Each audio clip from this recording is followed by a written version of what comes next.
Good morning. I'm very excited to welcome you all here to the We the People National Symposium on Civic Education Research. I have a special thanks to all of you who have come here. Is this too loud? Oh, okay. To join us from around the country and also on our live stream. Over the next two days, I think we're going to have a very dynamic and thought-provoking celebration of research and practice in civic education. So to kick off our program, I'm delighted to introduce Dr. Robert Groves, Interim President of Georgetown University. Dr. Groves is the perfect person to open our research symposium. He is the Gerard J. Campbell, S.J., Professor in the Math and Statistics Department and the Sociology Department. He is a social statistician who studies the impact of social, cognitive, and behavioral influences on the quality of statistical information. His research has focused on the impact of mode of data collection on responses in sample surveys, the social and political influences on survey participants, the use of adaptive research designs to improve the cost and error properties of statistics, and public concerns about privacy affecting attitudes towards statistical agencies. Prior to joining Georgetown from 2009 to 2012, he was director of the U.S. Census Bureau, a position he assumed after being director of the University of Michigan Survey Research Center, professor of sociology, and research professor at the Joint Program in Survey Methodology at the University of Maryland. I know we have a lot of Marylanders here. He has authored or co-authored 7 books and scores of peer-reviewed articles. He is an elected member of numerous prestigious academies and boards and serves as the chair of the board of directors of the Pew Research Center. I am personally grateful for Dr. Groves' leadership and support of research initiatives on campus and of CERL's work. Some of you will remember that then Provost Groves gave a presentation on the groundbreaking work Georgetown was doing on AI at our last symposium 2 years ago. Please join me in welcoming Dr. Groves to this symposium.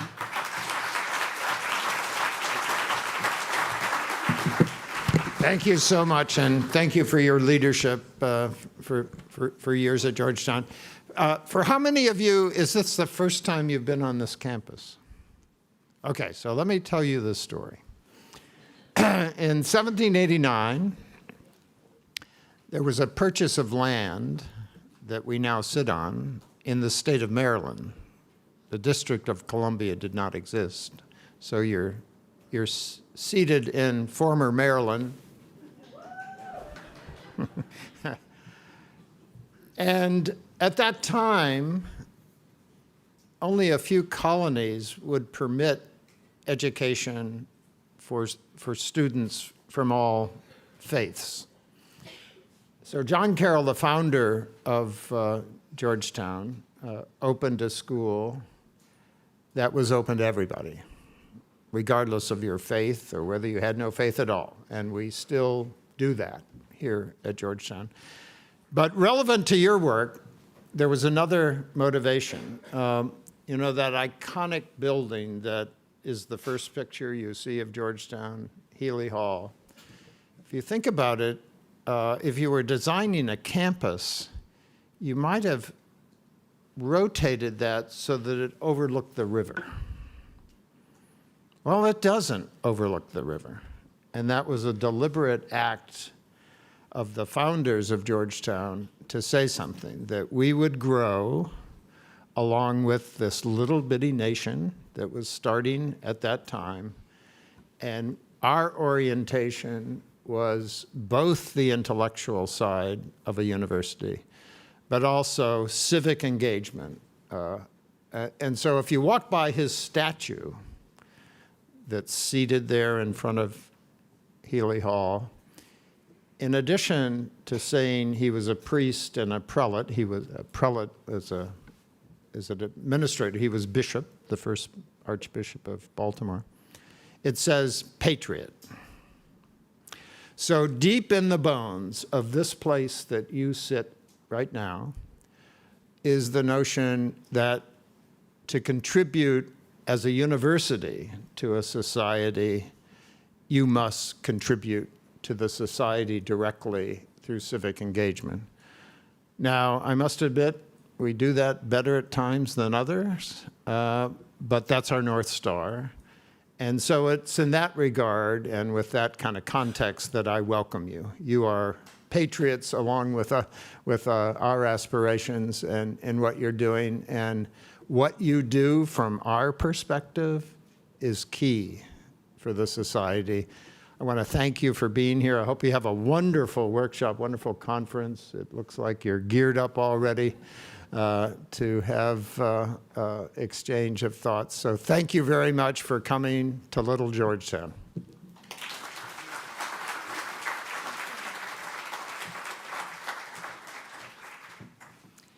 Thank you so much, President Grove. We really appreciate your coming here. We know you have a lot on your plate these days, and we really are thankful for you to and tell us that story, which is so meaningful.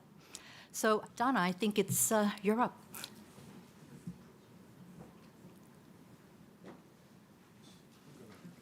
Yeah. There's no nice way to exit. No.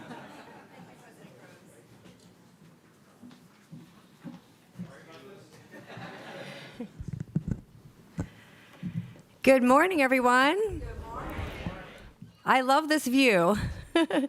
Thank you, President Groves, before the door shuts there. Thank you, President Groves, and thank you, Diana. Thank you both for your warm welcome here at Georgetown University, and kicking us off with our National Symposium on Civic Education Research. I'm Donna Phillips. I'm the proud president and CEO at the Center for Civic Education. When I first came to the center after several decades in K-12 public education as a classroom teacher, a school leader, a district administrator, one of my very first meetings here at the center, and it was on Zoom, of course, was to learn all about the James Madison Legacy Project expansion.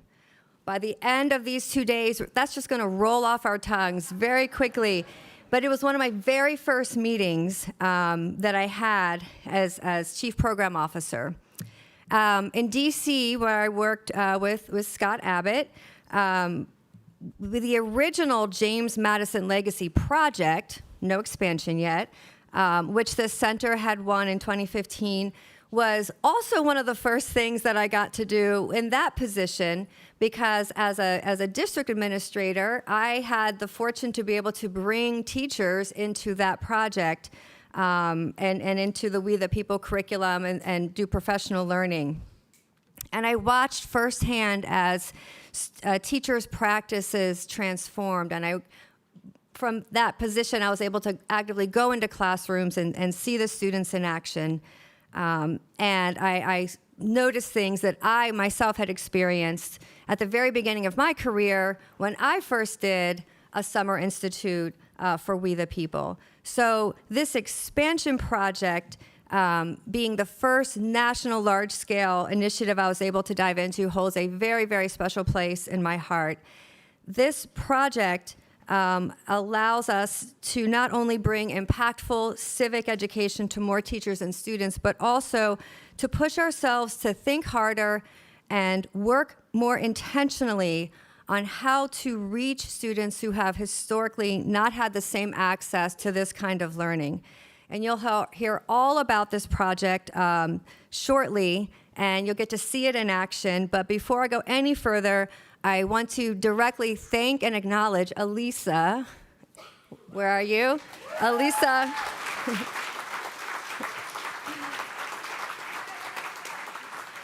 Elisa Irion-Groth, who was part of the team who wrote the winning proposal along with Diana Owen to win the grant that allowed us to do this project, and who provided me in a very kind and gentle way my first entry into the world of large-scale grant project administration and scaling, and everything that the center does on behalf of everyone here and your students and your teachers back in your home states is because of Elisa's ability to organize it and see the vision for how the center and its network can do this for so many students and so many teachers. So thank you, Elisa.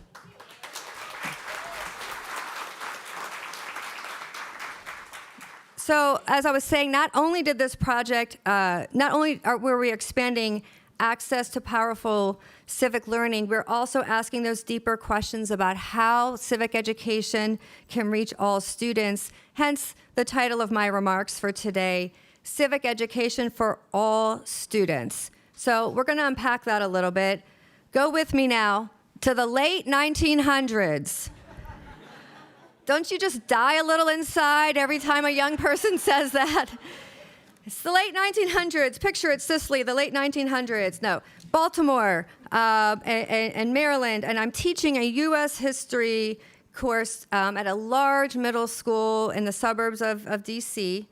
And it's the late 1900s, folks. So our classes are tracked, right? So you have your gifted GT sections on level with special educators that you co-taught with, but each level is tracked, and those were my classes at the beginning of my career. And so there was a certain way you went about teaching kids that are tracked in those different ability and skill levels. In 2001, everything changed. What changed? I heard it. No Child Left Behind. Federal policy prioritizing literacy and math outcomes above everything else. I only have 15 minutes up here, so that's all I'm going to say about that.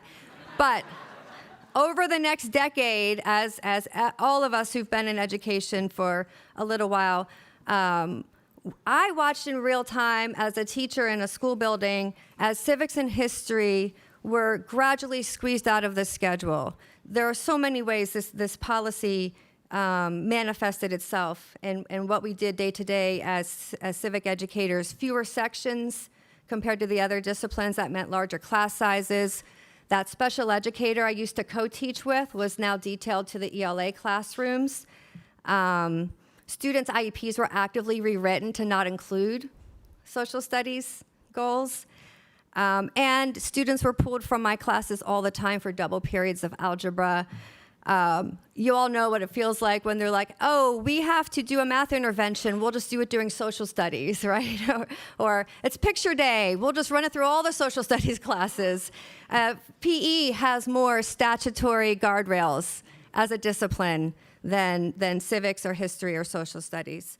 It didn't matter that we were reading, writing, analyzing text, debating, speaking, and listening every bit as much as any ELA class.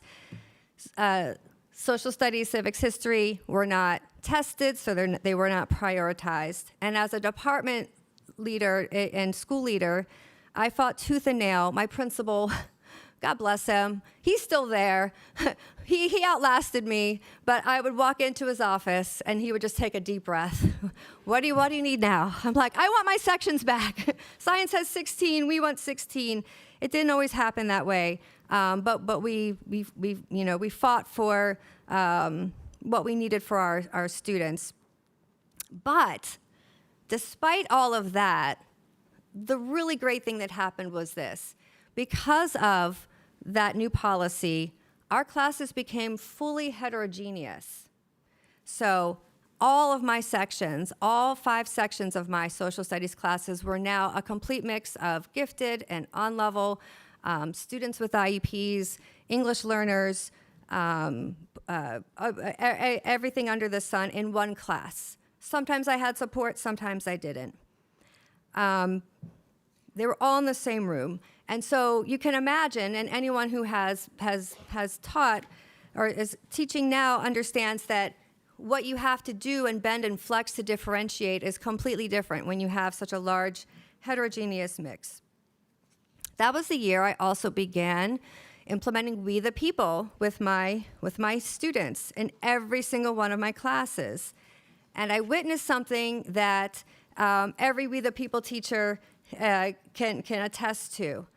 At the beginning of the process, and if you don't know We the People, inside and out the way many of us do, you'll get to know it pretty soon. But at the beginning of the We the People process, students elect team captains to help organize their constitutional presentations. And if you've ever taught middle school or have a middle schooler or have ever had a conversation with a middle schooler, you might expect, okay, they're going to vote for the kid with the straight A's or the kid who's the loudest or the kid who's the most popular or wearing the best clothes that week. But in one of my classes in particular, and then this became a trend, they did something different. They voted for someone and chose her as one of the captains. And one of my students, Aisha Berra, she had significant learning disabilities. She had a very robust IEP. She was someone who, every assignment she turned in, I had to work with her on her reading and writing and really support her in those ways. But she was also someone who was curious. She was friendly and warm and charming and involved in every class activity and discussion. She was generous. And her students, her fellow classmates, saw something of value in her.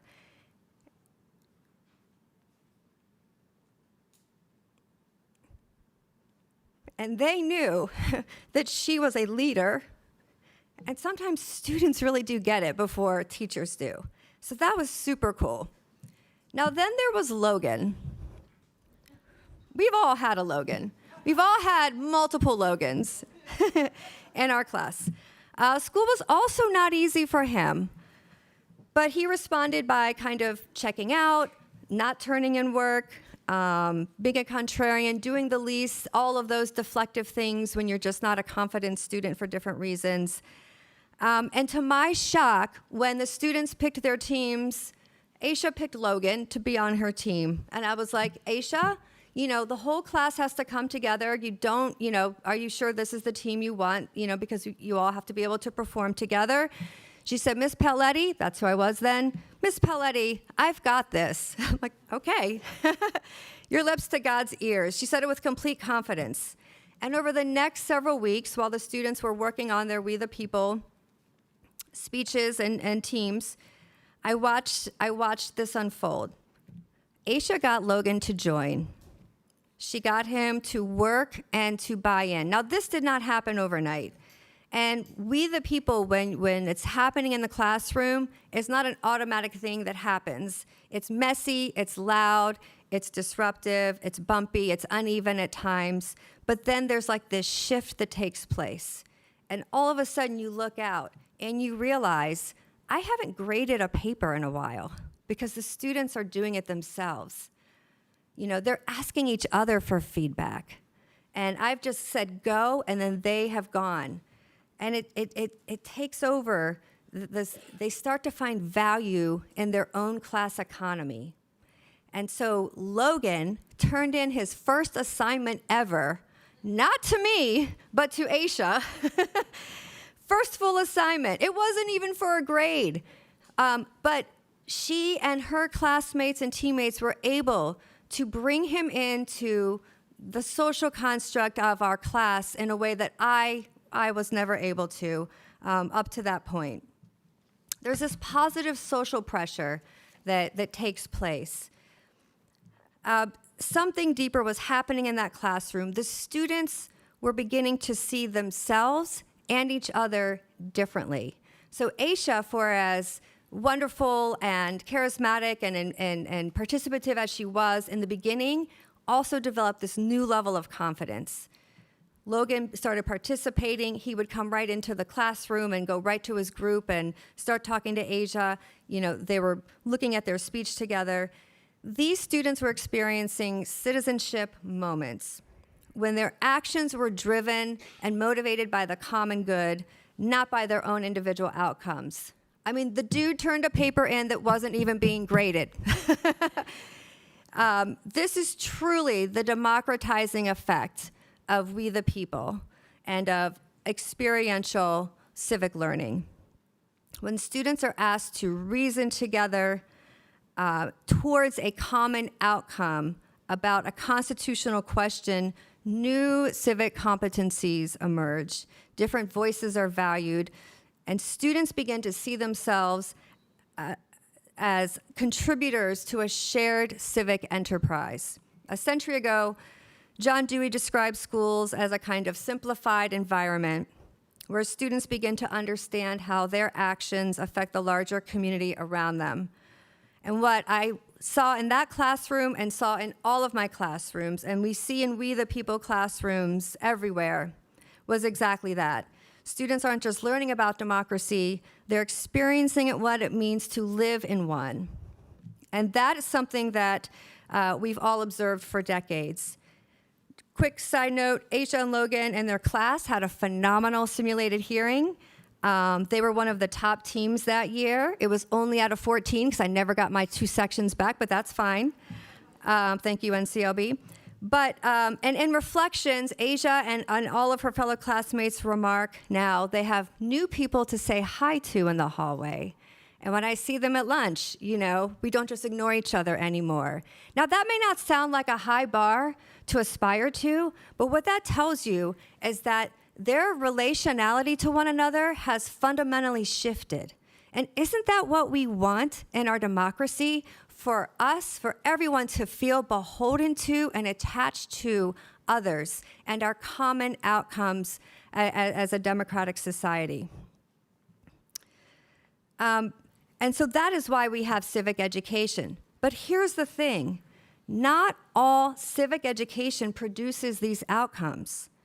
Civic education that does not allow for the transformation of the classroom itself does not necessarily generate these civic competencies. And what makes programs like We the People and other experiential learning different is that combination of deep constitutional learning with authentic democratic practice. And through that work, they develop not only the civic knowledge and the skills, but also the dispositions. So the James Madison Legacy Project Expansion, it's okay if over the course of 2 days you abbreviate it to JMLPE. That rolls off the tongue a little bit easier. But this project has allowed us to extend our work even further. Through this project, we intentionally expanded access to schools and students who historically have had fewer opportunities to experience this kind of learning. Which brings me back to the central idea that I want to leave you all with today. Civic education for all is not simply about access to a course. It's about access to the full experience of practicing democracy. Classrooms where students engage deeply with the constitutional principles, deliberate with one another, rely on each other for mutually beneficial outcomes, where they discover their own capacity to contribute. And when they begin to see themselves and each other as participants in a democratic society, the lived experience against the backdrop of deep constitutional learning shapes the dispositions in the embryonic democracy of the classroom, so that students outside in society act in morally and ethically responsive ways towards their fellow citizens. This is the purpose of civic education. Over the next 2 days, we will hear from researchers, educators, practitioners, who are all helping us better understand how this kind of thing happens and how we can expand it. I am so thankful for each and every one of you in here to be with us for these 2 days, to be part of this conversation. Our task now is not simply to prove that education matters. Our task is to ensure that every student has access to the kind of civic education that allows for this kind of learning. And this is where civic learning truly begins. This is civic education for all students. Thank you.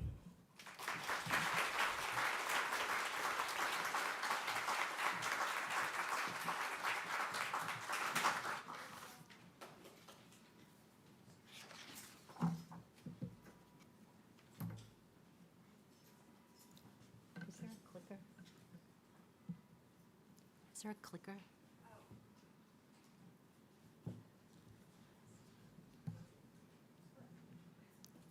It's up here? Is it this? Well, okay. Should I just say when to turn to the next slide? Would that work? There's no, okay. Well, thank you so much, Donna. And I have to say how much I always appreciate working with the center. I've actually been associated with the center for over 30 years now. It's a really long time, and been doing this work with them since 2014. So it's just been a wonderful collaboration. Even though I'm an independent researcher, just working with collaborative partners is just so important to achieving our goals. So my talk is entitled From Promise to Proof, What the James Madison Legacy Project Expansion Program Tells Us About What Works Using Evidence to Scale Civic Education. So 2 years ago, the Center for Civic Education and the Civic Education Research Lab, CERL, hosted the first Civic Education Research Symposium here at Georgetown, coinciding with the release of the report on the Project Citizen Research Program, which was another one of our collaborations. That symposium began a conversation on how research and practice can mutually inform our knowledge of civic education, how it's implemented, what works in the classroom, and what we might anticipate in the future. We take up that conversation anew today with the release of the report on the James Madison Legacy Project Expansion Program. I can never get the program part. I leave that out all the time. So the JMLPE was a 3-year project that updated the center's longstanding We the People, the Citizen, and the Constitution curriculum to be more accessible to all students. From 2022 to 2025, CERL conducted quantitative and qualitative research on the JMLPE. We ran studies to evaluate the effectiveness of the JMLPE professional learning program in enhancing teachers' content knowledge and pedagogy, and examined the impact of the updated We the People curriculum on student learning. In the program's first year, we conducted interviews with teachers and curriculum specialists and fielded a pilot study of expert teachers and their students. In the following 2 years, we ran 2 large-scale randomized controlled trial studies. CERL Senior Research Specialist Patrick McSweeney, who's here someplace, in anticipation of this symposium, said the other day that he was so excited to share all of these findings with the world. Well, that might be a bit ambitious, but I'm very excited to share the findings with you. I know that a lot of people in this room were essential to the JMLPE, and I am especially delighted to reveal the research results to you. Slide. Over the years, I've learned that it is important to make research findings as accessible to a range of stakeholders as possible. The JMLPE research findings are available in several formats. First, the full report. Could you go back a slide, please? Maybe, and back again. Yes, thank you. So the full report, which is depicted there, is available online, and you can get it through the link that's there. It's also posted on the center's website and CERL's website. It's a very deep dive, highly technical investigation of the results of the JMLPE research. You also each have received a copy of the executive summary, which has some of the highlights and is meant to be readily accessible to a wide range of people. And then we also have designed one-pagers of the key teacher and student findings that you can pick up on the table in the foyer. As I said, all of these materials are widely available. They're available here in hard copy. They're available digitally online. They're meant to be widely shared. Also, the CERL team and I are happy to create customized one-pagers with data that you might find useful. In some cases, we can actually, kind of give you data on how your state it performed in the JMLPE, and you could just contact us at CERL@georgetown.edu. So before I get to the findings, I would like to explain how the JMLPE came to be, because its origin story illustrates the importance of research. The JMLPE builds upon and was guided by research on its predecessor, the James Madison Legacy Project, which was funded by the U.S. Department of Education from 2015 to 2019. And I know there's a number of you in here who actually did participate in the JMLP, the original. The original James Madison Legacy Project was a 3-year nationwide initiative of the center that expanded the availability and effectiveness of civics instruction in elementary and secondary schools through a teacher professional learning program and implementation of the We the People curriculum with high-need students. It's the same basic model that is used in the present program. The JMLPE was really extensive. It was enacted in 48 states and the District of Columbia. It involved over 2,000 schools, 2,200 teachers, and 258,000 students. The high-need students who were enrolled in the program included students receiving free or reduced-cost meals, students living in poverty, students far below grade level, and students who were homeless or in foster care. CERL's research found that students who were taught the We the People curriculum gained greater civic knowledge, were more disposed to keep informed and follow government politics in the media, and became more prepared to take part in their community. While the research demonstrated strong statistically significant results overall, there were differences across groups of high-need students. In particular, students in classes with high percentages of students with disabilities and English learners performed below the curve. The Department of Education offered opportunities to apply for a mid-phase grant where a previously funded project could be developed further. Based on the evidence from the JMLP, the center was able to successfully propose the James Madison Legacy Expansion Program to update the Teacher Professional Learning Program and adapt the We the People curriculum so that it could better meet the needs of the student populations. Not only could we demonstrate empirically that there was a need to update the curriculum, we could also verify that it would be possible to recruit sufficient numbers of schools, teachers, and students to perform the studies. Next slide. Oh, that's it. Thank you.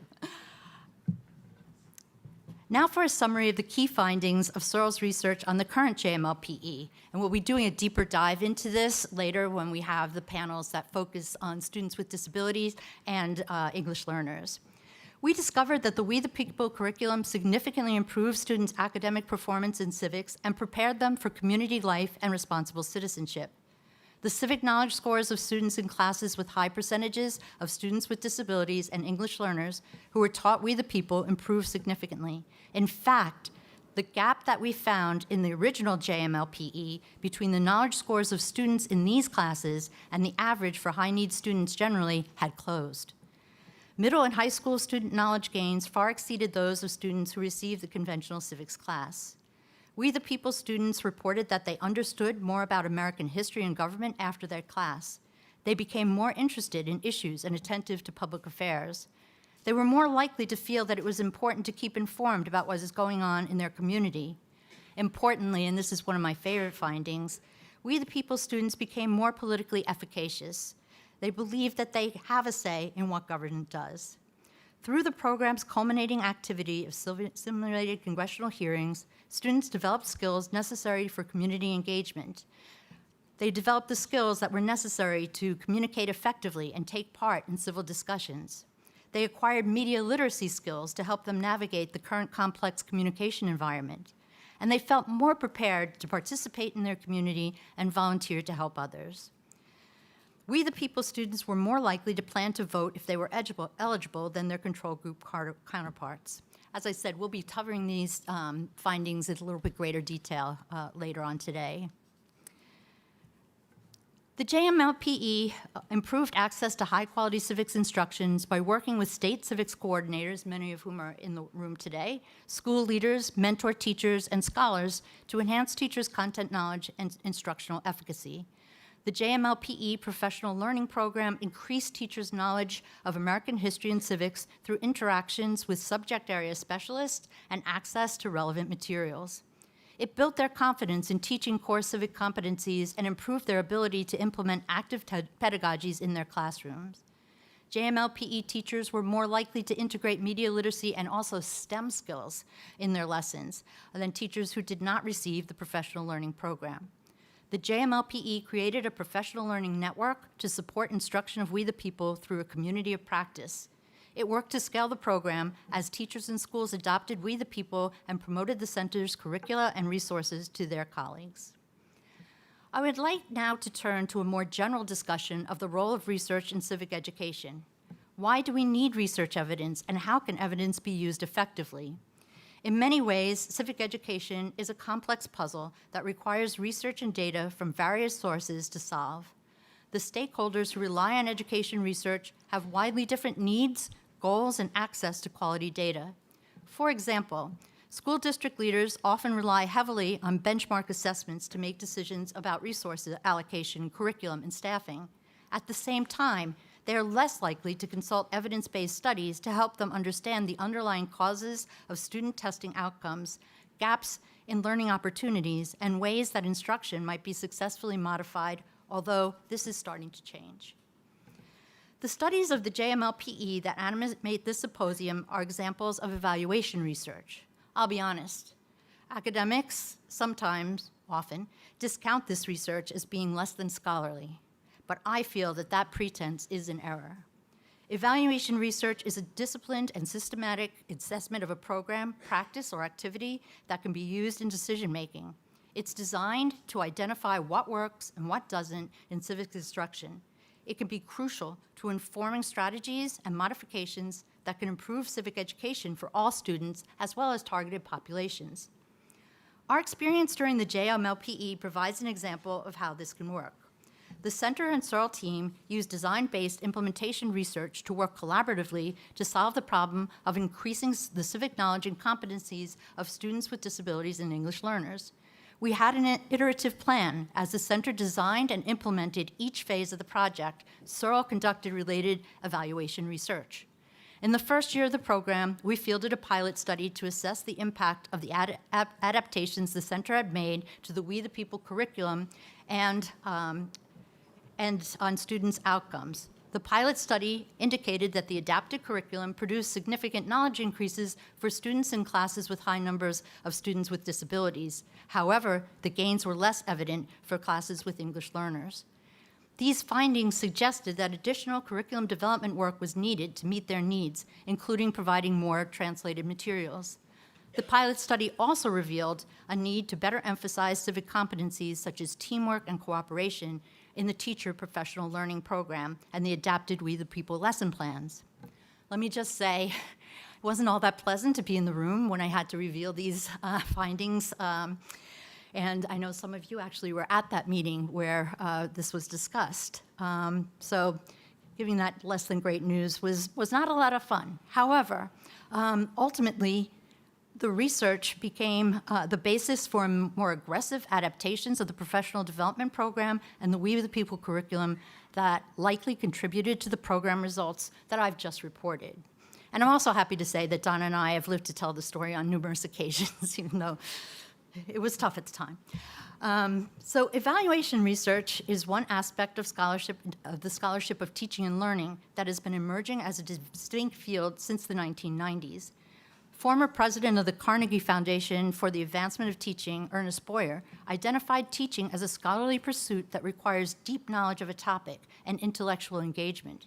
He argued that teachers must also be learners who not only communicate ideas, but build upon and transform them. In this sense, he notes that, quote, inspired teaching keeps the flame of scholarship alive. While somewhat difficult to define, the scholarship of teaching and learning explores how a systematic focus on teaching can provide us with a greater understanding of how students learn. For example, a recent study from CERL used classroom observation to demonstrate that treating classrooms as democratic learning environments where students engage in structured inquiry to ask questions, consider alternative viewpoints, and examine evidence encourage the development of positive civic practices. Studies of experiential learning programs, which we'll hear about this afternoon, are another example. And I know many of you in this room can provide us with examples of how you've thought through the lessons that you teach and how that kind of can inform the scholarship on teaching and learning. What Boyer termed the scholarship of discovery might be characterized as the traditional form of academic research. It emphasizes the search for new knowledge through original investigations. It's often heavily grounded in the research agenda and practices in particular disciplines. The scholarship of discovery, including in political science and education research, involves the development of theoretical propositions that guide the systemic testing of hypotheses with data. Some argue that there is a distinct divide between evaluation research and academic research. However, there is a clear connection between them. While evaluation research is an assessment of what works or doesn't in civic education, traditional academic research can explain why this is the case. Academic research can help educators to think outside the box and consider alternatives in education policies and practice. Often, the same data that is used in evaluation research can be used for academic research. So I decided to just give you a very quick example of how I did this with the JML-PE data. So there's a long-standing debate about the role of political knowledge in civic development. One of the questions that you can get from the literature is political knowledge related to the development of civic competencies? Some people feel that it's essential, that it's a precursor to the development of civic skills and civic dispositions. Others feel that it doesn't have, much of an impact. So I test the hypothesis that civic knowledge was positively related to the development of civic skills and orientations towards engagement. And so I just ran a correlation. So the closer to 1, the bigger the coefficient, the stronger the relationship. And as you can see here, there's some really interesting patterns I won't go into in detail, but you could see that communication skills are much more related to civic knowledge than teamwork skills or civic engagement. And so, looking at these data, which I actually just crunched yesterday, it's giving me a lot of food for thought about what are the reasons for this. And, kind of that relationship with civic communication skills, I think is an important one that really we should look at.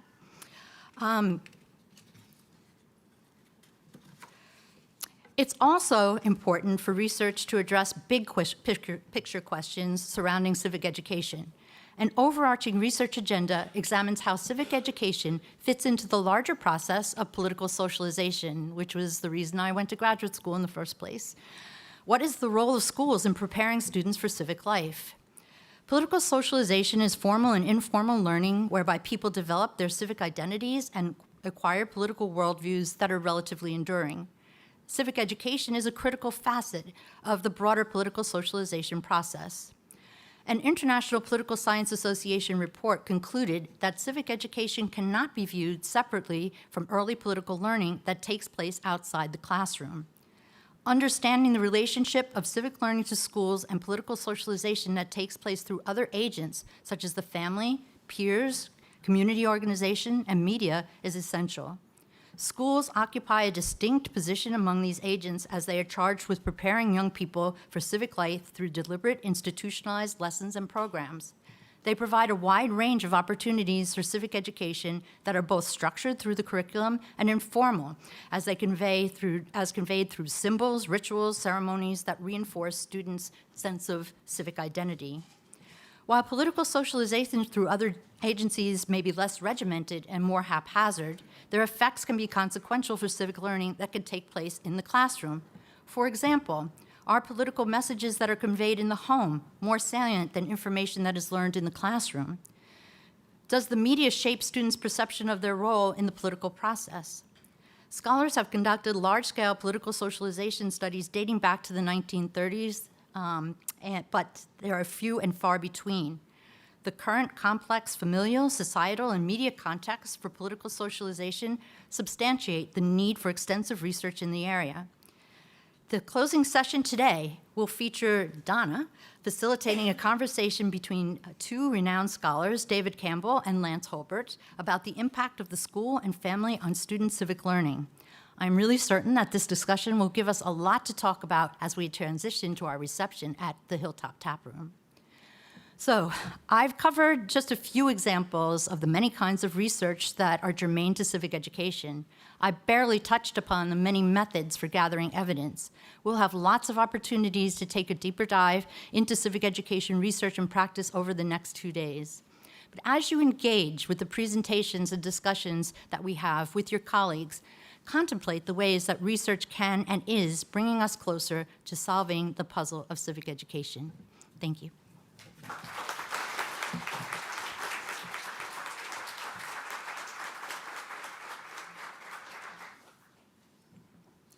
So I guess now we're transitioning to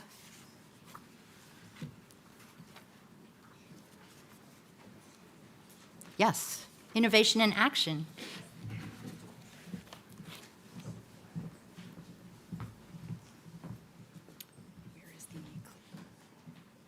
Which one is the clicker? The clicker is which one? strange clicker. It's this, and you push on the green. Oh, okay, good to know. It does. All right, good morning, everybody. Welcome to Innovation in Action inside We the People, Curriculum, Pedagogy, and Authentic Assessment.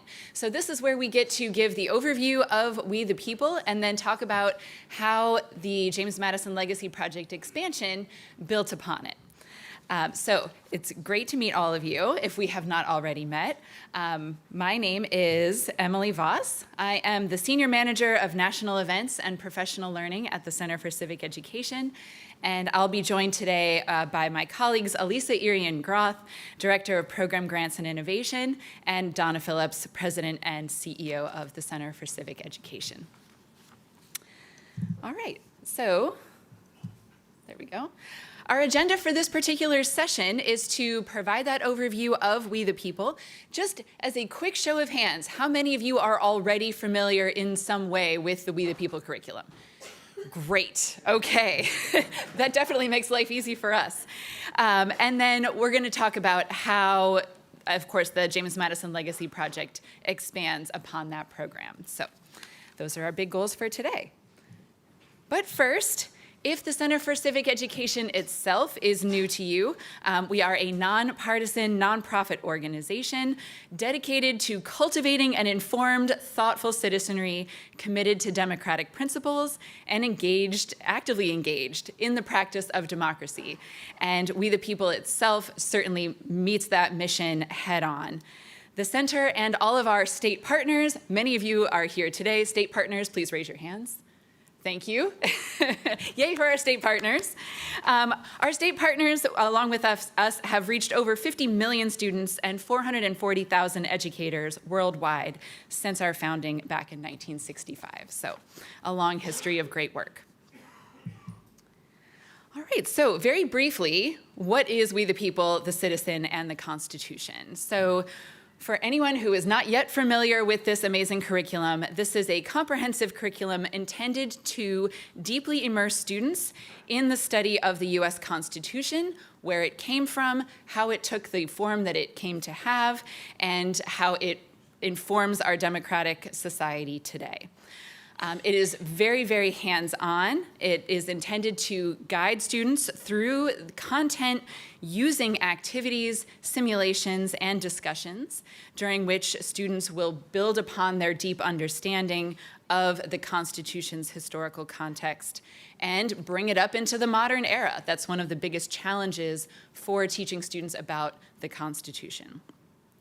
The fundamental hypothesis of We the People is that education can increase a person's capacity and inclination to act knowledgeably, effectively, and responsibly.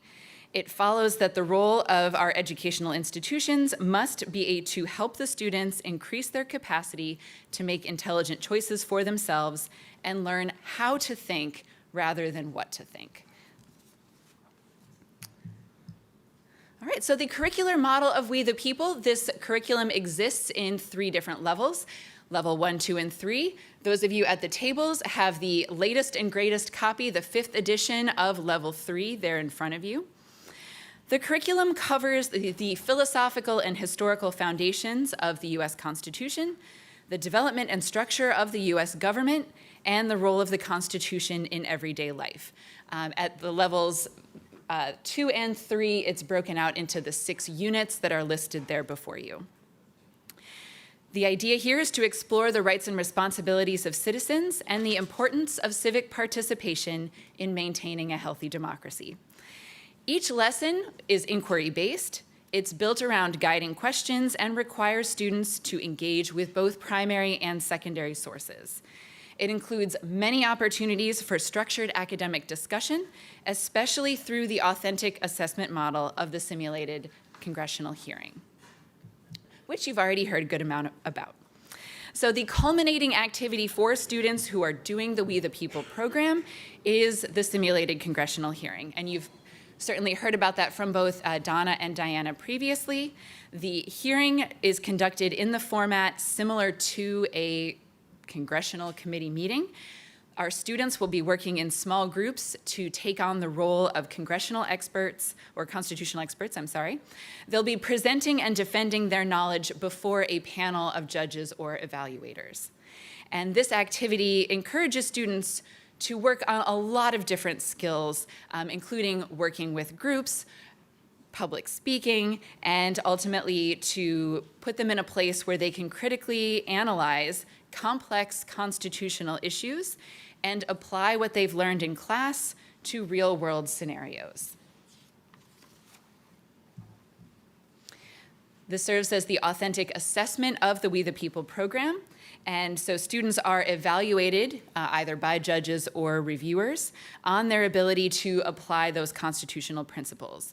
The scoring mechanism emphasizes reasoning skills, evidence, and clarity, and it mirrors real civic processes. And so specifically, we are mirroring what happens in a legislative hearing, which students can see not just at the congressional level, but they can see this both in their state legislative hearings and local hearings as well. So students are ultimately demonstrating their learning using a model that exists in the real world. So for them, this feels very, very real. So We the People advances civic learning for all students because this assumes that all students are capable of engaging with complex ideas. The structured model provides scaffolding so that students of all abilities can succeed. You've heard that nicely from Donna this morning.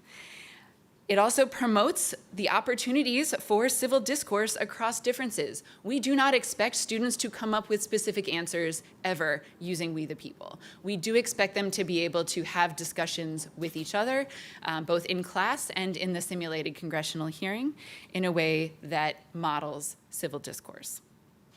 And perhaps most importantly, it helps students see themselves as constitutional thinkers. These are not just future voters that might participate someday when they reach the age of 18. They understand that they do have a role as active participants in democracy now, and that they are actively building their own strong civic identity. So we get to do this because of our teachers. So if you are one of our teachers, please raise your hands. Thank you. The professional learning model for We the People is one of its biggest strengths. So the professional learning model allows teachers to participate in immersive institutions where they experience the hearing model themselves. They practice crafting responses, analyzing congressional questions, and they take a look at real student testimony as well. We also provide ongoing coaching with mentor educators and access to a national network of scholars. The goal here is not just implementation, it's also building teacher confidence and also content experience. Many of our teachers that join us for the first time are not necessarily civics or government teachers based on their own training. This might be content that's new to them or content that they have not visited since they perhaps themselves were in high school. So it's incredibly important that we have this model in place to help teachers feel confident and ready to introduce We the People to their students. So thank you very much. I'm going to hand things to Elisa. Thank you, Emily. Thank you very much, Emily. She very aptly leads our We the People program for our whole nation, and I'm very grateful to Emily.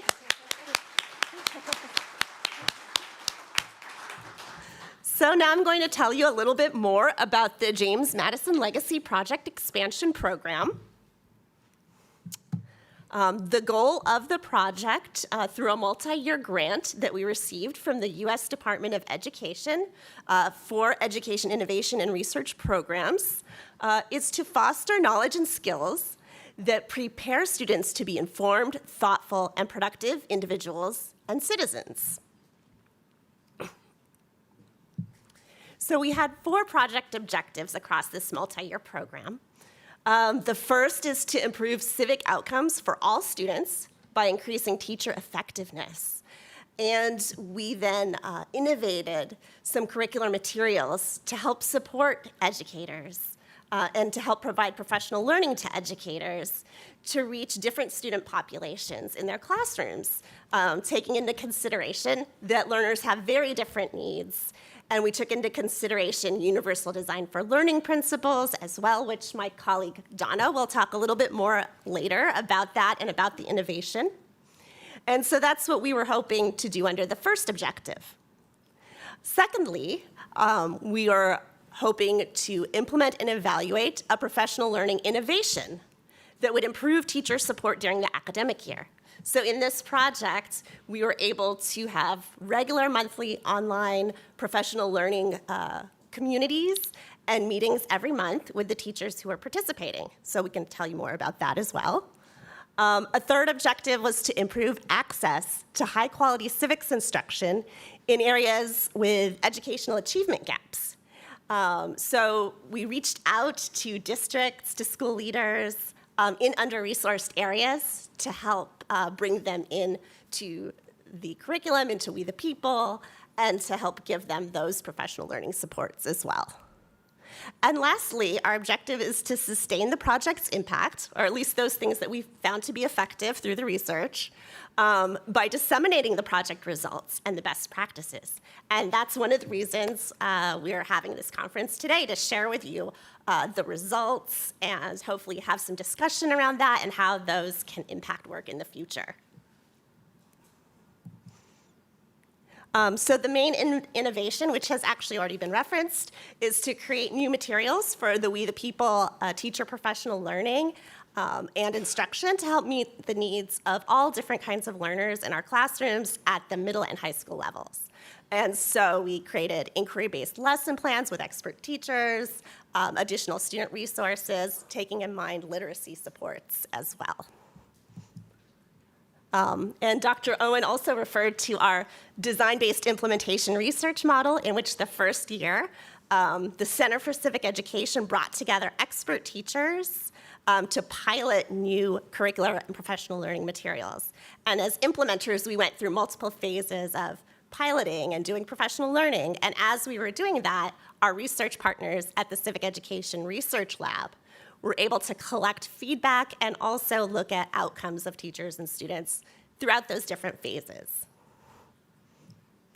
So I'd actually like to turn it over to our president, Dr. Donna Phillips, to tell you a little bit more about how we went about the innovation. Thank you. Sometime in the late 1900s, there was a movie that came out, may have been earlier. If you build it, they will come. So we had this amazing opportunity with this project to figure out how to do all the things that Elisa just described, and that got us to the results that Dr. Owen previewed for us. I'm a big fan of templates. How many of you love a good template? You know you do. All right. So my fellow curriculum lovers, you'll love this next couple minutes here. If you build the right template, you can do all kinds of things. Some of you have heard me talk about the role of the written curriculum and then the taught curriculum. We had to start with the written curriculum, so what are we going to do? We built this template that included just a few important things. It built an inquiry and aligned to We the People. This acronym soup up here, Universal Design for Learning. We incorporated social-emotional learning aspects that are already there, but we called more attention to them. We built in we built in aligned supports for multilingual students, and then teased out where are these civic competencies being developed within the teacher's instruction and within the plan. Each one of these was probably like 29 pages long. Now, the template was great. So we built a template. And we had to pull together the best and the brightest of all the curriculum people and teachers who teach with different students and also had expertise and experience in universal design for learning, supporting English learners and students with disabilities. Raise your hand if you were part of this curriculum writing cohort. I see many of you. Yes. It was a really, give yourselves a round of applause. This was It was a not easy job, but it was really exciting. So these were the unicorns we found to do this work with us. So we built a template. An early version of the template looked like the image on the right there. And then we built the curriculum around it. So with 30 teachers and across all 6 units of We the People, we created the innovation for the curriculum. And this is just a screen grab of like the multiple documents that were part of one lesson. One of our theories of action is that if you can provide, not just the template, but if you can provide teachers with a running start on the differentiated resources they need to meet the needs of their different students, that's going to lift some of the cognitive and planning burden that teachers have. And that by creating these resources for them and then embedding them into the flow of the written lesson plan, it's going to make that decision-making come quicker. It's going to make it easier to quickly adapt what they need. And so that was part of that theory of action. We learned, and Diana referenced, after the first round of feedback from our piloters, we learned a lot of really important things, some of them very humbling. But it did allow us to know what really was working and what we should replicate and adapt across all of the lessons. One of them was this, what do we call it? Not picture dictionary. Eric, what do we call this? You don't remember? Eric, I think you created it. It was it was one of the best ideas, but we only had it in some of the lessons. So we said this teachers really responded to this. This was an important resource, so we'll do this for every lesson. So our next round of iteration made sure we included that and several other adaptations. So the really beautiful thing about this project and about EIR, Education Innovation Research Program, is that it really pushes you to be responsive to ongoing feedback. It's not a one and done, and we hope it works. It's let's actively get the feedback and the data and make tweaks and pivots and change as we go and continue to study and be responsive to the students and the teachers and what they're telling us about what they're learning and what works. So we have a template. We built the curriculum. This is us in action, building the curriculum. Michael, I see you there. Some more action shots, creating the curriculum. It was a lot of fun. Then we got to pilot it. So this was one of our piloters here in Baltimore. And so we got to watch it in action and see. This is a lesson you'll actually see later. We piloted it with 30 different teachers all over the country. And so, as Elisa and Emily described, the process continued. We got the feedback from the pilot. We updated and fortified the lessons. And then we went into the full year of study with different institutes all over the country with our different 22 states. It scaled up. It didn't start with, or 16 states. It didn't start with 16. But the professional learning then that each institute carried is here. And here's an example of that immersive summer institute experience where the teachers are doing the actual curriculum. So they are there as learners and then also as educators to experience the We the People program firsthand so they can then have that lived experience to bring back and put into their classroom.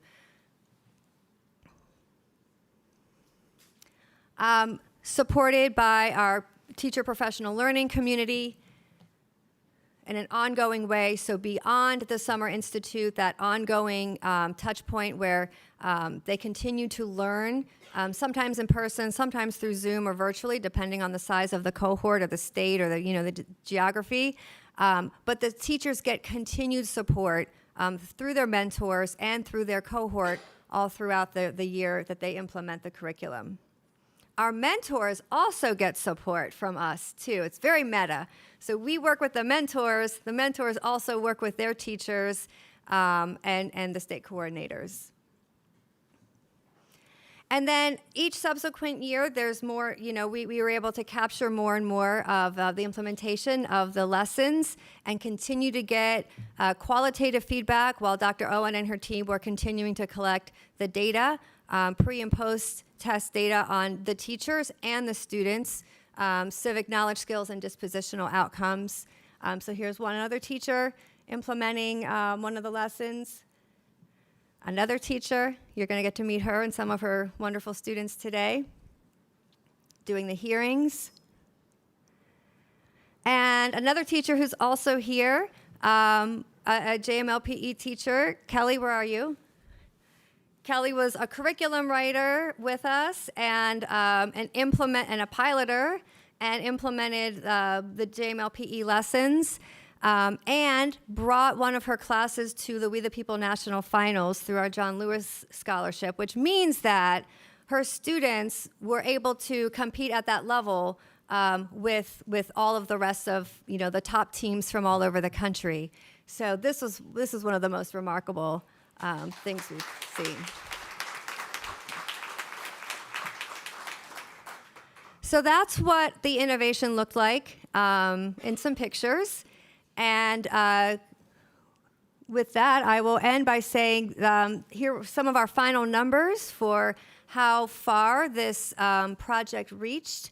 And as Elisa also said, our fourth goal is to sustain this, to take what we are learning and have learned, to really go deep into it these next 2 days, see how it applies across contexts, what we can do together further, and help keep it growing. So thank you all. And now you're in for the best part of your day.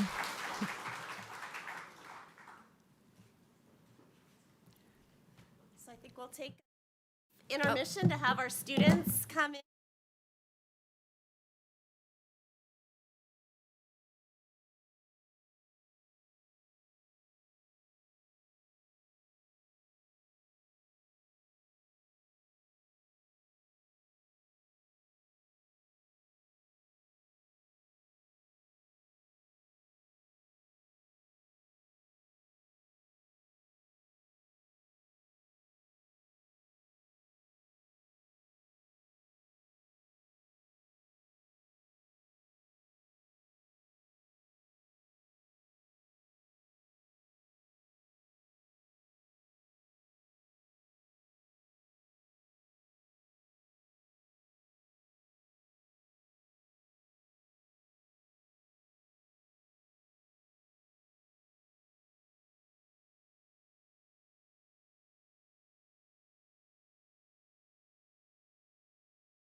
I'm sorry, we did have a line back up at the restrooms. For future breaks, we can point out additional restroom spaces for you as well.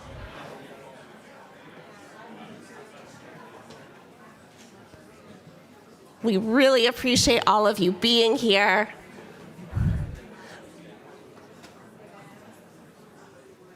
And I will turn it over to my colleague, Dr. Diana Owen, for her next presentation on the data.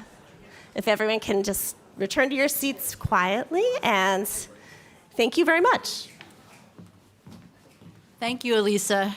And another round of applause for those great students. Wow. And their teacher,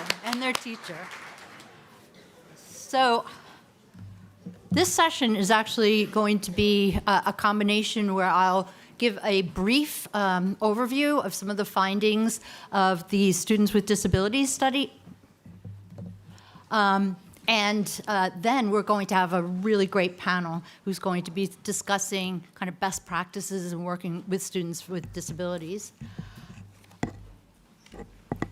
So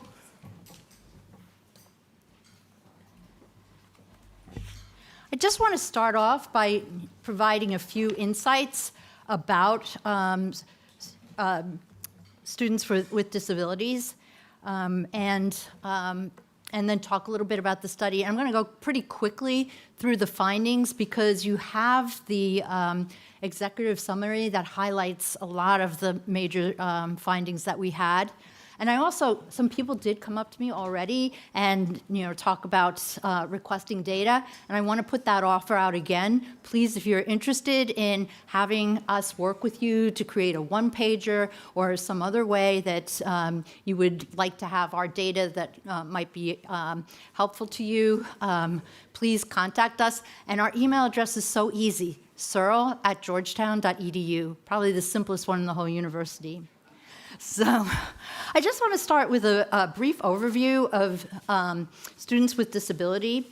And our research focused specifically on middle and high school students. I want to give a little bit of context. Students with disabilities refers to a wide range of intellectual and developmental disabilities. They make up 15% of the K through 12 student population. And as Donna was mentioning in her opening remarks, a majority of students with disabilities spend most of their day in general education classes. And this is especially true for civics. Sometimes they actually don't get to take civics because they're kind of segregated off. But typically if they are kind of put in the general population for civics and social studies, there's a great need for teachers certified in instructing students with disabilities. This is kind of an astounding statistic to me, but since COVID, over 40% of public schools have vacancies for special education teachers, so they're very much in demand. Just to talk briefly about the JMLPE study. We enrolled teachers who were certified in special education and who were teaching a civics course in the year that the program was being implemented. And we were looking for teachers who had 50% or more of students with disabilities. Then we had a control group that was randomly assigned that had the same characteristics. And again, we did separate analyses for middle and high school students. That's just the sample size so you can see. So kind of to give you, some graphs that will show you the magnitude of the changes that I discussed earlier this morning. We the People students clearly had much larger civic knowledge gains than the control group. This is probably one of our, I would say, the most dramatic findings that we have. As you could see, that the middle school students' knowledge gains were just a lot bigger than the high school students, and that's because high school students have prior, experience with a lot of the material, so their gains are not as large. Students were asked if they had a better understanding of core civics constructs. They were asked about, did based on your civics course, did you learn or understand more about American government and American history, particularly the way that history can help us to explain events today, which is something that our panel was just talking about. And they also were asked if they had a better sense of their rights and responsibilities after taking that class. And as you can see, there are differences that favor the We the People students. We the People students' political interest also increased, and their attention to public affairs did as well. And one thing I want to emphasize is that the control group students actually gained in all of these areas as well. It's important to note that, they received civic education, and a lot of the teachers were, I'm sure, very, quite good at conveying the information and to teaching their classes. So while the We the People students improved slightly more in some cases than the control group, all of them improved, and it shows the power of civic education. I always like to say that even a little bit of civic education goes a long way, and we can see this throughout the study. This, again, is the finding that I really was encouraged by, that students felt that they had a greater say in government after taking their class. And their communication and civil discourse skills also increased significantly. And these are percentages, and while they may look small, 11%, 17%, even 6% and 10% in the control group, while this may look small, it's important to know that in civic education, it's often easier to move the needle with civic knowledge than it is with skills and dispositions. And that's, I think, one of the areas where we need to focus more attention is on how do we convey those kinds of skills. So these statistics are actually, kind of within the broader realm of research on civic education. These are actually pretty robust. Students were actually gained a lot of media literacy skills from their class.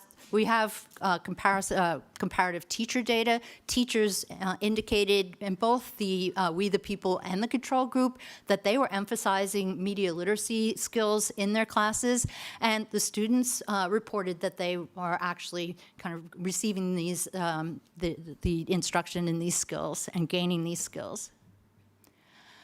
We also asked about their civic engagement. Did they feel more prepared to participate in their community and also to volunteer to help others? There was significant increases, specifically among the We the People students, in their attitudes towards participation. A lot of them were already volunteering, so the findings there are not as dramatic. And then finally, we asked them if they planned on voting in elections if they were eligible. And as you can see, in the middle school, it's about 60%, slightly more in high school, and that this was significantly more than the control group. So I'm more than willing to, kind of discuss these findings further, dig deeper with them, but I wanted to give a basic overview before we have the panel come forward. The panel on... Is everyone coming? Oh, good. I lost my agenda someplace. Yeah, we have some great experts here to actually, kind of give us, bring this to life a little bit. So I'll turn it over to Anna.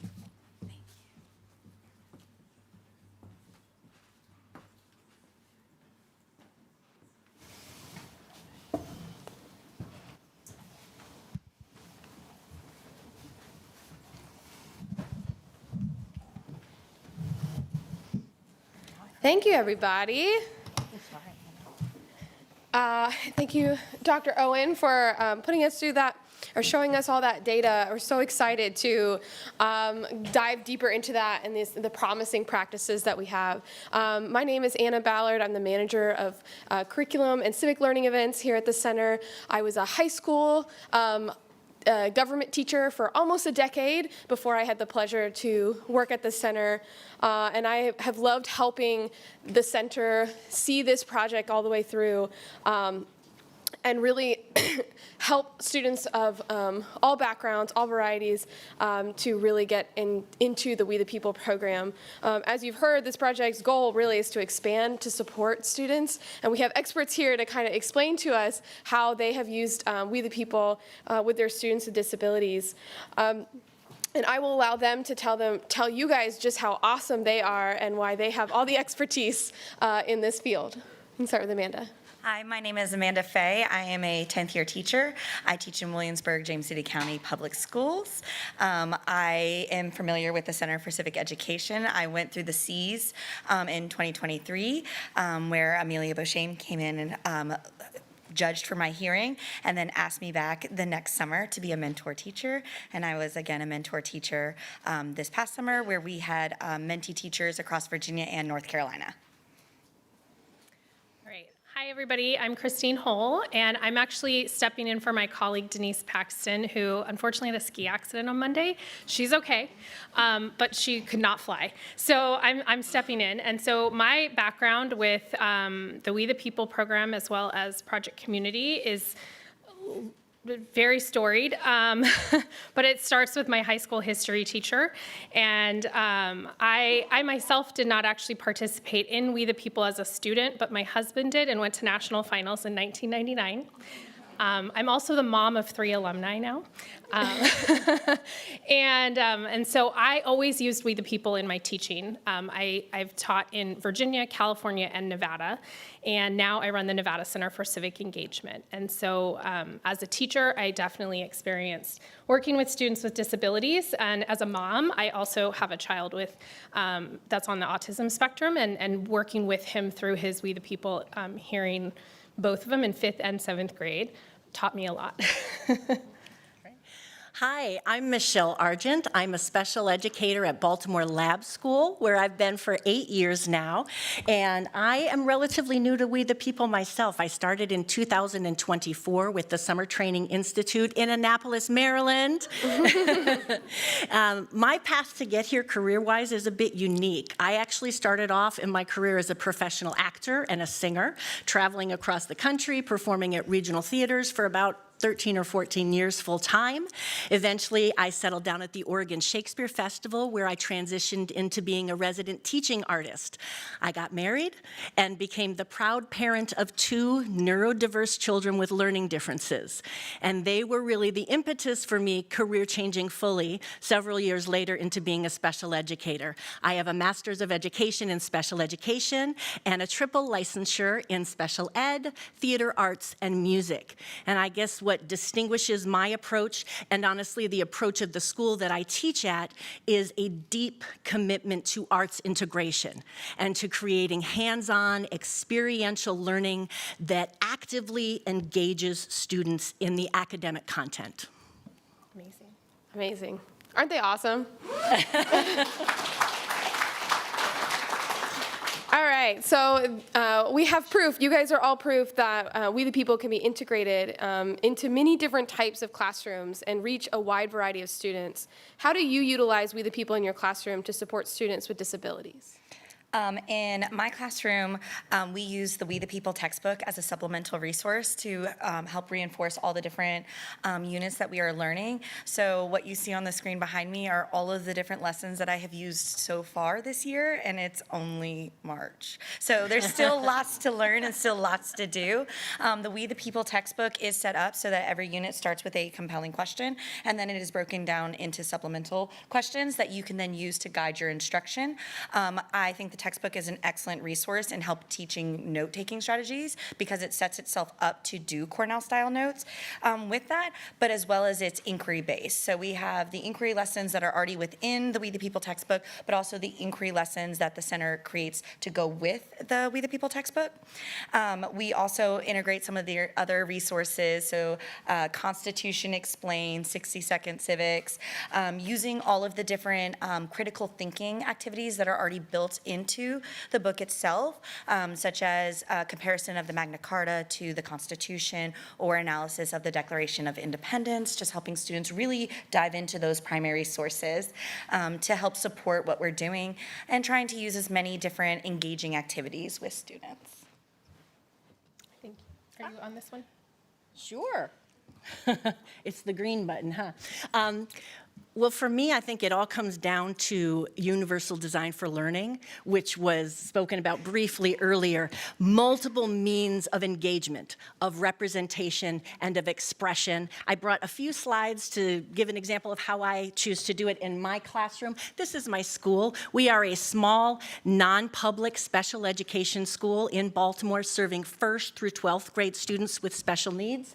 And this is my 4th grade class that I did We the People with. Yes, we dress up every day in my class. That's what I look like when I teach. The costumes change as we go through time periods. We try to be as hands-on, away from our desks, touching, feeling, experiencing things tactily as much as possible throughout the day. That might even include experiencing the games and the toys of the time period as part of that immersion. It is astounding to me how many of my 4th graders will say they have no idea that we've been learning about real people until they touch something that maybe a child 400 years ago played with. So that actually is not just playtime, it's their in to the content. We can't study the colonial era without experiencing tea. Again, though, this is directly connected to the academic content. This is not a tea party. This is a lesson about the Sugar Act. And partway through the class period, there is a page that enters my room and announces Parliament has enacted the Sugar Act.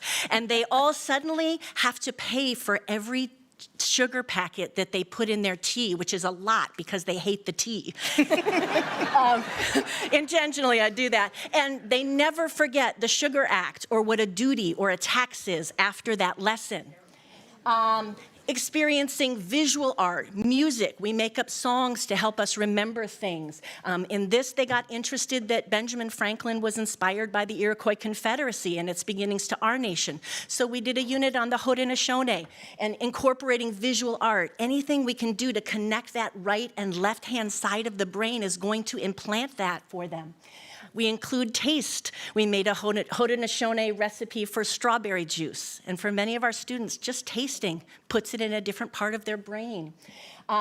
This was them getting up on their feet. I knew that I was going to be adapting the congressional hearing into a reader's theater. So I was sort of front-loading that early in the year, doing scripted readers theater. And this is them rehearsing for what became their congressional panel, their original curriculum-based readers theater. You can see it includes a lot of gestures, a lot of movement. The social-emotional is so important with our students, special ed. They need to not just understand what happened, but how it might have felt, what those people might have been experiencing and thinking, and that tactile helps them to do that. And here they are celebrating after their congressional hearing with our Maryland judges. They survived, we survived, and with their Read the People certificates. That's a little sample. We have a very short amount of time, but just wanted to show you what we do in my class. Awesome. One of the biggest hurdles for educators, and Michelle's already talked a little bit about how she modifies, but is knowing how to modify We the People experience without actually changing its core. What are some of their best practices for differentiating the curriculum or hearing structure so it meets the specific needs of students with disabilities while maintaining the high stakes rigor that makes the program so impactful? I think when it goes for the We the People hearing is that we start with like the opening statement. We know that this is going to be a research. We know that students are going to have to write. We know that they're going to have some sort of evidence-based argument. Structural simulated congressional hearings follow a structure. So there's a background question, there's an analysis question, and then there's an opinion question. So trying to build in those skills with the students as we go throughout the year. I'm just not going to touch that. Building in those skills as we go, so using the same structures that the English team is using within their classrooms, so using some sort of evidence-based argument writing frame. So we use claim, evidence, reasoning, and going back and reinforcing that as we continue to go on, as well as using low risk to high risk activities. For many students, this is the first time that they're being asked their opinion and having to express that opinion. So making sure that we are building in those skills as we go throughout the year so that by the time we introduce the simulated congressional hearing, they're like, oh, we're doing this again? Like, yeah. We are. So it can be really simple as when you're taking attendance, asking students, what is your favorite kind of potato? Which is a silly question, but gets kids talking. And then you can start to integrate some of those other skills that you want to see later in the simulated congressional hearing, like building off of each other's answers. So I tape talk, move sentence frames to the desk so that when students are responding, they can be, I agree with what you said, but instead I would like to do this. And also integrating a lot of writing into the classroom because we want to be building their endurance as we go through the year to make sure that when we go to introduce the hearing, the opening statement, that they're really comfortable when it comes time for that. And then the research evidence graphic organizer, making sure that when they are finding their current event, their Supreme Court case, their Constitution connection, their historical document connection, that they're familiar with that and that it's been integrated multiple times throughout the year. So we're slowly building on the skills that we're introducing for the congressional hearing throughout the entire year so that students are able to do it and integrate it when we do it. And of course, like getting them excited about the project. So the simulated candy hearing, I saw a picture of it earlier, and everybody loves the candy hearing. The kids always want to do it over and over again, all right? Candy corn never wins, I don't understand. Is that not the most patriotic candy? Like, so. So this picture is actually of a class in Reno, Nevada, and you may not be able to see it because it's a little blurry, but Asher right here, second in, is a student with a trach, and he really struggles to speak in class, but the class made a decision, and the teacher and the support staff made a decision that Asher was going to get to be a part of the program no matter what. And so while he may not have done a lot of the speaking part, because that was just not something that he could do, he helped write it and he helped participate. And he was able to gesture to several of the students in his group when he wanted them to answer something for him, that he had some like pre-written answers that the support, his special ed teacher and his classroom teacher had helped him with. And then we had another student in this class. We learned very quickly, just a tip, make sure your paper tablecloth goes all the way down. We also had a student with ADHD in this group, and the whole time he was wiggling his legs. But by giving them options throughout the process of learning, we gave every single student in that class the opportunity to do what was their strength, and they still felt really empowered at the end of it. So it may not have been the Q&A portion, might not have worked for a nonverbal student, but they still felt like they were a part of their group because they had some, you saw the girls up here earlier doing the signals. So we've had several students like that in the past where they were not going to be able to do the Q&A portion, but they had some pre-written notes and their partners would support them and say, my colleague over here would like to share this. And of course we let the judges know ahead of time that, this student's not going to be verbal and their other kids are going to be able to do that. But I think the most important thing that doesn't often get done well for students with disabilities is they don't get to do the fun parts of school because they have to be pulled out so often for other classes, because when No Child was left behind, social studies and fun got left behind. I said it, and I'm gonna stick to it. But what this allows us to do is to give them opportunities to be involved no matter what, and whatever that looks like at whatever level they're able to be a part of. And I think in the 20 years I've been teaching, over 20 years, I think that experiential learning is the best part of learning because it gives all students the opportunity to learn in whatever level they can arrive at. And they all walk away with having done something and been a part of it. And I think that's the magic of it. Whereas a paper and pencil test or now a computer test really gives you just a very small snapshot of what their abilities are based on what somebody says that they're supposed to be able to do. And this really gives us so much more. I mean, look at what your kids were doing, right? Like, it's magical. So, yeah. Amazing. I love hearing all those best practices. So we heard from Amanda talking about all the scaffolding skills needing to it, but also from both Michelle and Christine about how you can modify the hearing too, right? This is not a strict thing that you have to do one way or the other. We do know though that many educators look at the rigor, they look at We the People, and they get a little scared, right? There's a lot of intensity in the simulated hearings and worry that their students, especially students with disabilities, might be left behind or overwhelmed. So looking back, when you first started, what was your biggest honest concern about accessibility, and how did that reality of the student experience compare to those initial assumptions?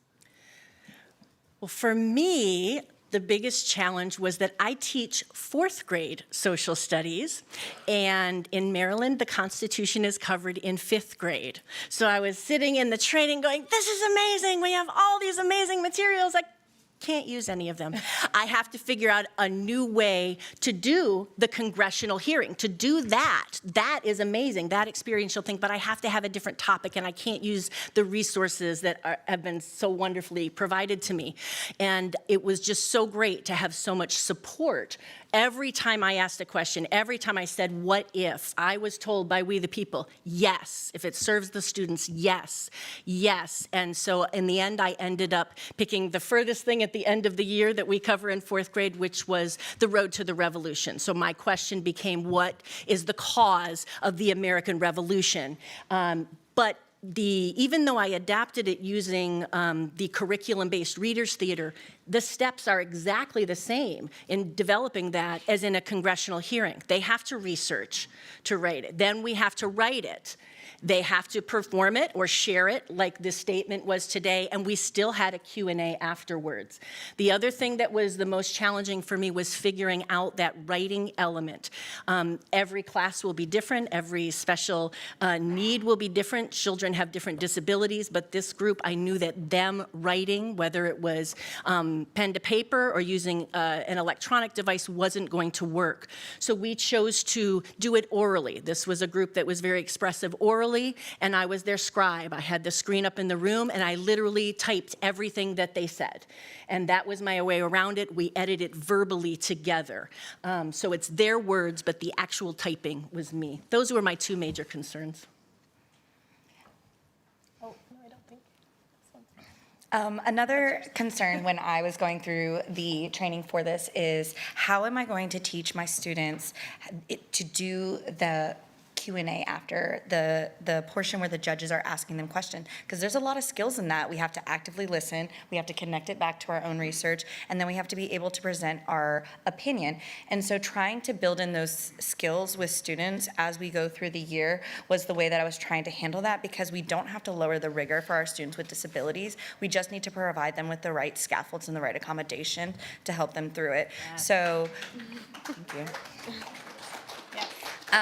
So making sure that my students, when the judges were giving their questions, I had the closed captions on so that my students could read the questions as the judges were asking them, making sure that they were familiar with the type of follow-up questions that they might hear potentially throughout the hearing, and then practice, practice, practice. We want our kids to feel confident and empowered by this experience, and that is the way that we're going to do that, is by making sure that they have lots of opportunities to practice the skills. Yeah.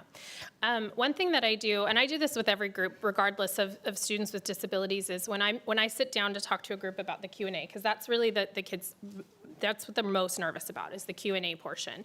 And so I usually say to them, I ask them what they feel that their strengths and the areas of improvement that they have personally in school. So I ask every single student in the group. And it's usually pretty obvious that there's a couple of kids who are like those go-getters and can quickly answer a question, right? There's always 1 or 2 of those in every group. And then there's a couple of kids who are sort of quiet and just sort of sit back. Those are, by the way, those quiet kids, those are the ones that get all the court cases. Every single time, they're the ones who know the court cases. So we use claim evidence reasoning, and I always tell them, well, you're going to answer the question with claim evidence reasoning. So your go-getters, they're the claim. Make a claim, and then you have to stop. And that's really, really hard for them. And then I say, and then our court case person is going to be the evidence, right? And they're going to make that constitutional application. And then your final student, who is often your very analytical, student who's probably got ADHD or is on the spectrum and is able to make those connections in such a unique way, because let's be honest, anyone on the spectrum has a really beautiful brain, and they're able to make that connection. And they're the ones who do that constitutional application. So they take that claim, they see the evidence, and they do the reasoning, because it also gave that student the opportunity for the think time, because that's what they really need. And they don't often get that in school, because the go-getters just answer the whole question without anybody else having a chance. So I just say to them, this is your role, and you don't do anything but the claim. You don't do anything but the evidence, and you do the reasoning. And when I set that up for them, all of a sudden they feel empowered, and they're like, I know what my job is.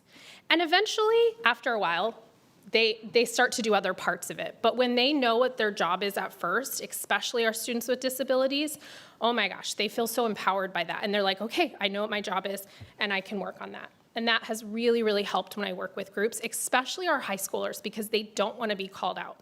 Our secondary students, they want that opportunity to shine without somebody saying, oh, I know, you have accommodations. They don't want anybody to know that, so.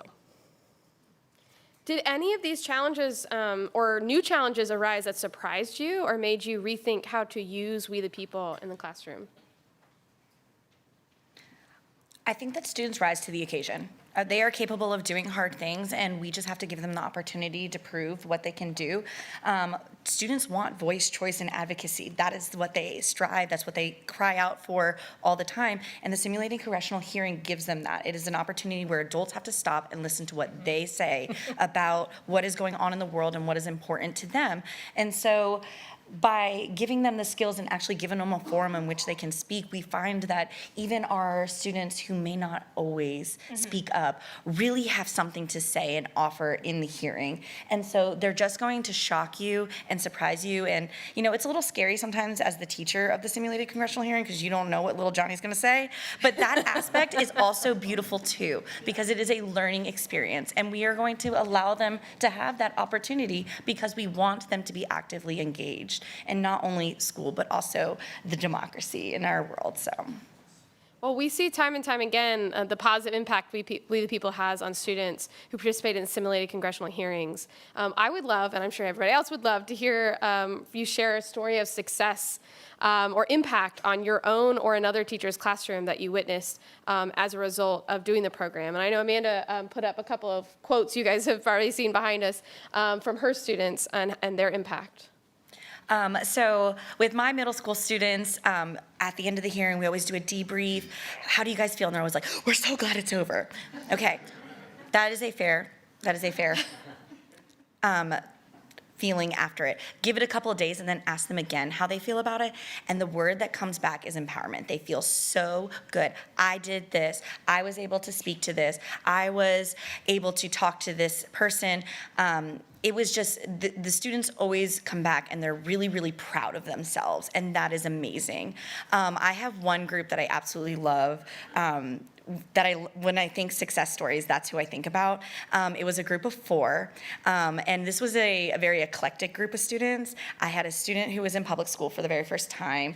The other 3 remaining students were in reading intervention. They were students that received accommodations, and one of their members was a student on the spectrum. She came in, she always wore her Mickey Mouse ears and her tiaras and her cape, and the kids really embraced her and they did their hearing really well. And they were really great with her because she was stemming throughout her entire hearing, but she was actively participating and was great in our follow-up. And I love that afterwards that all of my students put on tiaras and Mickey Mouse ears while they did the hearing with her. And she was an eloper, so we were concerned that she may elope because this is a really overwhelming situation. She did not. She was there. She was the loudest cheerleader for everyone else in the room, and it was just amazing. And then just because I've done this a couple of times, I keep hearing hearing back from the students who have done it before when they're in high school, and they're always like, high school is so easy because you made me do this thing. But also, I receive emails from teachers talking about, like, these kids know so much. 8th grade civics for the win. And these are students who typically are on reading intervention plans or are receiving accommodations or below reading level, and they're so knowledgeable because they were able to have a direct impact with it. For me, a big success story actually came from my own teaching. This program really terrified me for the questions section, as has already been mentioned, but I was not expecting it to elevate my questioning skills and my ability to teach my students how to do that.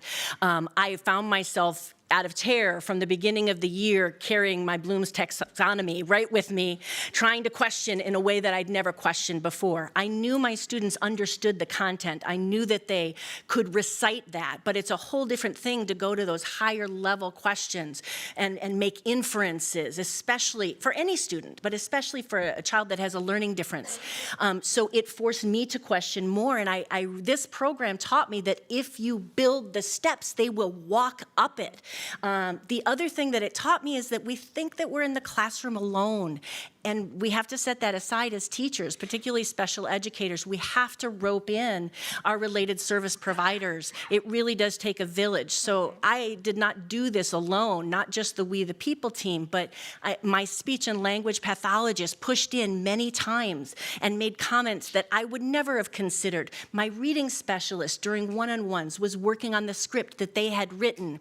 My school social worker, we knew we had children who had diagnosed anxiety disorders as the date approached, might be dealing with that. And so she was regularly touching base to feel that pulse. So we have to stop thinking of ourselves as being alone in a room. Mm-hmm. We are a village, we are a larger community outside of our buildings too. Absolutely, yeah. Yeah, I love that, and actually that leads us directly into our next question about, educators often say teaching We the People changes them as much as it changes their students, and so I'd love to hear more about how implementing the program for a diverse range of learners forced you to innovate your teaching practices and how that has influenced your approach in your other classes. So that was what I was thinking the same thing. Ditto. Well, I can share from a professional learning standpoint. Recently, we've really tried to expand who we bring to our professional learning opportunities, and that has kind of given me the opportunity to reflect on what I had to do in the classroom when I had a diverse group of students. I think that our updated slides did not make it because we were missing several, but that's okay. So we'll share those out at some point. They were great. But I think teaching teachers is no different in a lot of ways in that you have to look at your audience and say, how can I differentiate and how can I scaffold? You may have a teacher who is maybe not new, but maybe they moved to a different subject area. And that's really the same as a student who might be struggling with some anxiety. And so it's just an opportunity for you to step back as a practitioner and say, what am I doing to ensure everyone's success and that I feel successful at the end of the day as an educator? And I think that's really what teaching is all about, right? Is just making sure that we all are, at the end of the day, we all have the same goal, right? And it's making sure that our kids graduate with the ability to be productive community members. That's like the civic mission of schools, right? That's the whole point. We keep them for 13 years, but they have to live in our communities for hopefully like 60 or 70 years, right? And so I think for us, it's really looking at that individualized learning.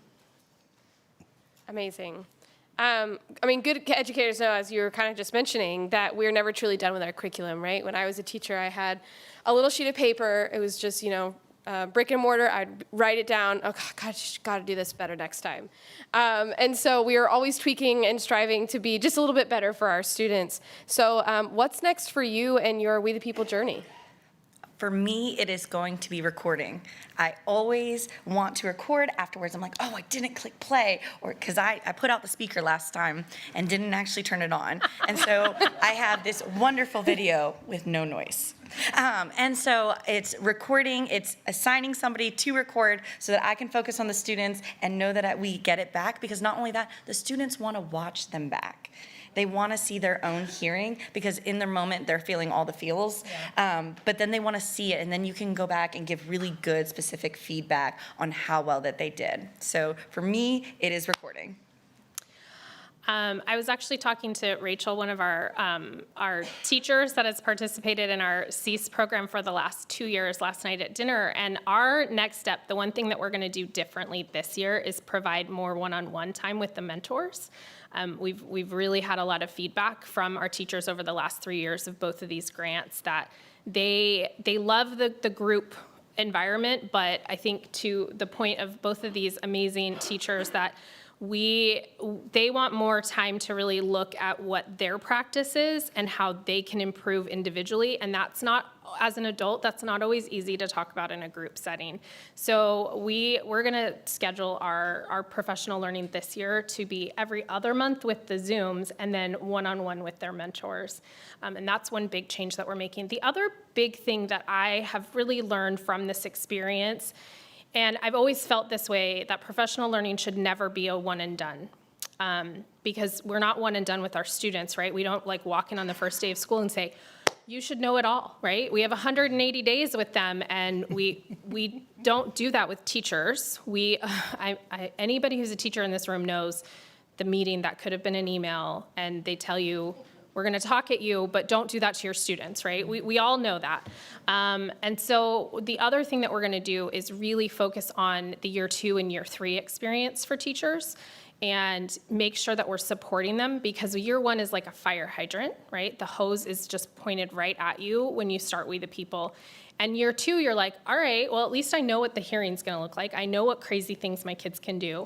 I know how amazing it can be, but I want to tweak some things because I've learned a lot. And so we need to support them in that year 2 and 3 of implementation.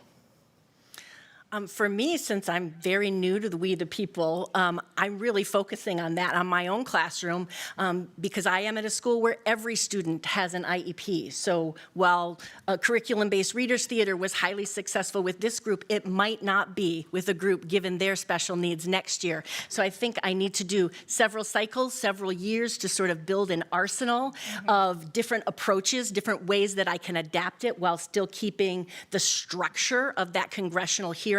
And that takes a while to build those tools and find out what works and what doesn't. The other thing is really just spreading the word to my peers, fellow special educators. I think we eliminate ourselves from a lot of trainings. This email didn't come across as attention special educators. It was to social studies teachers.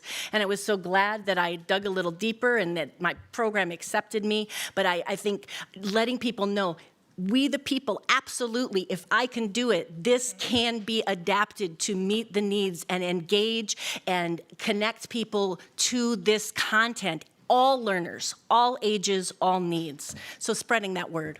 Absolutely, and I love that connects for our very last question, and before we wrap up, I want to hear what next steps that the center or our civic community can take in supporting teachers like you guys who are using We the People with students with disabilities, so we can take what we've learned in this grant and go even further. Well, I will start. There is an opportunity to remind Congress that appropriation season is around the corner, and social studies and civics education should be funded equally because it's just as important. So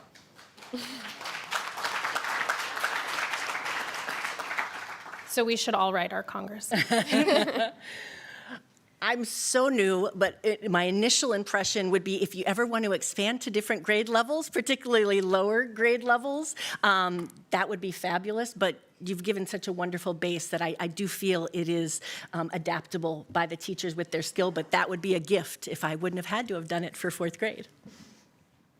I think I would like to see some updated middle school recordings of the hearing so that students are seeing their peers do the videos. Some of the videos are a little dated in quality. I have some for you. Thank you. because I do remember to hit record. I don't. Baby steps, baby steps. Well, thank you all so much. We really appreciate your time and effort to bring us this information, and we can't wait to continue this work with all of you guys.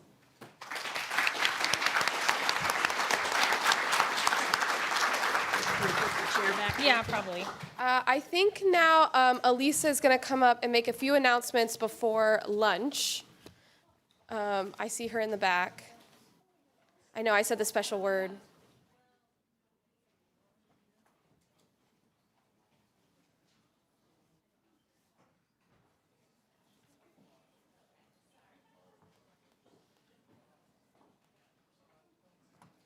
There she comes. Yes, we are.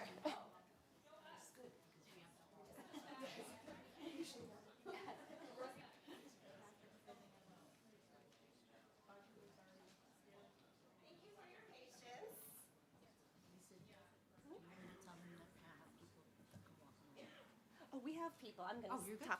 Yeah. All right. So our lunch today is going to be at another location where we have 15 nice round clean tables for everyone to sit at. The place is called the Healy Family Center Social Room. And I have two staff who will walk the group over because it is a little bit of a walk, mostly flat. And you would just be walking across the front of the Copley building, the next Healy building over, then making a right turn where the brick buildings are. I'm explaining it, but you will go with someone. And then on your left will be the Healy Family Students. You'll walk a little further.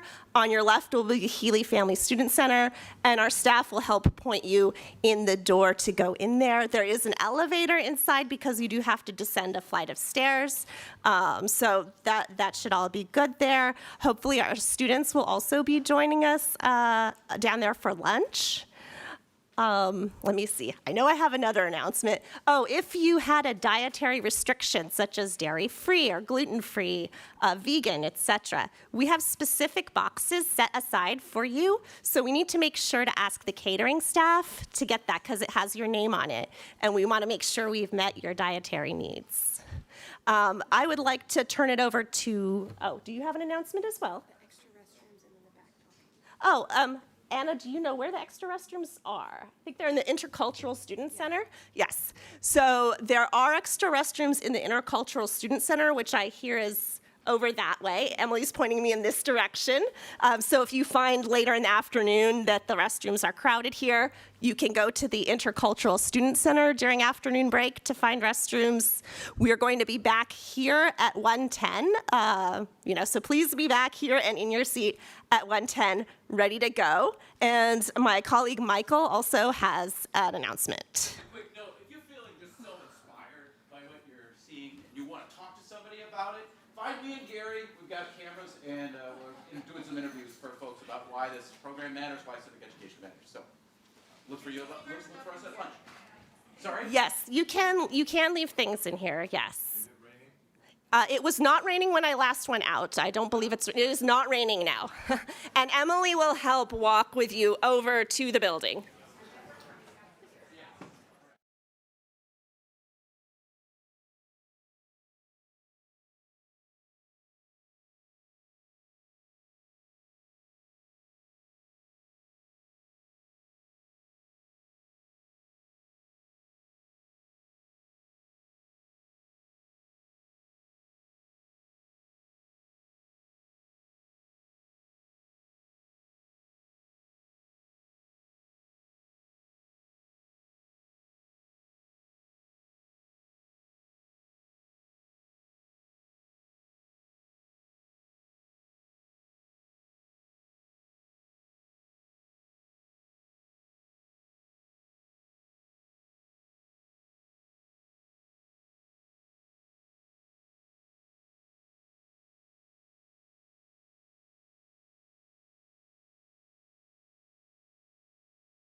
Thank you, everyone. It's been wonderful. I hope everyone enjoyed some good conversation at lunch. I really appreciate each and every one of you for being here with us today. Our next presenter is Dr. Diana Owen. She will be sharing her data report on promising practices in civic education for English learners. Dr. Owen. Thank you, Lisa. And I'm going to be really quick because we also have a wonderful panel on educators who are experts in teaching students, English learners. So I'll just give a kind of brief overview. I was so inspired by the last panel on students with disabilities, and I'm sure that the same will be true for this panel. So I'm just going to talk a little bit, like I did last time, about kind of a little bit of context about English learners. First of all, most English learners are born in the United States. And a fact that really kind of blew me away is that they speak over 400 different languages. So that's really a challenge for educators. Overall, 11% of students in K-12 public schools are English learners. And the percentage of English learners is highest in the lower grades and lowest when you get to higher grades, like in 12th grade. So 14% of English learners are in kindergarten, and that amount drops to less than half of it, to 6% by the time students are in 12th grade.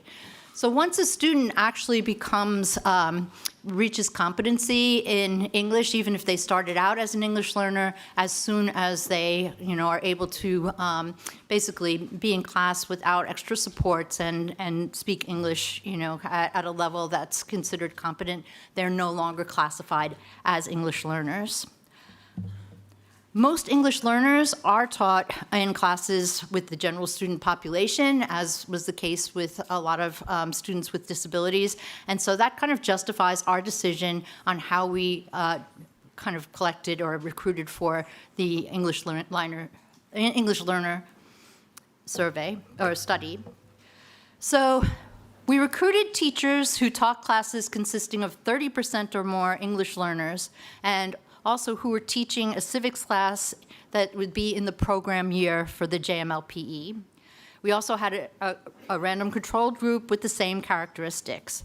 We ended up with 38% of the students in the study who were English learners.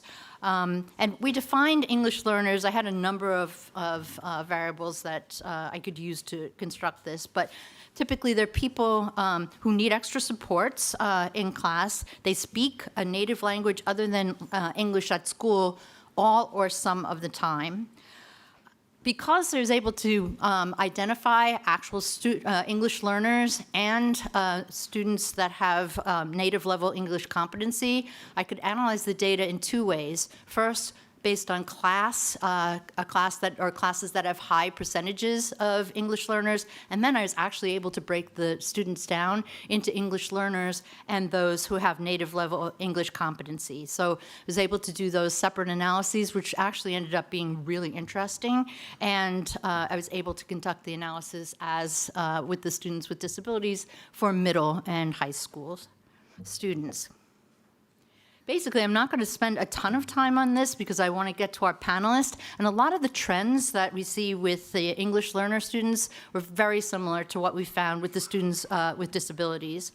However, there's some kind of interesting kind of deviations on some of the indicators, such as political interest. English learners made greater gains than the students with disabilities. On others, if we kind of go through it really carefully, we can see that the students with disabilities did a little bit better. So there's a number of, kind of variations, but for the most part, the basic trends are the same. I'm just going to show you, because I think this is particularly interesting, is that this is the data for comparing the English learners to the native level English speakers. As we can see here, that particularly at the middle school level, for both the English learners and the native English speakers, there's tremendous gains in civic knowledge, and much greater than for the control group. This has been consistent throughout, but I think it's really interesting, particularly the gains made by the English learners, I think are pretty stout. Then, just as we saw with the students with disabilities, this is for the classes with high percentages of English learners. There's students in the study. Actually, the We the People's students seem to feel like they understood more as a result of their class. They gained political interest, particularly as you see here with the middle school students again, kind of more on par with the control group. Their political efficacy climbed quite a bit for both middle school and high school students. Their communication and civil discourse skills, they're about the same as for students with disabilities at the middle school level, slightly less at the high school level. But still, as I mentioned, these what looks like small gains are really rather important gains because of the fact that it's harder to make these shifts in civic skills.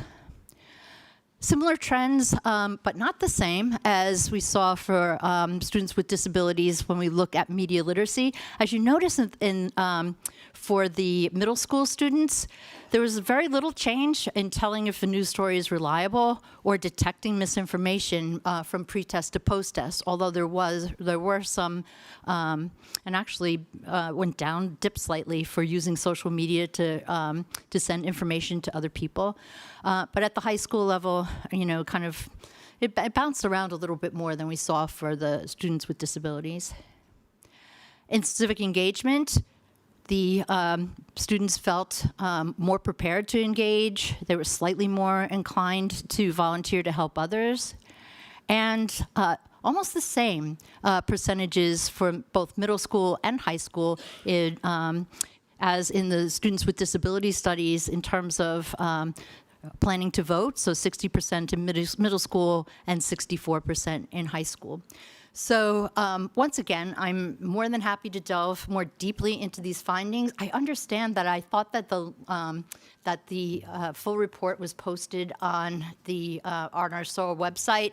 I'll have to get after that, but I think it's either not posted or not working properly at the moment, but I plan to have that fixed by tomorrow. So there's a lot more findings in there. I really found for the most part here, I presented the classes with high percentage of English learners, but there's really some very interesting trends that I don't have time to go into here between the English learners and the people who had native English competency.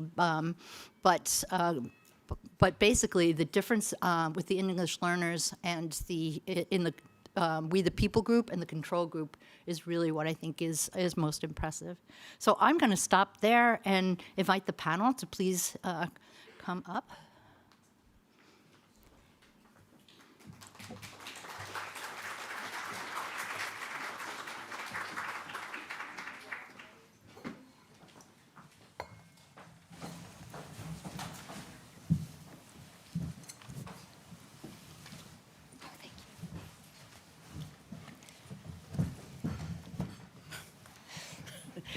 They're an oddly thing.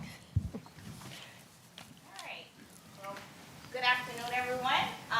We are going to be hearing from our English language panel, so get ready to get rid of your sleep paralysis that you have for lunch, because we have some great information that we're going to be hearing from our panel. I'm going to quickly introduce myself. My name is Taja Butler. I am the manager of Civic Learning Projects at the Center for Civic Education.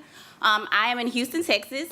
And I'm super excited to moderate this panel today because I remember when I went to school in Mississippi, and I went through my education preparation courses, and then I moved to Texas immediately after I graduated, and I was ready. Like, I knew I was ready to be the best teacher in the world that first year of teaching. And then I got in the classroom, and I realized all my students aren't the same, right? they need different things. And so super excited to moderate this panel for our educators who will be sharing tips, strategies, their successes, challenges that they face, that teachers in the classroom face every day, and how they overcame those challenges today.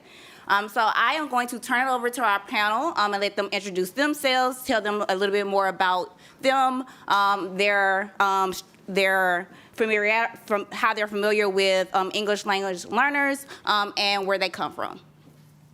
My name is Kelly Jones-Wagey. I teach at Overland High School in Aurora, Colorado, and I have been doing the We the People program since 2006. And I was like one of the OG James Madison in 2015, and then I was also one of the curriculum developers, pilot, and mentor teachers, so the original expansion program teachers too. And so I currently teach a lot of concurrent enrollment American government classes. The school that I teach at has about 2,300 students in it, and there are 68 languages in the school that I teach in. And they come from about 100 different countries. So, yep. Hi, I'm Amy Rosencrantz. I have been a social studies educator for almost 30 years. Currently, I am working in Southeast Baltimore City as a social studies coach. And thank you, Maryland. Where's Maryland? And Southeast Baltimore City has a high concentration of Latinx students. Our school is 80% EL students, and 95% of those are Spanish speaking. So I have been working as a social studies coach for the elementary and middle. As more of my second career, because I started as a hybrid English and history teacher, and I was given 2 sections of psychology and sociology about 4 years ago, and that was all I needed to say. I'm done with English. I need new. And then the next year, I was offered government, and I had mainstream classes and long-term Ls. And in our school, I teach at Alexandria City High School in Alexandria. We have 127 languages and 118 different countries. And it ranges. I was looking at a group of my students the other day that eat lunch with me, and we had someone from Bolivia and Bangladesh and China and Morocco, and they're all very good friends, and it's just amazing. And we were talking about it. But I came into the program through Amanda Kropp, who recommended that I do this. And then the next year, I was asked to be a mentor, and I am very addicted to it. I love it, and I'm very excited to be here today. Hi, everybody. My name is Eric Alvarez. I've been teaching for 20 years. I teach at a K-8, which is a social sciences academy. When our school transitioned into becoming a social sciences academy, I played a big role in that. So the superintendent created a position for me as a social science specialist at that school. So our district doesn't have any other social science specialist except for myself at that school. I started off as JMLP, the second iteration of it, and then I was invited to come back and help with other teachers. So I helped with JMLPE, designing some of the stuff and implementing some of that stuff. I've served as a mentor, as a trainer, as a technical assistance coordinator, so I've done a lot with We the People, in addition to having courses.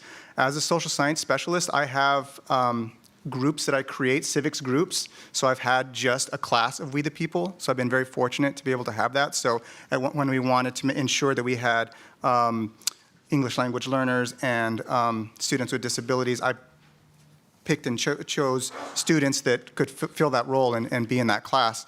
I also coach, and so I was coaching soccer, and I was listening to my students, and there's I think there's 5 different languages happening, and I was like, yeah, this is the group. This is who needs to be in here. It was pretty amazing. So I'm from Phoenix, Arizona. Phoenix is divided into 12 urban villages. Where I work is in the most economically neglected of those. We have a very high population of new arrivals from the Middle East, from Africa, different countries, but the majority of my students are of Mexican descent. The school in the school district are about 97% non-white, and most of them are speaking a second language. I think 90% of the students that come into the school start off labeled, because we have a lot of labeling in Arizona. And so they're labeled as, well, English language learners. Yeah. Awesome, thank you. As they all mentioned, they have plenty of experience with We the People, and many of them mentioned that they are people who piloted the curriculum and the program and the professional development. I would love to hear about your overall experience with the program, from professional learning to curriculum. Just what's your overall experience? Yeah. The experience with just working with EL populations? Yes. Yeah, so like I said, the majority of the students that come to me have some level first of all, I want to start off by saying, like, the way that I think about it is everybody is developing English proficiency. I'm still learning new words. I'm still learning how to craft my language. I'm up here having to speak in ways that I need to articulate myself in different ways for different audiences. So I say that because I've been teaching young people who are developing their English proficiency for the entirety of my career. It's just a matter of how I focus that and how I implement my pedagogy to ensure that it's appropriate for the populations in front of me. A lot of times I only get a semester most of the time with my students. And so I really want to make sure that they can do both, understand civics and the American governmental system, and we also have to do Colorado government in there as well at the same time. And so I want to make sure that the students have the ability to both access the content and also be able to understand it. And I don't care what language it is, because the reality is that if they're understanding the content, I'm okay.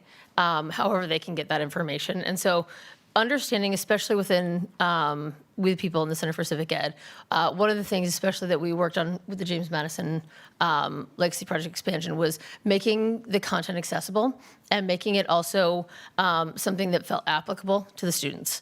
And so that way they could connect with it. And the more likely they were to connect with content and the more likely they were to connect with the information, the more likely they were to want to learn more information. And so then they could access the English a lot more. Then they could start learning the information a lot more if they could access the content and engage with it and feel like somehow it was connected to them. So there was a lot of that we did. And so finding things that students can find some sort of connection with was a really important thing for us to be able to do. And so I think that that's one of the things that, like, over the years that we've really done. And I've really worked with my students to make sure that there are things that they feel like it matters to them to learn the information. So. I think one of the things that we've worked on at my school, I was in JMLPE as a teacher and now as a mentor and also in CEAS, is at our school we have full inclusion. So we have push-in support and we have co-teachers. So we have an ELD teacher in every classroom teaching with the content teachers. So it's kind of been twofold in not only the teacher knowing the content, but also the ELD teacher knowing the content. And we've worked really hard as a school with students who have a lot of interrupted education from the various countries that they come from, really getting them up to speed with their English skills.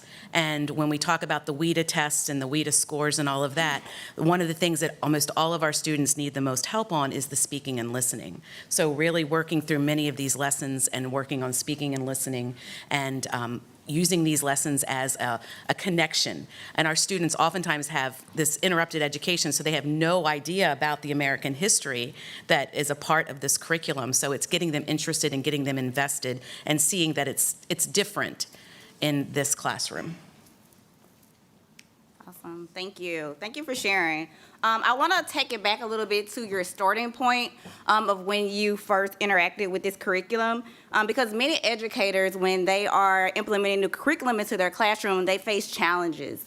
And so I really want to hear about what challenges you faced and how you overcame those challenges. How did this curriculum help you overcome those challenges that you may have faced? I can go first. Okay. If you want. I was like, I can go first. I got a great story. So don't worry, I've got a good one. Because so the first time I did We the People was in 2006. It was my first year of teaching. And so I was really excited and I didn't realize there was training that went with it.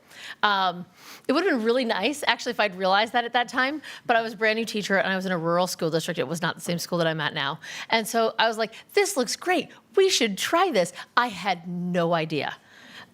Everything that was involved. So like I had another teacher who was like, oh, well, this is kind of sort of what it looks like. I was like, great. It is the most overwhelming thing I had ever done in my life. Not realizing that like, they're like, yeah, you have 10 minutes for this like opening statement. No, it was a 4-minute opening statement and 6 minutes of follow-up questions. They prepared a 10-minute opening statement.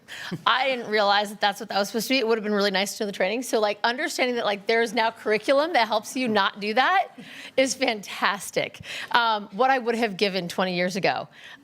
Because the reality is that there's so much more now that I didn't know. And so having the tools that are available, it would have been great. I mean, my students learned a lot. They learned a ton in that. Luckily, they were very forgiving of me. And actually, my little sister was in the class, so I think she didn't have a choice but to forgive me. So that helped. But the reality is it was hard to do when you were kind of on your own. And so I think that is definitely one thing that like now that there are so many tools that like the center has built out and like between Donna and like everybody else that you guys have like given us all of these things to understand how it's supposed to work has been incredible. So I think that is definitely one piece that's been nice. Yeah, I think the biggest challenge, and I think some of the young people today kind of talked about it and some of the other presenters talked about it, and I think it's just the fact that where we focus our attention like on STEM and on other things, and that this becomes less important. And so what ends up happening is we're more focused on testing and just like quick learning that we're just going to quickly recycle. So a lot of my biggest challenge was the young people that I was getting who are English language learners. They weren't expected, they were growing up in learning environments where they were learning to become dependent learners instead of independent learners. And the difference being is that they needed to rely on somebody else to help them get where they needed to be. They needed to keep checking, and they thought they needed to get the approval of the adult if they were doing things correctly. And so it was a lot less thinking and almost no critical thinking that they were given the opportunity to engage in on the day-to-day basis. So for me, everything that we do with We the People, you have to be a critical thinker. You have to be a thinker. So I think the hardest thing is dealing with and it's not educators' fault, it's the education system, that the young people weren't having the opportunity to do that thinking. And so a lot of the ways that they were being looked at was, I had to kind of shift like everybody should think they can. Whatever you want to do, they have the same intellective capacity as everybody else, just because they speak a second language. In fact, they have a second language, so that they should be able to do that in a more robust way once you give them the opportunities. So I think the biggest thing was, how do we overcome that? And I think a lot of it is confidence. So for me, it's like you have to build community, you have to build belonging, you have to build trust in your classroom.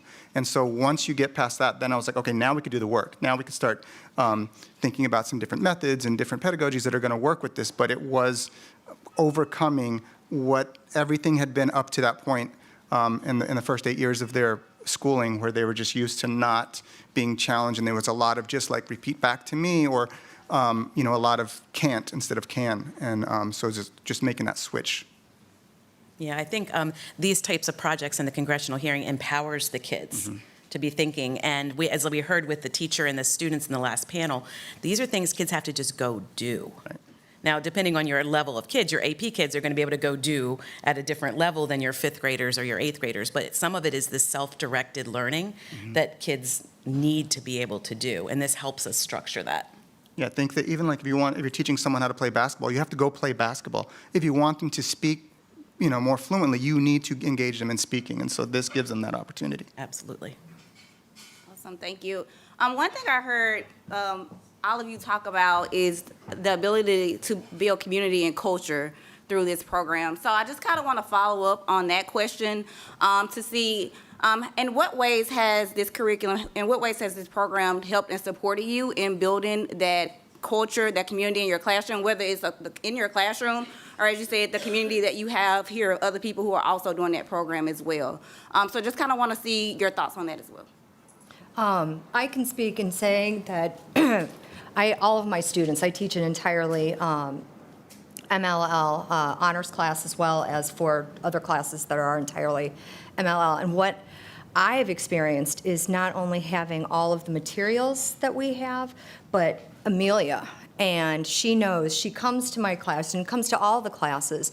And it's not like she needs think time about how to do it or let me get back to you. She has them right there. Here it is. This is the structure. Have them do this. And then the ability to then adapt, where we don't have to use what's given to us. We use what we can, and then we can, whatever we need to do to make it fit for our kids.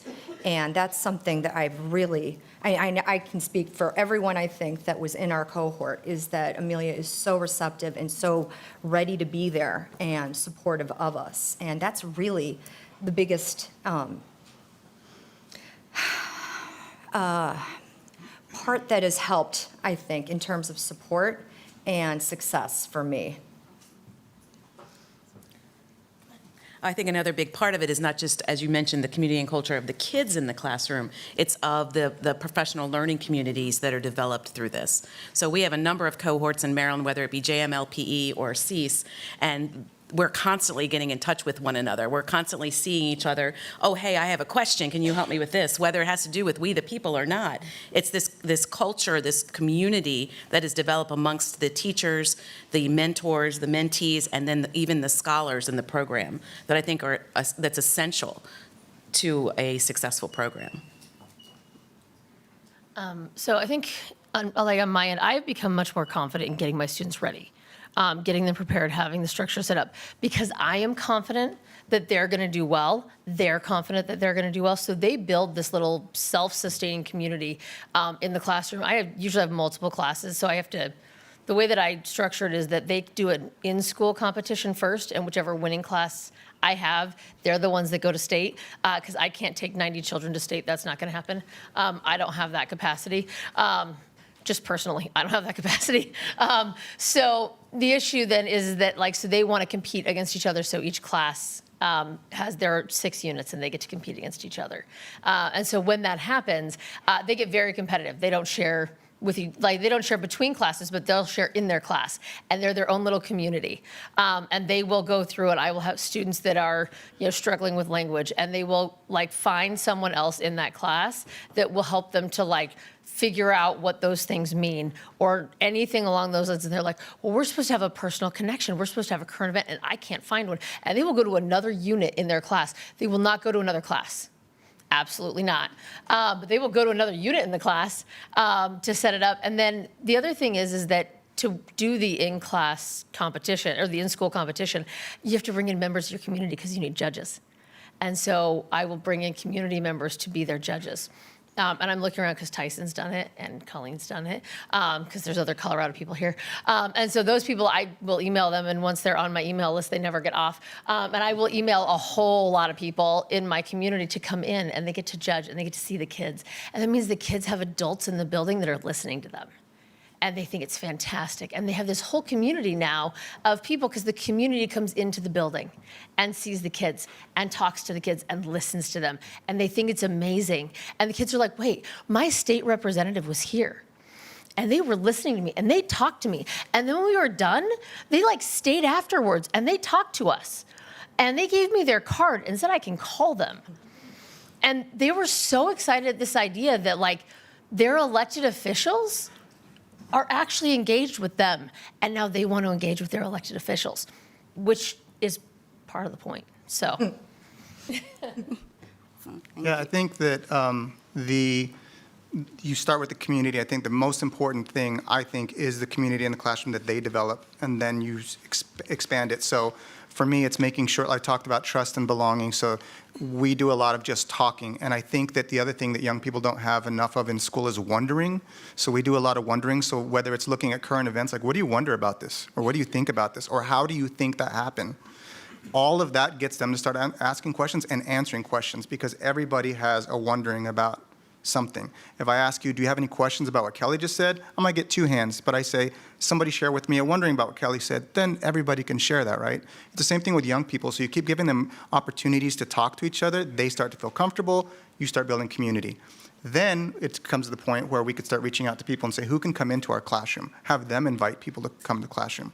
When they see the other staff members at the school showing up for what they're doing, just that alone is just so powerful for them. The people are coming in and supporting them. And I think about what Donna started off this morning talking about students who, they surprise you and they want to take on these different roles. Once you create the community, so when we do our simulated hearings, I do things like MVP of question 1, MVP of question 2, MVP of the whole thing, and I let them vote for it. It's pretty incredible to see how they vote and the ways that they want to encourage each other, because sometimes it's like they're just impressed that someone just read. They were able to just read the whole thing, and they did a good job. The pronunciation was great. And so it's pretty powerful to see that community being built, and then, like, again, to see the other adults coming in and to seeing that and to just validate that. That's what the community that I think is most important. Awesome. So I started off telling you all about my teaching practices as a first-year teacher, and how if I had had a program like this that taught me best teaching practices, how it would have informed me working with English learners. So just want to ask you all, how do you think this work has influenced your teaching practice with working with students who are English learners? First of all, I think that the last panel, everything that they were talking about, you could have said that could have been what we're doing here, because it's the exact same things. Everything they're doing, I'm like, yep. These people can come teach the English language learners because they have all these skills and the methods to do that. So I think for me, it's helped me in understanding. I mean, it's communication. Like, how do I communicate for the people that are in front of me? How do I meet people where they're at? So that the learning that I was doing, I think that if you really want to be good at something, you're always self-reflective and looking back and like, man, my first year of teaching, I was terrible, right? Because you're noticing like, these are the things that are helping me to get better. And so I think that working with certain populations helps you refine your skills, makes you maybe slow down in how you speak or slow down in how you think, so that you're, again, meeting people where they're at. I think that's the main thing is, who am I teaching? What do they need in this moment? And then that translates to everything else that I do. In terms of best practices, something that I've just started because of Citizen Nation Out, the biggest thing my kids have a worry about is speaking. And then adding to it something as complex as making connections to the Constitution and current events. And so what I like doing, and after last year, is showing them that first episode and giving them the option to watch the rest of them at home, but then seeing how diverse, it's not just white kids, it's not just American kids, it's all kids from all different points of view and life, and they can identify with it, and when they can identify with it, it's like, oh wait, maybe I can do it. And then the other thing that I do is before we do the candy hearing, and then before we start doing our constitutional hearing, is that I give them the notes that I took with my group, and then the statement, and then I talk about how I was worried about being the weakest link. I had two people in my group, Nick and Jake, that were walking encyclopedias of U.S. history, and it was, I thought that I knew my history, and it was like, oh wow, I need to bow. This is amazing. And so I tell that to my kids. I was the weakest link. Here, then we look through my statement. What do you see that I could have improved? And so that's the entry point in terms of understanding that even their teacher was like them, and they can get there. What I appreciated about the JMLPE lessons was that it provided me with some alternative strategies and scaffolds for working with my MLs. So as a teacher, no matter how long you've been teaching, you sometimes get in a rut. Well, I always teach vocabulary this way, and I'm just always going to teach it that way. There's a fantastic, and I forget the name of the vocabulary, it was probably maybe something you wrote, but there's a fantastic vocabulary note catcher that's in the JMLPE that was just something I'd never thought of before. And I was able to take that and start applying it, and it worked so well with my ML students, all of my students, right? But it's just the opportunity to look at things in a different way and scaffold your lessons in a different way that I found in the JMLPE lessons.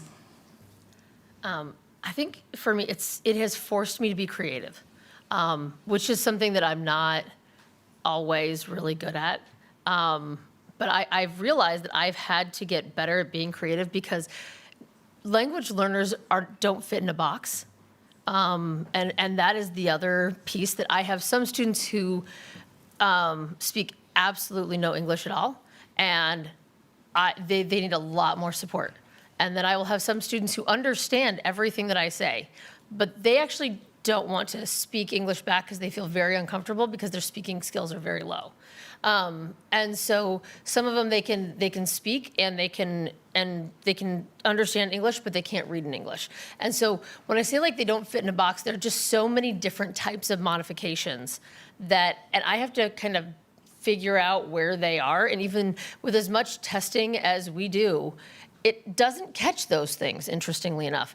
And a lot of times they're not, like, even if we do have some of that testing then I don't get those results until it's way too late, especially for some of the other things that we do. And so the reality is that, like, I need to kind of figure those things out, and I've had to be very creative. And I realized, though, that, like, the program lets me be really I can modify a lot of stuff, because we've done this with our team taught classes. We don't have all of our classes team taught, which that'd be cool. I got to admit, I'm jealous. Not all of our classes are team taught, but we do have some team taught classes. And so we've done this with our team taught classes, where, like, I've done it with my students, and our team teachers have done it with theirs, and we're all on the same day, and we all go at the same time. And we've modified for everything for our team taught classes versus my concurrent enrollment classes versus my regular classes. And we will do different modifications for all of them.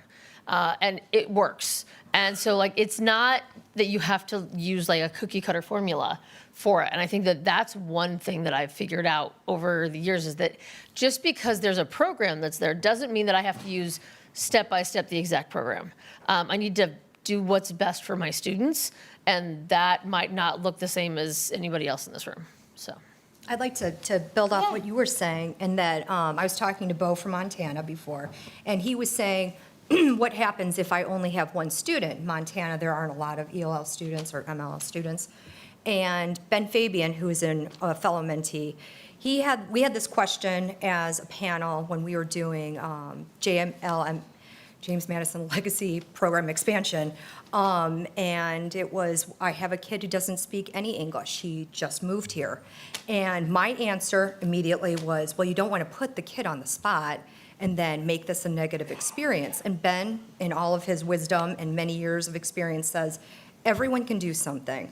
Give them the chance to do something that they can do, like, what is the definition of freedom? That is what they'll contribute to the whatever you're doing. In this case, we were talking about doing the hearings. And that switched something in me in terms of always knowing that even with my kids, that can be everywhere from level 2 WIDA to 6 and out of the WIDA scale, that I will find something for them to do. And then I will also let the group know what's going on, so everyone's sensitive and no one is being, quote unquote, brought down by, oh, I really want to do well, we want to do well. They know it's a group endeavor, and that really changes the whole feeling of it for everyone.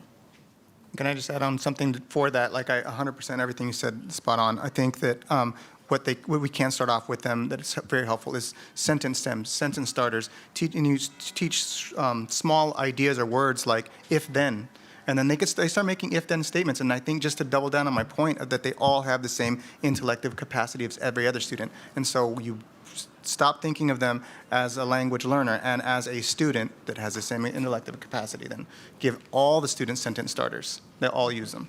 Okay, I'm going to jump into, because I'm going to give a specific example of something that, like, I did actually have to do one year. In the state competition, I had a student who, she was very comfortable reading her portion, as we saw, like, our panel of students earlier, and they were great. And so she was very comfortable. She had practiced it for hours because her English was not fantastic. But what she was really, really worried about was the follow-up questions. And there is a portion, because we were at the state competition, that talks about participation and how important it is that everybody participates in the follow-up. But she said, I know the material. I am so worried that I will not process the questions fast enough to answer what the judges are asking me. And so we had this conversation about, like, how do we do this? And so eventually we came to this question of, like, are we allowed to use Google Translate just for the follow-up questions, where she could like hit the button to listen to English, to listen to it. I want to say hers was in Arabic, I think. And so she wanted to listen to it, like see it in Arabic so she could read the question in front of her. And then that way she could read it so she could respond to the question. And so the answer became, like, we decided that that was going to be an okay thing for her. She could understand everything that she was doing, so she wasn't using any kind of electronic device to look anything up. We laid it flat so everybody could look, just to make sure that, like, she wasn't cheating. She was not using a phone to look up answers. But it was one of those things. It was a thing that we decided and got permission from all the other teams that were there that that was going to be an okay thing, because she knew it. She was just so scared that she wasn't going to get an answer in. But she really wanted to, so. Awesome. Well, I think that's a great place for us to wrap up. So last sentiments was every student has a contribution, even our English language learners. So thank you to our panel.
Okay, I'll give it to them. Do you want me to sit there, or do you want me to stand here, or do you not care? Whatever is preferable by you, so feel free to sit up there. Yeah.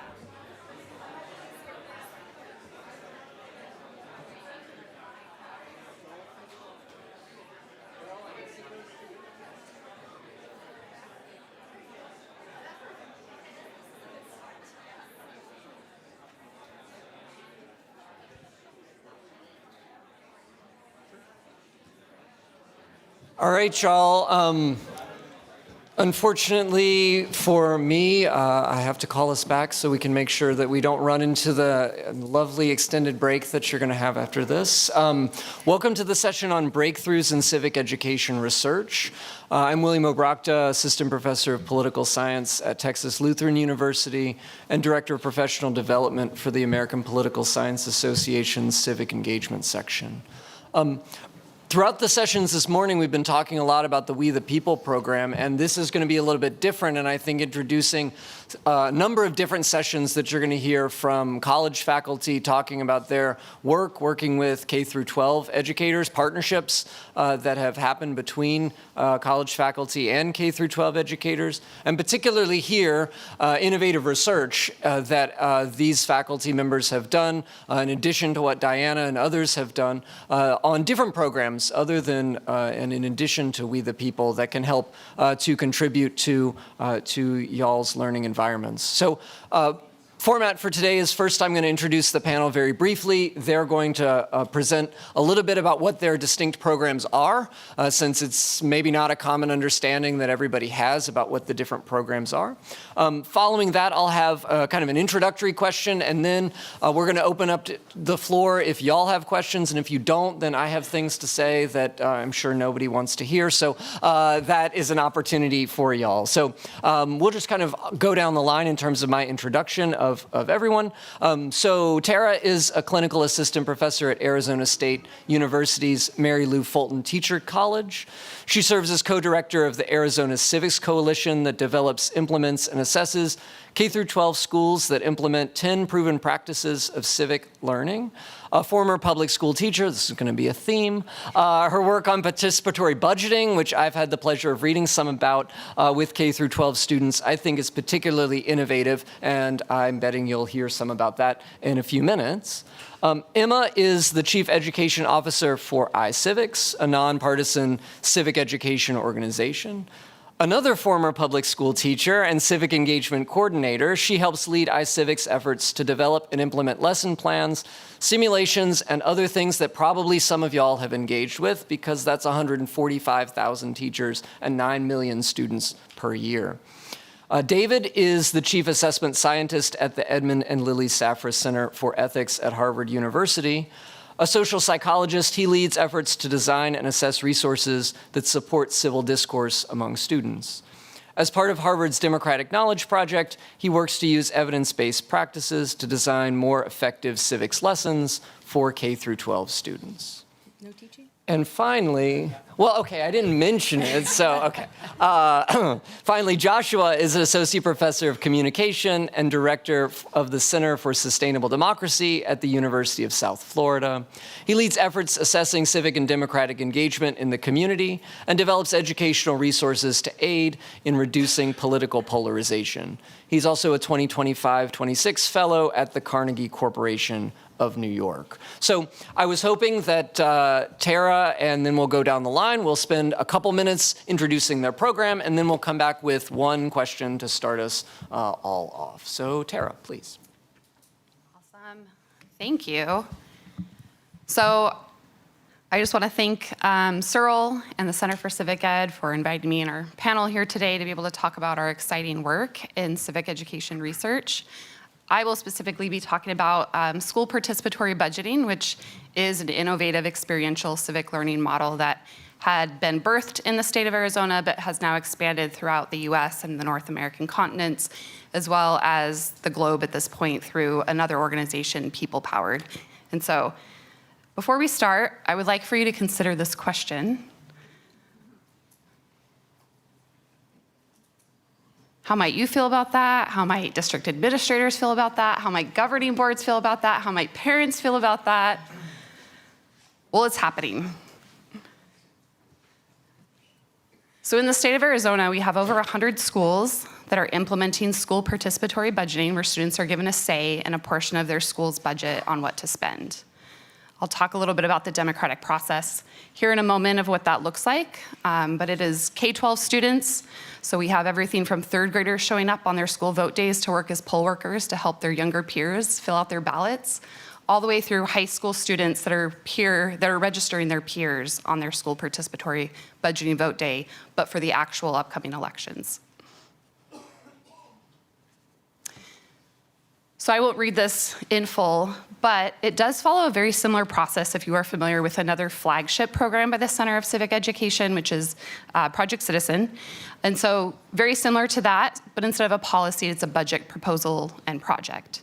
And so students come together to ideate ideas on how to improve their school communities and follow this process through all the way to the end of that vote day and then that implementation, with really following what would an election look like, right? So through campaigning, project proposal, almost similar to when you might put something as a ballot initiative on your state ballot. Two caveats I do want to highlight in this process, though, is one, it is actually a school-wide process. So every single student on that school campus is involved. Now, this does follow somewhat of an accordion model, where you do have a student steering committee, a core group of students that is shepherding that process along, but you open this model up to the larger school community during specific phases, such as idea collection and, of course, voting, and sometimes that proposal and project development, depending on different working groups and what that might look like at different school sites. And so that is something I think that sets this particular process apart, is that every single student does have some type of touch point throughout this process. This is not necessarily a new concept. Participatory budgeting started at the municipal level in Porto Alegre, Brazil in 1989, but Arizona, specifically Phoenix, Union High School's Bioscience High School was the first to pilot this within a school setting in the US in 2013. And as since then, we've seen through just regional and school and district diffusion across our state, many schools picking this up, but it's also been done in Chicago schools, it's also been done in New York City schools, some schools throughout the state of California and Texas, and it's slowly growing across the US and again, the globe as well. And in Arizona, we have a very unique ecosystem that supports this process. So yes, schools are very much at the center, but we do have a partnership. So I'm with Arizona State University, as William had introduced me, but we work very closely with a local nonprofit and very much a research practitioner partnership, the Center for the Future of Arizona, that helps with technical assistance and teacher training throughout this process. But we also lean heavily on other nonprofit partners to support programming, evaluation work, and also we work closely with our county recorder's office to, again, train those young people to be junior deputy registrars in high schools to be able to help their peers be registered to vote so that they can vote not only on their school participatory budgeting vote day, but the actual upcoming elections when they are age eligible. In terms of evaluation for this, which these findings I'm very excited to share with you today, we've had an ongoing partnership again with the Center for the Future of Arizona, and I'm leading more of the evaluation work side of this, is we use a very similar structure. The CASP framework is what we call it. I think there's some semantics there that you could play with in civics where, you know, attitudes might be dispositions, practices might be actions, but the CASP framework is very similar along those lines. So we measure the knowledge, the attitudes, the skills, and the practices for students after completing this process through a pre-post assessment, qualitative interviews, not only with students, but also sometimes parents, and then school teachers and administrators as well. And the findings around knowledge specifically are exciting in terms of students being more aware of what a public budget looks like. I think in financial literacy, that's often omitted, or it's not as explicitly taught. And so students realizing what public budgets entail, and not only the policies that are behind it, but the decision-making processes that come out of that too, especially within a school setting, is a huge takeaway that we've seen. We've also seen students be able to pick up democratic practices, so that critical thinking that the last panel had highlighted, also compromise, and really a common good mentality around what these projects and who they're going to serve on their school campuses. And then, of course, really knowing the needs of what their school campus does need, including students who historically maybe have not been factored into decisions around budget allocations. In terms of attitudes, we've seen a lot of takeaways in terms of sense of belonging, feeling seen, feeling heard, which we know in terms of students wanting to engage in their schools, that is an important factor. I know the last panel had also touched on that. So starting there is oftentimes something to hook students into civics, but that's happening organically throughout this process as well. And the other one that I would like to highlight is really this empathy. So that last bullet up there, thinking about what other people might need on their school campus and feeling concerned that those needs are not being fulfilled, really fostering that sense of empathy. In terms of skills, and I will arguably say that these are workplace skills, they are not just civic or democracy skills, but these bubble up to leadership, these bubble up to project management, these bubble up to really any type of workplace skill that you can think about in terms of being able to look at information, analyze it, critically think through that, make a sound decision that serves the greater good, but then also be able to move people and projects along to fruition. And so students are literally leading that on their campus through this process. And then lastly, for practices, students report having a greater propensity of wanting to vote, not only on their school vote days, but when, again, they are age eligible. That process is demystified a bit when they're the ones actually leading that and working with local county recorder's office. I will say, before the 2020 election, it was very cool. We used to bring out the actual voter machines and they would print the ballots for us. In Arizona, that no longer happens, but we still have the vote day stanchions that students will actually vote in and fill out their ballots that we print with the schools. But also being able to talk through these problems, which I think has implications for polarization, and knowing, again, what other communities might need and their worldview on projects. And so those are some of the exciting outcomes that we've seen through this school participatory budgeting process. Thanks. Emma. Yeah, all right. I'll give that a second so folks, if they want to scan. Happy Civic Learning Week to all who celebrate. Yeah, it's like March Madness for nerds, and yes, I resemble that comment. So I'm really excited to give you a quick sneak peek on some early data we have coming out. This might not even be coherent because I really got the data and then the next day saw the email about presenting and threw it in, and here we go. So my top line here is civic outcomes aren't a given, particularly in a US history course. Now, I know, of course it's not, right? It's a history course, and history teachers identify as history teachers. But many of you are involved in the Educating for American Democracy roadmap work, and we've been working really hard to integrate these two disciplines, and our early work has shown us how challenging that can be and how much more intentional we have to be. So to paint that point, you don't have to read this, and I promise I'm not going to read it to you, but this is sort of what we're saying here. You create this high quality, 8th grade, US History 1, EAD aligned, fully inquiry-based, primary source rich, project embedded curriculum. It's awesome. But as you all know, teaching US history, there's a lot to cover, and the standards are written for history, not for civics. But we want to see these EAD-aligned outcomes, things like plurality, or respect for pluralism, multiple perspectives, wanting to engage across difference, consume news, talk about current events, et cetera. And we want to start to cultivate those in a history course. You put in those inputs, you put in high-quality PD, coaching, not just coaching, but ongoing, not just PD, but ongoing coaching, community of practice, and then you start to do various levels of research. This is only capturing our AIR study that I'll talk about in a second, but we've also been working with CERL out of UC Riverside for the past 4 years as we've been piloting this curriculum and this professional learning program and doing continuous improvement research. So here's what we found out early on, in the early days, is that for the civic outcomes, it wasn't working. The teachers did not appear to be focused on civics. I have a quote from observational data or survey data where a teacher just says, I don't consider myself a civics teacher. And when we went into the classrooms and we were observing, we weren't seeing these civic activities. We thought we had embedded them. We thought they were going to come out maybe naturally, but also because we had embedded them. And that students, here's the cool part, even though we weren't seeing these things, which was disappointing, the students were hungry for these classroom learning opportunities. But just to sort of highlight what we found here, I'm going to quickly go through just a couple of, Actually, this is the quantitative data showing. So we have 2 school districts, and the fonts didn't quite go over. So District 1, you're just seeing iCivics, that's the red line. District 2, we have iCivics and then control, and you can see it was pretty much the same.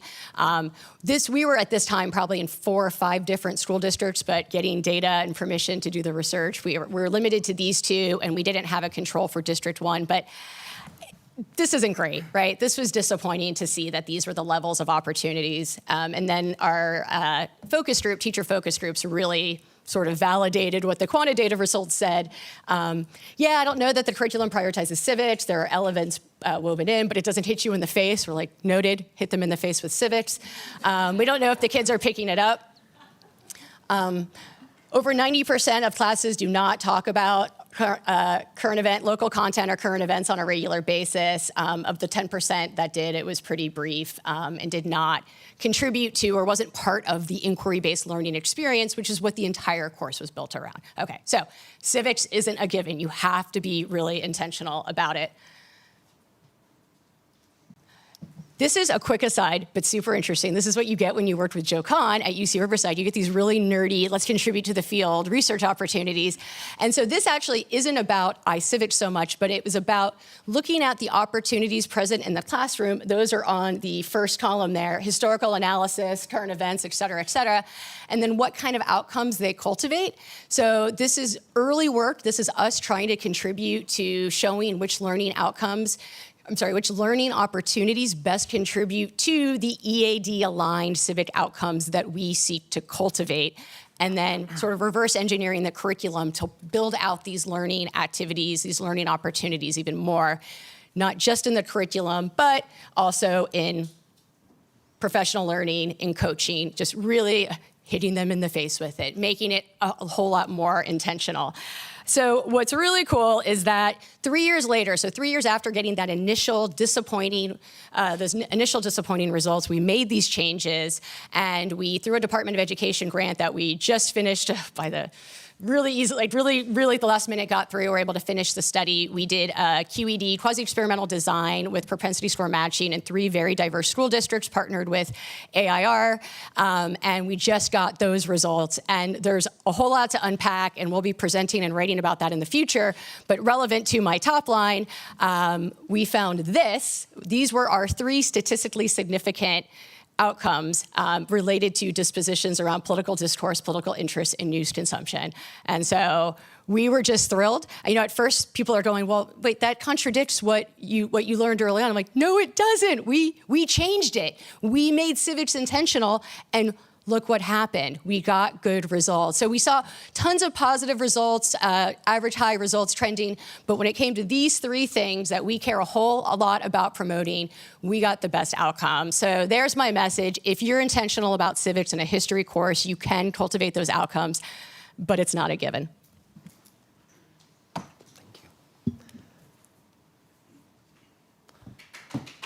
Thank you.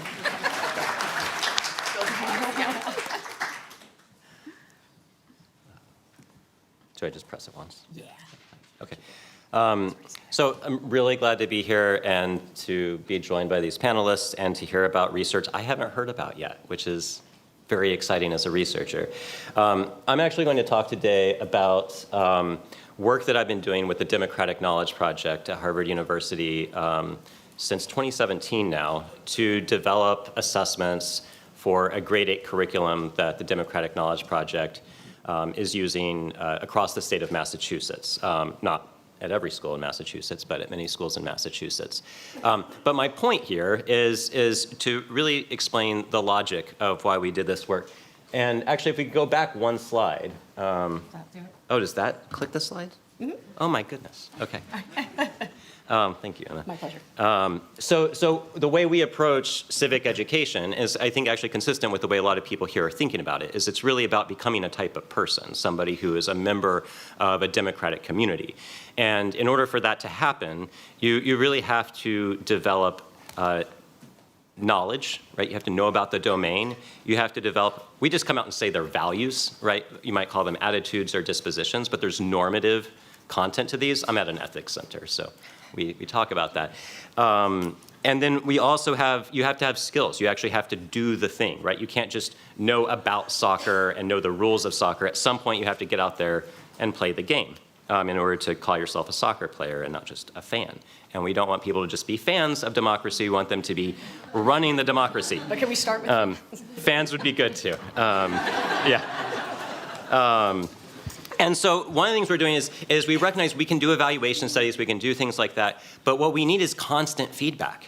In Massachusetts, there's a lot of state support for civics. In fact, they've actually rolled out a pretty good civics statewide assessment. Other states have it. Florida has a very good one. But they look primarily at knowledge, right? And what we've heard from a lot of these success stories today is that, yes, knowledge is important, but when people talk about success in civics, they're not just talking about that. And so what we try to do is have a holistic assessment system that allows us to hold ourselves accountable for our real goal, which is not just civic trivia, but civic identity development. And so if we go to the next slide, we do have a knowledge test. It's fairly straightforward, but we need that. Students do need to know the philosophical foundations and history of government, as well as its structures and systems. But we spent a lot of time developing a civics values questionnaire. And this is work that's very much inspired by the political philosopher Danielle Allen's work on political friendship. And I worked with her to sort of come up with this idea of civic identity development and to specify which values we think are essential for our 8th graders to develop. And we think are essential for everybody in a democracy. But we focus on 3 what we call shared values. So civic self-confidence. This is civic self-efficacy, but we heard from 8th grade teachers that having the students say efficacy doesn't work. So it's self-confidence now. And we have civic reciprocity, the idea of give and take. And then we also have this element of civic self-care. Civic engagement has risks, both sort of epistemic risks, false information, but also just like time commitments and reputational concerns, things like that. So we want to measure all of this. We use psychological methods for that. And a colleague and I, Nicholas Riveros-Medelius, just had a chapter where we describe this in detail and some of the evidence we've gathered to substantiate its use. But something I'm really proud of is we developed a civic skills assessment that's based on student-led civics projects. And the idea here is that when students actually do civics, that's our best chance to see if they can do it, right, rather than on a test. I have been reminded that some big civics tests are multiple choice in the voting booth, but most of them aren't, right? It's about collaborating with others, thinking creatively, things like that. And so Massachusetts requires civics projects. We've helped develop an assessment tool to help teachers really document student learning from that.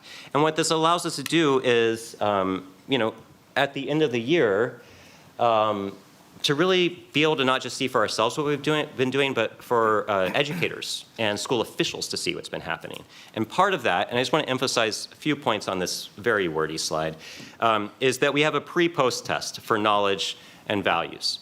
That has turned out to be very important because students come in, even in a state like Massachusetts, in very different places with knowledge. That can be discouraging for students. It can be discouraging for teachers.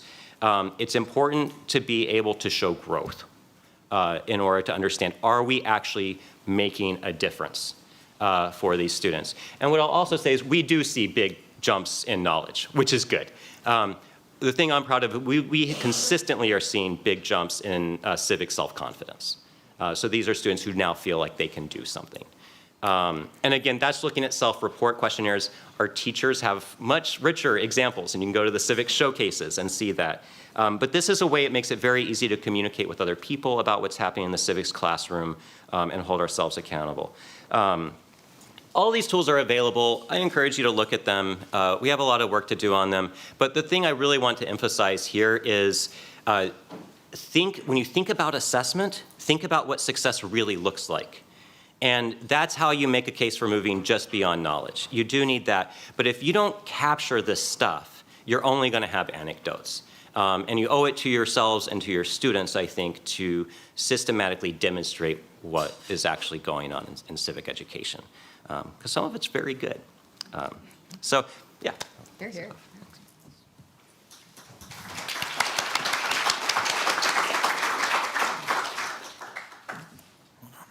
How do we go back? There we go. Okay.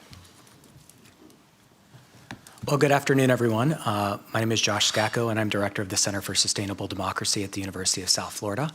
I'm also associate professor in the Department of Communication. And what I wanted to talk with you all about today, and piggybacking on some of the comments that have been made here today, is in thinking about blind spots and frontiers in potential ways of thinking about civic education research that I've been thinking a lot about as a center director. So a lot of the center's work is focused on issues related to political polarization and its many manifestations in terms of policy, affective dimensions, identity-based polarization. And we've been fortunate to be looking at this in a variety of contexts, both in the United States as well as internationally, with funding from the U.S. Department of State as well as the Carnegie Corporation of New York. And one of the recent pieces of research that the Center for Sustainable Democracy worked on in partnership with another organization, the Life and Media Survey on the USF campus, was in a survey of adolescents aged 13 to 17 in the state of Florida, looking at their technological usage and the correlates of technological usage with a variety of factors related to mental and physical well-being.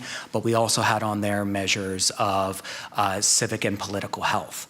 One of the key findings that we were able to pull out of that particular data that's kind of inspiring some of the work where I'm thinking about going here is that in households where both parents or guardians share the same political party, what we're finding is that the source credibility perceptions among adolescents in terms of how they evaluate information sources, they're evaluating them qualitatively and quantitatively differently in terms of credibility compared to households where you have mixed partisanship amongst parents. And it's not necessarily in the directions where you think, but in fact, in more politically polarized households, we're actually seeing higher amounts of source credibility assessments in terms of trust and things.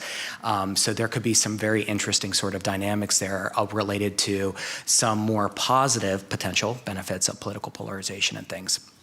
But I note that because what this illustrated for me and what this is really getting at is we have quite a bit as a field in terms of thinking about civic education. We have a number of blind spots. And one of those blind spots isn't thinking about, and I know that Dr. Diana Owen mentioned it in her opening remarks this morning, we have significant blind spots in understanding youth political socialization in the United States. And systematic analysis of political socialization dynamics has not been conducted longitudinally over time since the 1960s and 1970s. And so we have been flying blind for approximately 50 years in understanding what are the overtime effects of political socialization dynamics with regard to thinking about what's happening in households, in schools, in communities. And what we do have is we have different pieces of the puzzle that have come together, and these types of formats are really great for doing this. And so about a month ago, I convened actually Dr. Owen from CERL here at Georgetown, as well as Dr. Lance Holbert, who will be speaking later, at the Lenore Annenberg Institute for Civics at the Annenberg Public Policy Center at the University of Pennsylvania. I convened all of us in Tampa for 2 days. For us to brainstorm and think through what would a long-term study and assessment of political socialization in the United States look like.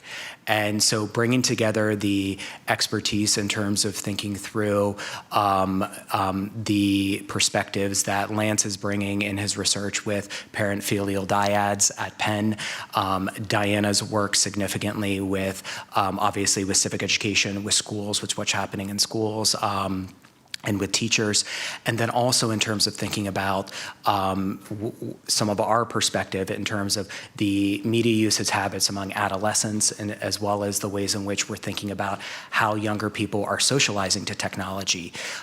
What we're aiming for here is an overtime assessment in terms of survey work that can hopefully inform not just policymakers, but also parents, teachers, in understanding what is happening at various points in time when children and adolescents are getting into the classroom.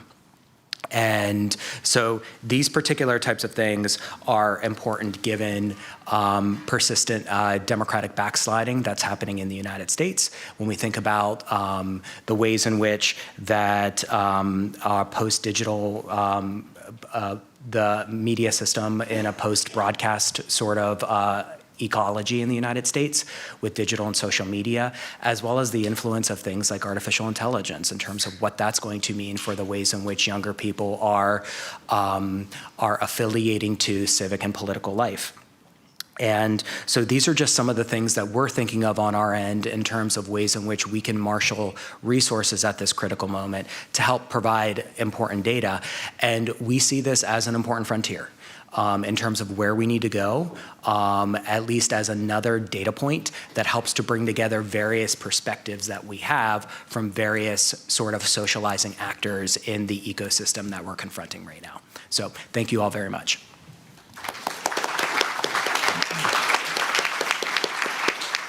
So thanks to all the panelists for their comments about their individual projects. What I'd encourage us to do in this discussion, and my first question is, if you're interested in the particular details of one or more of the projects, to approach the panelists after, have conversations, this type of thing. I'd like this discussion to be a little bit more general about what some of the research results are. And I think the first question I had, which many of y'all have already started answering, is, well, a lot of these programs are available to individual school districts or working in certain areas, or are available online for adoption in a state or a civics curriculum. But if I'm an individual teacher at an individual school, what's the lesson and the thing I can pull out that may be useful in my classroom at this point in time, right? Let's start if we're building the triangle, if we're building at the bottom, right? And what I pulled out so far, right, is that Tara is saying something about participating on campus or in the actual using the school as the laboratory for civic engagement, which is an important also element at the college level, I think, but particularly then in K through 12. And then Emma's saying something about being intentional. So when we're doing this civic education work, trying to be thoughtful and intentional about then also assessing, which is what David is trying to bring, not only the knowledge, but then the values. And then more broadly, when you're assessing and being intentional about things that are maybe happening right around you, trying to think about the areas in which you're missing, right? So areas that are more innovative, and this is what Josh is trying to bring up. But I wanted to then, as opposed to my encapsulation of it, give y'all a second, 30 seconds at most, right, to try to capture what is the main takeaway for that first year or second year teacher that's civics, history, this type of thing, that they should take and distill from your work and think about as they start this approach until their school district adopts absolutely everything that y'all are doing and all these evidence-based practices. Tara, I don't know if you wanted to take a stab at that. Yeah, so school participatory budgeting aside, I think viewing democracy by doing as a pedagogical approach would be my advice to this question. So thinking about, coming from the democracy scholarly world, 3 types of democracy that school participatory budgeting and many of these other civic programs encapsulate. So thinking about direct democracy, what can you directly give to students to have them direct themselves? Participatory, right? So not leaning into your usual suspects or just those students who are already predisposed to leadership and opportunities for civic learning, but thinking broadly who else needs to participate. And then the last one, really thinking about that deliberative piece. So building out space for that open classroom climate, spaces for students to talk about their ideas. So those kind of 3 buckets of democracy I could see is like the big takeaway here. Yeah, I would argue that I agree with all that, and that we know what good civic education looks like. We enumerated those promising practices over 20 years ago. We've made some updates. For the most part, everything is holding true.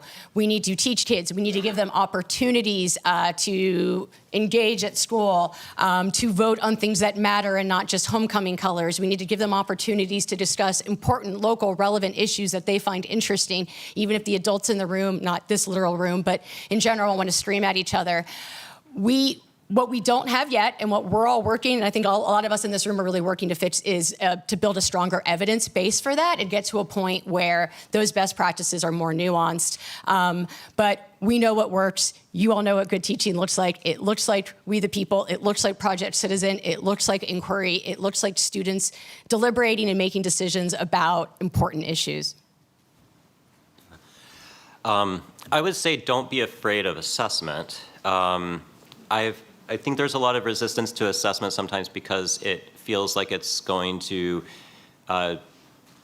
portray your students or yourselves or your school in a bad light. And I think the concern is that you know something's working, but you're worried the assessment's not going to pick it up. And I would say that's a problem with the assessment. So one thing I would recommend is the National Council for Measurement and Education developed something called the assessment triangle years ago. I turn to it regularly. It's a simple heuristic device for thinking intentionally about how you do assessment, where you start by being very clear about what you want to exist inside the student's mind, what you want them to know. And then you think about, how will I be able to observe that? Not, how do I create a situation in which the student's going to have to be really clever to show me that they know something? But instead be like, how can a student possibly avoid demonstrating this competency if they have it? So really try to bring that out. Think like a measurement person rather than somebody who's trying to rank people or something. And then think about interpreting what you're seeing in ways that actually tells you about that underlying learning outcome you wanted. So not necessarily spelling and grammar if you're asking about philosophical foundations of US government, because you're not necessarily teaching English language in your class, you're teaching civics. So that sort of thinking is, I think, a way to be able to showcase learning that's actually happening. I think sometimes people don't think learning is happening in civics classrooms, but maybe that's because we aren't showing it. So that's just my appeal for, don't give up on assessment. You're here.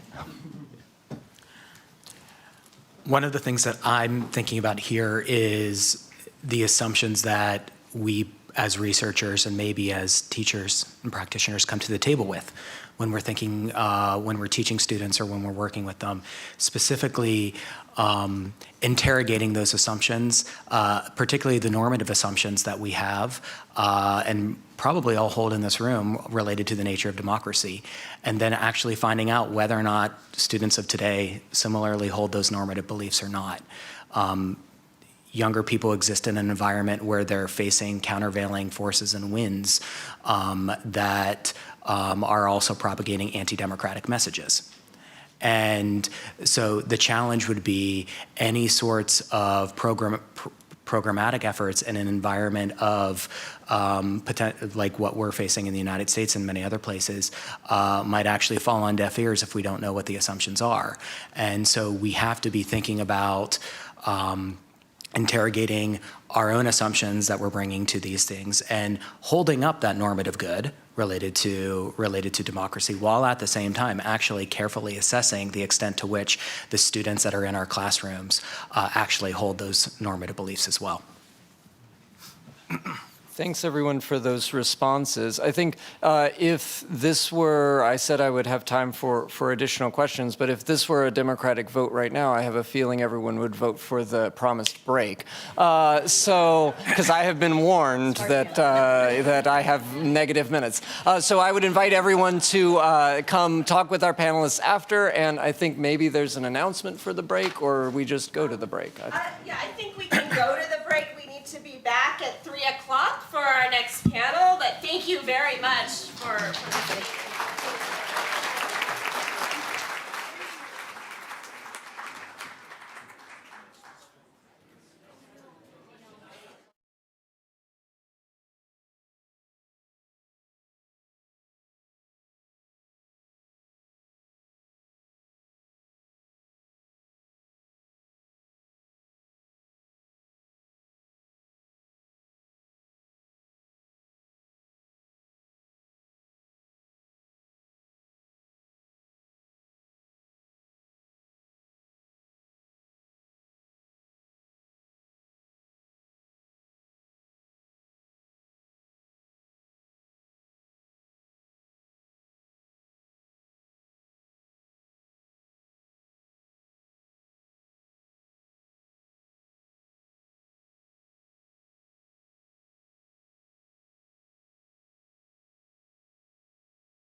Folks, maybe. There we go.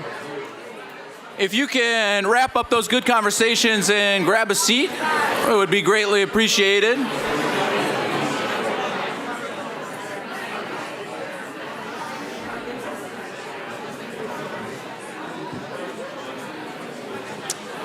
If you could grab a seat, please. Wrap up those conversations.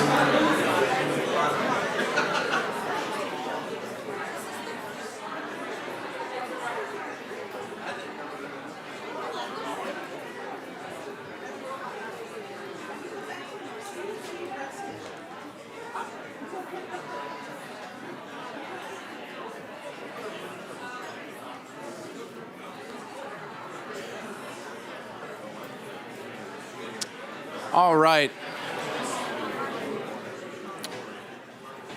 Well, good afternoon. Oh, let's try it again. I'm going to be that person. Good afternoon. Everyone wake up a little bit. I am honored to moderate our upcoming panel, this next panel, with a wonderful cast of friends and peer organizations, sister organizations in the field of civic education and civic learning. And it's an all-woman panel here. What did you call that, Rachel? A womanal? Okay. So I'm off to the side intentionally here. But I'm going to speak as little as possible and try to let some of what our guests have to say, our panelists have to say, shine. And we're going to take this opportunity to widen the ambit of our conversation a little bit on what we're talking about when we talk about experiential civic learning. There's a lot of different ways. There's a lot of really good work that's happening all across the country. And guess what? It's going to take a lot of us to work together to break through a lot of the barriers that we have already talked about, whether it's assessment or funding or reach and saturation. But it does take a whole lot of us working on the similar bodies of work to expand access to more students so that more students can, again, the last panel did a great job of teeing us up for practicing democracy and actually getting out on the field and doing what we know makes a difference. So that's me. I'm going to talk as little as possible. So our session title is on what does make civic learning stick. And our collective understanding as from a lot of us as the field can differ, but it is really rooted in the practice of democracy, moving from principles to practice, and that means experiencing something. So think of the students that were here earlier. Do you think those ladies will ever forget presenting in front of a room like this? They will never forget that experience. I mean that very earnestly and very seriously. That will stick with them through whatever they do with their family, whatever they do with their friends, whatever they do in their career, certainly what they do with their community and their country. And so that's the thing, that's the kind of thing that I think David Kidd put it really, you don't be afraid of assessment. We know something's working right there when kids are experiencing something like that. Young people are experiencing something like that. And that sticks with them for a lifetime. And that makes a real meaningful difference, not just to the individual, but to their community, their family. It has vast ripple effects. And a lot of us in the field have experienced and seen that. And so that's what we're going to talk about. We have a wonderful panel. I'll let them introduce themselves. As we go down the line a little bit, but just to do some table setting, a lot of us together worked on a white paper through the last, probably over 12 months. I think it was set for a 12-month schedule, but we went way over that. On a white paper sponsored by and co-chaired by Danielle Allen and Liz Clayroy at Generation Citizen, Danielle being at Harvard. Under the auspices of Educating for American Democracy, it was a white paper. You can scan the code to get it. So pretty academic stuff, but very helpful. A landscape of the field for what experiential civic learning can look like. What is experiential civic learning? As you can see, the highlighted definition up there, I won't belabor that point because it can look a lot of different ways. And the report was really about all the different ways students can experience civic learning by doing and practicing democracy. So that report came out just several months ago, and so a lot of my colleagues here worked on that together. Vernay and I actually were at the National Forum. We're kind of run it back a little bit and bring some students in and do another session kind of like this on experiential civic learning. And before we get into all the different flavors of different organizations doing work in experiential civic learning, why is this important? It's because it's getting a lot of attention and a lot of positive response. There's a lot of clippings up here about different maps and examples of Civic SEALs. Raise your hand if you've heard of the Civic SEALs and the Civic SEALs movement. Most of this room, I'm preaching to the choir.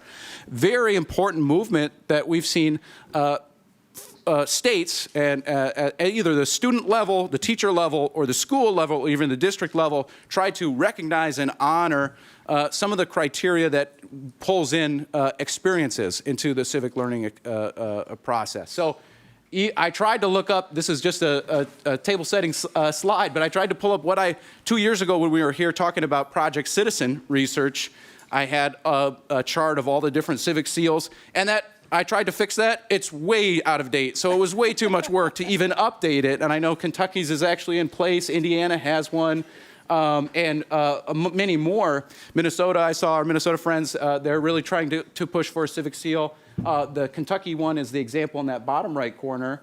But a lot of states have tried to recognize and take the time to quantify what high-quality civic education looks like, and almost all of these Civic SEALs really focuses on, or really has honed in on experiential components, and so that's what we're gonna talk about today. The Center for Civic Education, we've done this a lot. This is kind of our bread and butter. We've done this with 50 million students, as I don't need to tell you. But we have done this obviously with We the People, as you've seen with the students that were here this morning. And then Tara Bartlett she was able to speak to it a little bit. Our other program, Project Citizen, it really tries to bring that public policy project, bring that to every student in a class setting to work on a portfolio and a public policy and present that to decision makers, leaders in their community, mostly at the local level. But that's how we have reached it, and I'm not going to speak too much more about our programs because you've heard a lot about our programs in the research, and we've seen it in action. But what is it that makes experiential civic learning uniquely powerful? And then as you go down the line, I'll start with Rachel. What kind of flavor does your organization bring to? What does it emphasize? What kind of flavor does it come out as? And what makes it uniquely powerful for you and your organization? Absolutely. Well, thank you so much, Michael, and thank you to all of you for being here. My name is Rachel Davison-Humphreys. I'm Senior Director of Civic Learning at the Bill of Rights Institute. I've been with BRI coming up on 10 years now.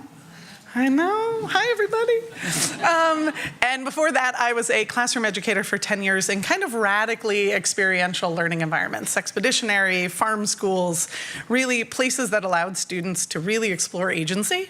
And then in coming to the Bill of Rights Institute, I came to an institution that's deeply philosophically rooted in questions about the nature of governance, the nature of a self-governing society. So when we think about experiential civic learning, we're really talking about a deeper question, which is what kind of citizens does a free society require? So, we know that a democratic republic doesn't survive on knowledge of institutions alone. It's why we have experiential learning as a framework.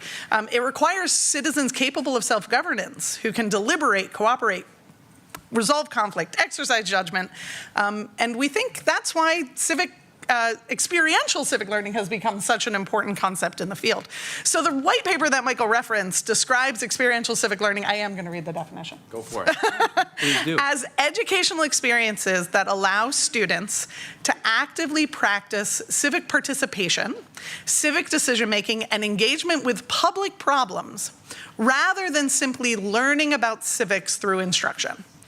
So it's that active participation. In other words, experiential civic learning moves civics from an observational position to a participatory position. So therefore, civic education has to develop not only the knowledge, skills, and dispositions, but it means that there needs to be a structure of learning environments that matter just as much as the curriculum. So now I want you to think back to your own civic spark, right? The first time you realized you personally had something to contribute to a community, that you were part of something larger than yourself. Remember that moment. What was that like? Did you internalize the responsibilities of citizenship through a study, or by having some opportunity to practice, right? For most people, it's gonna be the latter. And that's why it's so important that we remember that civics is not just what you teach, but it's how you teach it. If we want students prepared for a free society, the method of education must reflect the principles of freedom itself. So the pedagogies need to support the free society. They need to be deliberative and dialogical and collaborative and student-directed. The approach needs to allow students to practice reasoning, listening, disagreement, judgment. You know, our students learn the values, the virtues of liberty, not by simply hearing about them, but by experiencing them in the structure of learning itself. Civic education should not merely describe a democratic republic, it should allow the students to practice the habits necessary to sustain one. And that's why all of us are on this panel, because we have projects and organizations that embody that principle, that every classroom needs to be doing this work, because there's a hidden curriculum in every classroom about power and authority. Right? Students absorb the lessons in every interaction they have with adults about who gets to speak, how disagreement works, whether authority can be questioned, whether reasoning matters. And if civic education is structured around passive listening, predetermined answers, and avoidance of disagreement, then the hidden curriculum teaches dependence rather than self-government. But when a classroom has genuine dialogue, reasoned disagreement, shared responsibility, experiential learning, then students get to learn what Tocqueville calls the arts of association, right? The practical habits of working together that sustain the democratic republic. So Donna mentioned earlier, I love that she mentioned Dewey's description of the classroom, there she is, as the simplified environment, right? The micro-society where the practices of civic life can be cultivated intentionally. Now, we all wish we could bring the entire world into our classrooms, right? But the full complexity of public life, we can't create that. What we can do is create a structured environment where the essential habits of cooperation, deliberation, and responsibility are practiced. But we all know that these don't emerge automatically. They have to be intentionally designed and cultivated by educators like you. It's why you do programs like We the People. So here's the other question. If your classroom is a micro-society, what kind of society is your classroom modeling? What is that society teaching our young people about American society? Students will internalize, consciously and unconsciously, whichever environment we create. So a free society, especially a democratic republic, depends not only on civic knowledge and skills, but on the virtues. I loved the question about civic virtue that we asked the students. Virtues including, but not limited to, intellectual humility, responsibility, respect for others, willingness to deliberate, courage to participate in public life. And my philosophers in the room will recognize this one, but virtue cannot simply be taught. It has to be learned through experience. Aristotle observed that long ago when he wrote that we become just by doing just acts. So yes, we have to explain what courage is. We have to describe what responsibility means, but individuals only develop those qualities with practice in situations that require them. Students cultivate civic virtues when they have to weigh competing values, when they have to take responsibility for their decisions in real-life situations, when they have to cooperate with others outside of the close-knit communities that they're usually operating in. Civic virtues are not transmitted primarily through instruction, they're cultivated through participation. Experiential civic learning becomes powerful when students move beyond simulation and encounter real civic responsibility. Opportunities to make decisions, solve real problems, work with real communities. So at the Bill of Rights Institute, we try and do this in several ways. Through our debate programs and dialogue lessons, students deliberate on contested civic issues, learning to articulate their arguments, evaluate evidence, and engage respectfully with disagreement. We've also recently, in the past couple of years, developed tabletop civics games. So gameplay with cards that students engage with that allow them to explore trade-offs and institutional dynamics of governance together in the messy way that games play out. We also have our programs like My Impact Challenge, which invites students to design and implement civic projects in their own communities connected to constitutional principles. And every time we do this kind of work, it reinforces the idea that civic education is best when it's local, and that's a feature, not a bug. Local engagement allows students, and I know you'll talk about this, to experience civic life directly and to practice the habits of association and responsibility that sustain a democratic republic in our own communities. Students need multiple environments where they can practice civic self-governance. Classrooms, community projects, school governance, civic organizations. I love Tara's participatory budgeting. I've been following that for many years. Experiential civic learning matters because it gives young people the chance to rehearse the habits necessary to sustain our republic. And that rehearsal is ultimately what prepares them for the responsibility of citizenship. Self-governance cannot simply be explained to students. It has to be explained and practiced. Thank you, Rachel. Vernay. Same question. What makes experiential civic learning powerful, and how does it look with MICVA Challenge? Sure. Hello, everyone. Again, Vernay Green. I am the CEO of an organization called MICVA Challenge. Always feel the need to explain the name for those of you, especially if you're Jewish and you're saying a bath. No, it's not a bath. It's not a what, it's a who. So Judge Abner MICVA served in all three branches of government. He was a congressman in 2 different districts in Chicago. I could go into Chicago redistricting and those kind of politics, why he ended up in 2 different districts, but that's a whole other lesson. He was a federal judge, and he was Clinton's White House counsel at the end of his career. And having served in all 3 branches of government and having a hard time falling into government, even as a white male in America, when he retired, he and his friends got together, actually here in DC, and said, what is our legacy? What is my legacy? How do we encourage young people, particularly Black and brown youth, to see themselves in government, to see a path to government? And he thought about a fellowship program for students in college, and his wife, it's always the wife, said, absolutely not. Start younger, because by the time they get to college, they're already there. So in 1998, MICVA Challenge started in Chicago with 8 teachers in the city of Chicago. Now we work with over 2,000 teachers nationwide, from California to the East Coast, really supporting that vision of if you start with students early, they will stay civically engaged for life.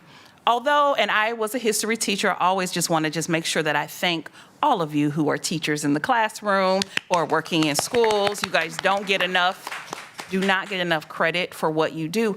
I probably, and somebody mentioned this on the panel earlier, probably would have still been in the classroom if I had known there was something like MICVA. Like Donna mentioned earlier, with No Child Left Behind, I was a teacher at that time, and nobody cared what was happening in my classroom. It wasn't a tested area. It wasn't important. And I needed people. I would beg my principal, come see what's happening, because I'm making up all of this stuff. And the students are engaged and they are excited because we are having things like we wrote in the paper, like simulations, like project-based learning. But it was me putting it together myself, only to learn that there were lots of curricula out there for teachers to use. So I give that background. Also, some of you have stopped me and said, I love your shirt. This is our organization's tagline. Because we believe, just as in the paper, that democracy is a verb. It is action, that students should be taking action on the issues that are most important to them. There is definitely room for content knowledge. So being able to learn and understand the power dynamics and research, all of that has a place. But we also know, particularly for students who don't feel as connected to our history. Now, Lin-Manuel Miranda changed that a little bit about how people feel about history. But for young people who don't see themselves in processes, experiential learning actually brings them in. And it helps them to understand how they are connected to the work that is happening, to the actual physical parts, experiential parts of being a citizen in this country. I also want to answer something that Rachel mentioned, which is, where is your civic spark? As Michael also mentioned, the students who were on the panel earlier will never forget their experience here speaking today, our young people also feel that way. They'll never forget that time when a congressman came and listened to the issue that they were advocating about, or their principal came and listened to the thing that they said is wrong with the school and made change.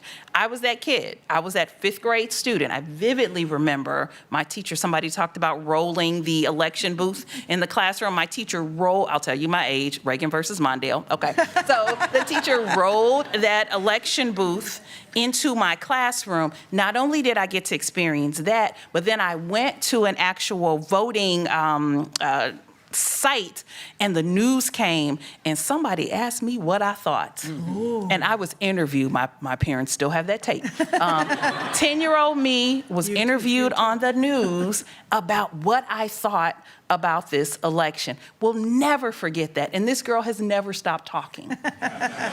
And this is what we want for our young people, to have those experiences, to have that spark that then sticks with them so that they stay civically engaged for life. I learned at 10 that my voice mattered. I learned at 10 that voting mattered. I went to the polls with my parents, but it was different when somebody was looking for me versus going and participating or watching them participate in something, actually physically being able to touch the material that was there. As we were working on the paper, and I saw a lot, at first I was like, oh, they're taking pictures of us. No, the QR code.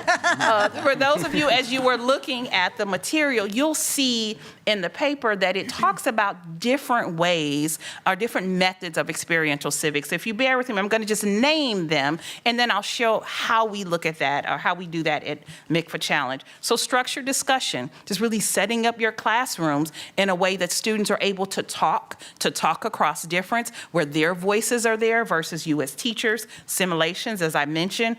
Project-based learning. Project Citizen is one example. At MICFA, we have something called ITA, Issues to Action, is our curriculum where students take the issue that's important to them and then develop an actual project around that.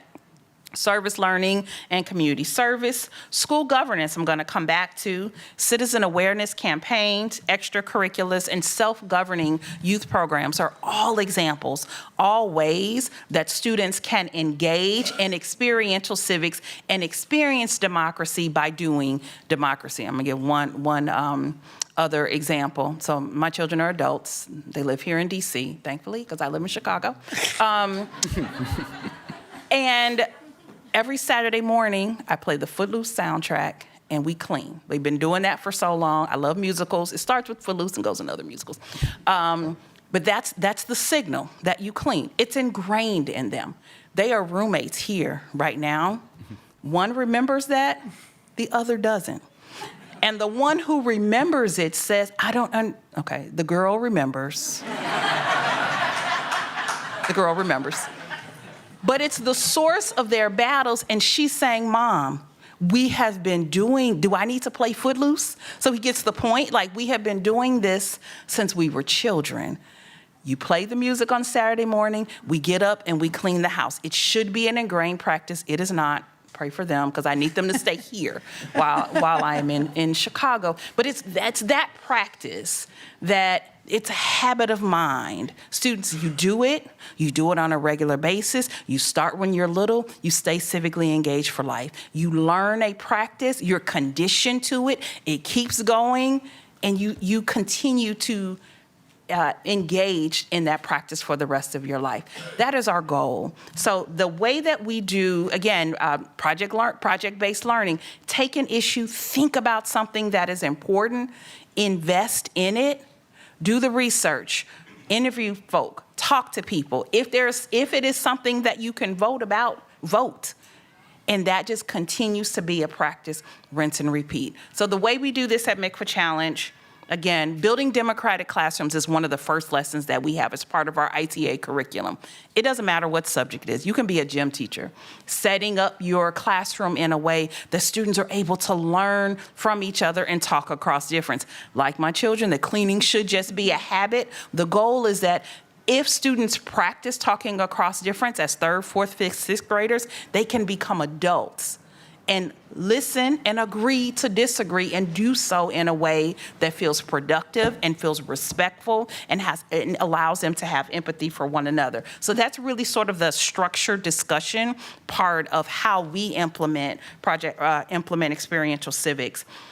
Project Soapbox is another one of our programs, which you probably knew I was going to go there, where students literally stand on their soapbox. We ask them the question, what's the most important issue to your community and what should be done about it? Some teachers stop there, but it's a set of lessons where students learn to come up with an argument. English teachers use it in sort of argumentative writing, do the research, and also just practice speaking up and speaking out about an issue.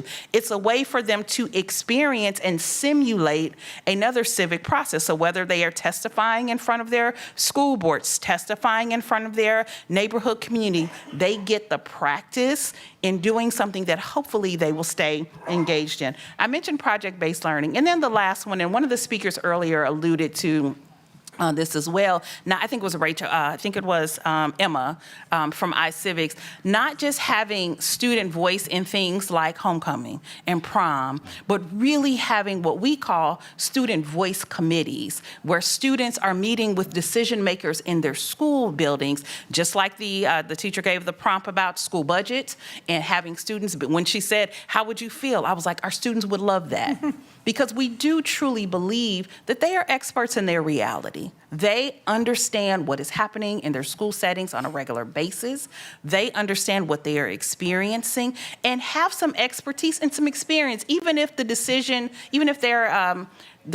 doesn't go the way they want. The practice in speaking up and getting people to hear their perspectives is something that they will engage in for life. So that's our work at MICFA Challenge, but regardless of what, because there's so many amazing partners out here that do amazing work, what we firmly believe is that democracy is a verb and that students learn democracy by doing it.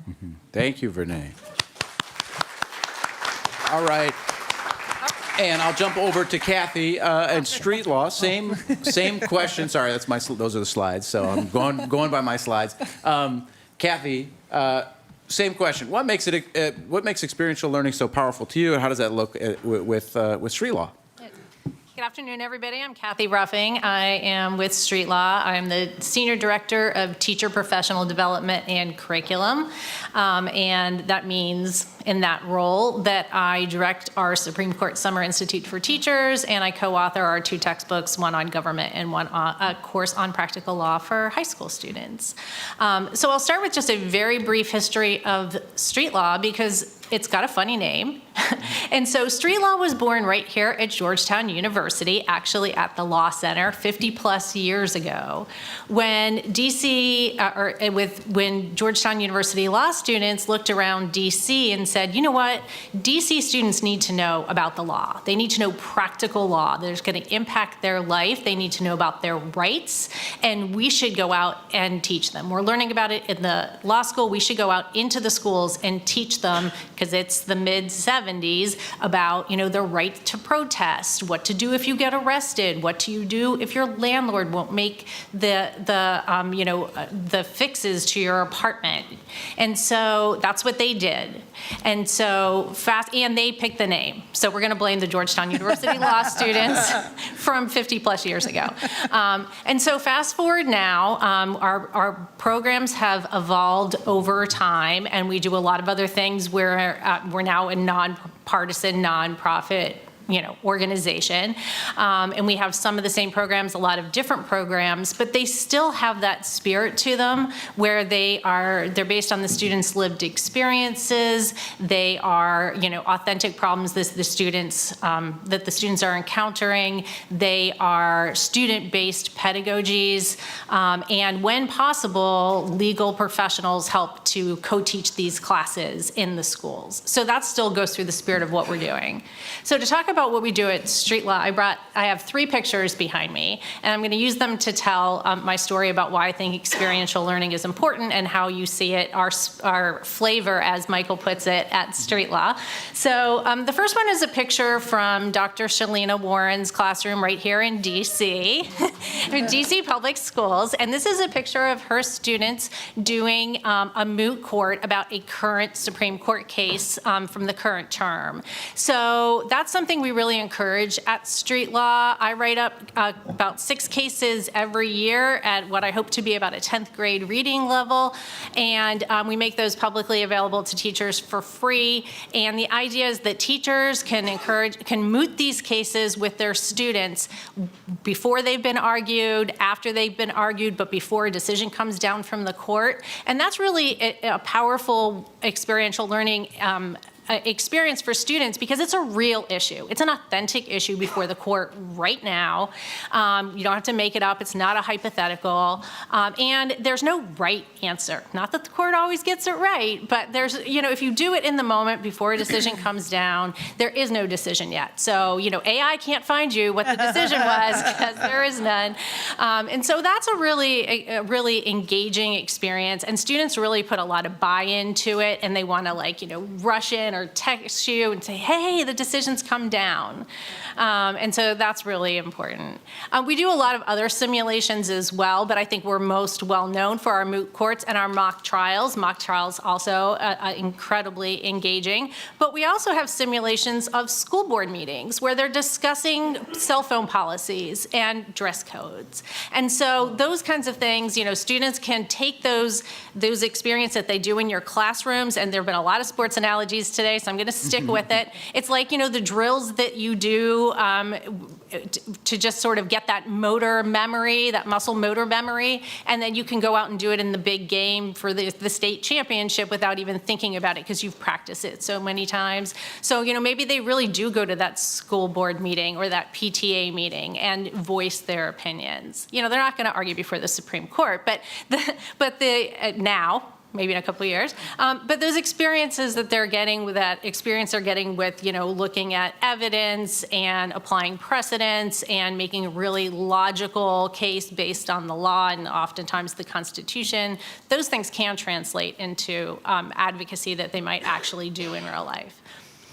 The second picture is of professional development. That also is at Georgetown. It's the moot court room at the Georgetown University Law Center, and it is a little mini version of the Supreme Court. It feels very authentic. And I put this picture here because I didn't want to forget to tell you that, as we, the people, mentioned earlier, we don't tell our participants who come to the Supreme Court Summer Institute, our teachers, we don't talk at them about how to teach. They get up there and they do the moot. We had somebody pass out once because she was so nervous. But it gives them empathy for their students. It helps them really understand what it takes to prepare for something like that. And it helps them also understand the importance of having professional legal coaches in the room, which we also have. So I wanted to make sure I remembered to say that. And those of you who aren't classroom teachers, have never been a classroom teacher. I taught for 27 years in Fairfax County. And so you would be surprised how many times experts come in or administrators come in and lecture to teachers about how they're not supposed to lecture. So it's really important when we think about how to make experiential learning happen in the classroom to think about good professional development where they're really actually doing it. And the last picture is a program we have. It's called Legal Career Pathways, and it's really the most based on our origin story here at Georgetown University Law School. But it has, we take lawyers either at corporations, we've worked with corporations like Verizon and Coca-Cola, or with big law firms, and we take the lawyers and we train them to co-teach classes with teachers. And we train the teachers as well, but teachers don't need much training. The lawyers need a lot of training. And so then we put them together, we do a little matchmaking, and the lawyers go into the classroom, co-facilitate lessons with teachers. They don't stand up top, they're not guest speakers, they co-facilitate, and then it ends with a capstone where the students go to the law firm or to the corporation's headquarters, and they have a day where they're treated really special, they get some swag, they get to do simulations, in that environment. And so they can see themselves as one of these professionals. And it's not just, sometimes I use the term attorneys as shorthand, but these are all sorts of legal professionals within that, within the firm. And that's really important because they can actually see themselves in that role someday. And it's not our mission to crank out 1 million lawyers, but just to give students who maybe never thought of themselves that was an option to see that it is an option for them. Meg, I'm trying Thank to you. Thank you, Kathy. I got to see what slide they put up. And all right, I got. Okay, this is my long one, so I'll cut it down really fast. So I work at the Youth Leadership Initiative, which is part of the University of Virginia Center for Politics. I've been there since I taught for 13 years in Baltimore County in Maryland, and so I'm with my Maryland folks. Too many back there. Marylanders here. I'm always a girl. I'm always a girl from Baltimore. My dad's from Catonsville. That's why I'm such a good person. Okay, please continue, Meg. Here we go. Anyway, so the Center for Politics was started in 1998. So I have a lot in common with, first of all, I've used all of the materials from all of these people in my teaching career. And so started in 1998 because Professor Larry Sabato, who was our director, had all these students coming to UVA to study politics, and guess what they thought about it? Yucky, dirty, corrupt. How would you want to study something that's corrupt? But they had already, so he started the Center for Politics, and the first program at the Center for Politics, which is the Youth Leadership Initiative. I used it as a teacher in my classroom. I had to have students write bills. It was terrible. I felt like putting my head in an oven. They were awful. I'm not kidding you. And so I saw that the Youth Leadership had a free e-Congress, which was an online legislative program. It's now called National Legislation, because we released a new website finally. Woo! After 15 years of a broken website. We now have a new one, and it's totally wonderful. So we've always been about experiential learning because of the fact that students that, even though they wanted to study politics and American government, had no idea that it could work. So one of my sparks, several years ago, the state of Virginia, please don't put me in jail for this, was trying to get rid of testing in the social studies. I don't want to talk about it. But I went to Richmond, and I stood up and spoke in defense with a bunch of other social studies educators. And I said to my interns, come on, we're all going to go. We're going to pile in the car, and I'm going to drive you down there. At the end, they saw me speak. They said, one girl said to me, I learned that you could do that, but I never knew anybody who did it. Oh. These are very bright students. Yeah.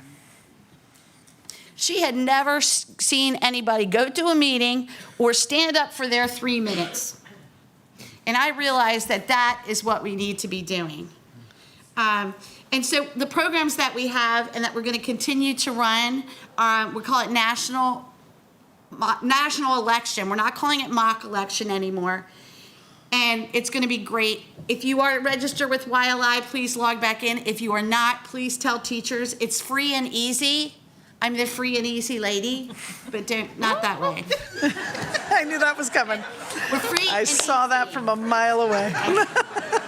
I'm so predictable. We also have Service Learning Democracy Corps, which is a lot like MICVA. So these resources can all kind of work together. Yeah. And make your life a lot easier. And then my favorite is Talking Turkey, taking the dis out of civil discourse. Oh. And I'm expanding that this year into a platform to connect classes across the country, to have relationships, to first build a relationship, get to know people in another part of the country. We have about 70,000 teachers that are registered with our site. No way 70,000 use it. But if I'm in Virginia and you are in Utah, my friend, I may have never met anybody from Utah. Mm-hmm. I don't know what they think. I think they're crazy. They think different than me. But what if we connected the classrooms and first talked with the students about where they live, tell each other about their communities, get to know each other, and then introduce them to civil discourse using the Talking Turkey resources? I think our country would be in a better place. The kids get it, right? But we have to provide opportunities for them to actually speak civilly to each other. And that is what I want to do, and I'm looking for people to pilot it. So if you see me after this, I will write your name down and get in touch with you. So I had a reason for being here. Great. Thank you, Meg. Thank you. I'm afraid we may have just gotten our best soundbite of the day so far. So, Which one was it? which I'll let you decide. Those online can vote. Very diplomatic. I do want to ask one quick answers only because we are short on time here. But I do want to ask one question and get quick answers from each of you. What challenges do you face in your program, or you do see in our paradigm right now for experiential civic learning, and what opportunities do you see us as a field working together to help address and get more students doing experiential learning across the nation? Anyone can answer. Anyone can start.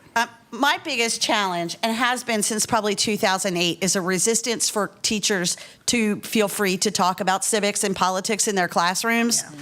And so Talking Turkey is an effort to try to take the pressure off of a teacher by bringing parents and empowering them to participate in the conversation.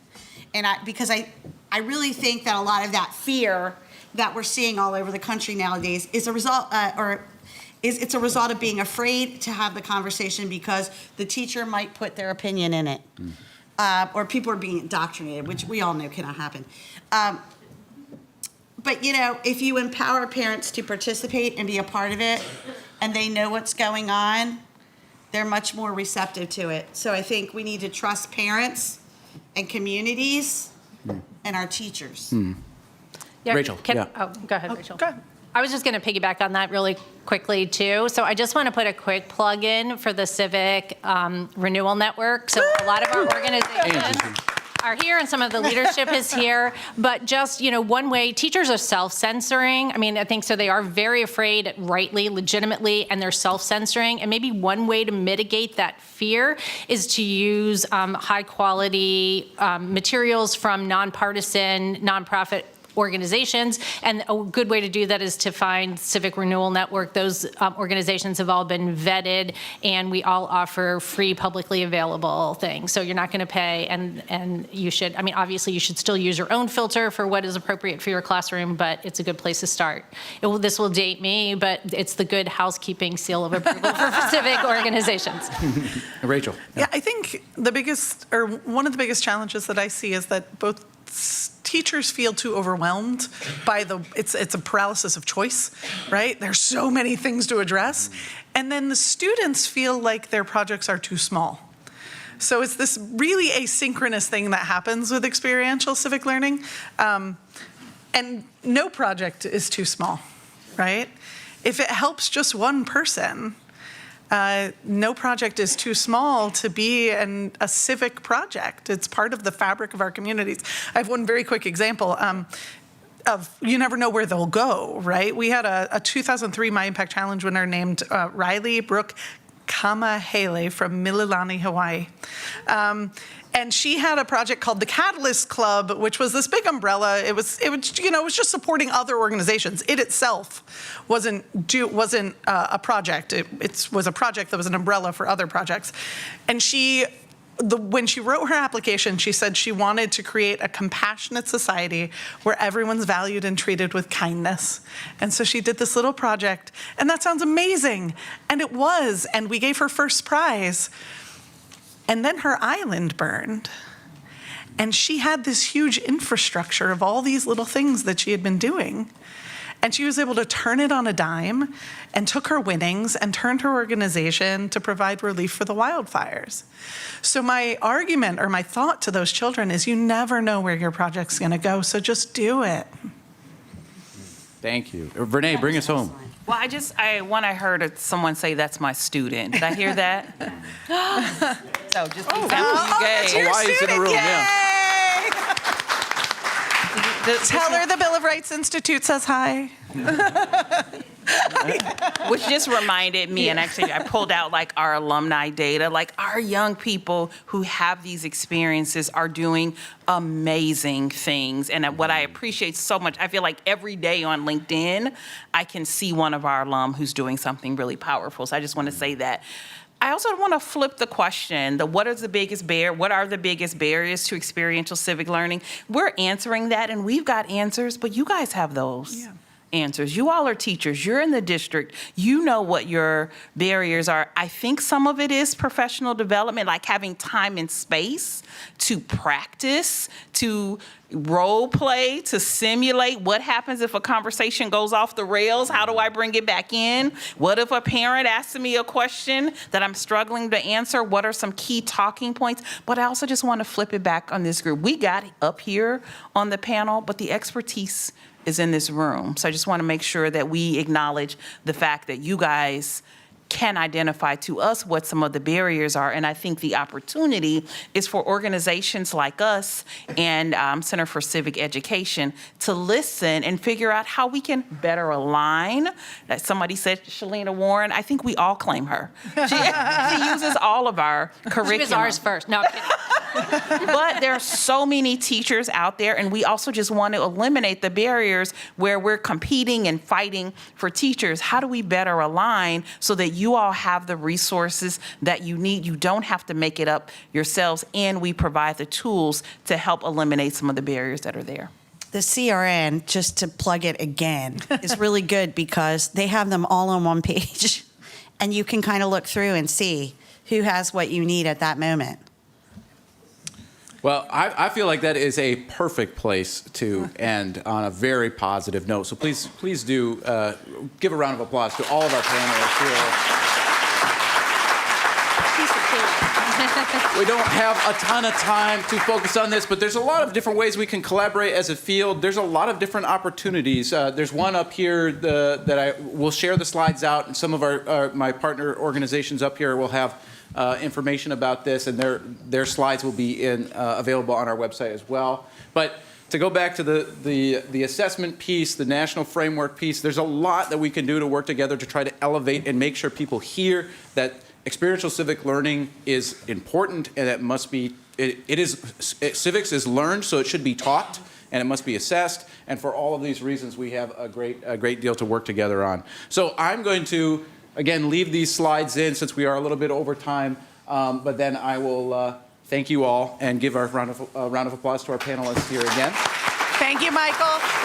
Thank you. Thank you, Michael. Thank you for joining me. And we will jump directly into our next panel and presentation, if we can rotate the room a little bit. Thank you. There's a clicker. I don't think I have any.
Oh, now it is. Welcome back.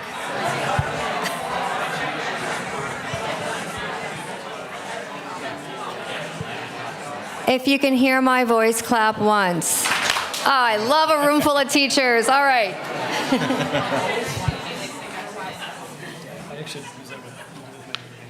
Do you really?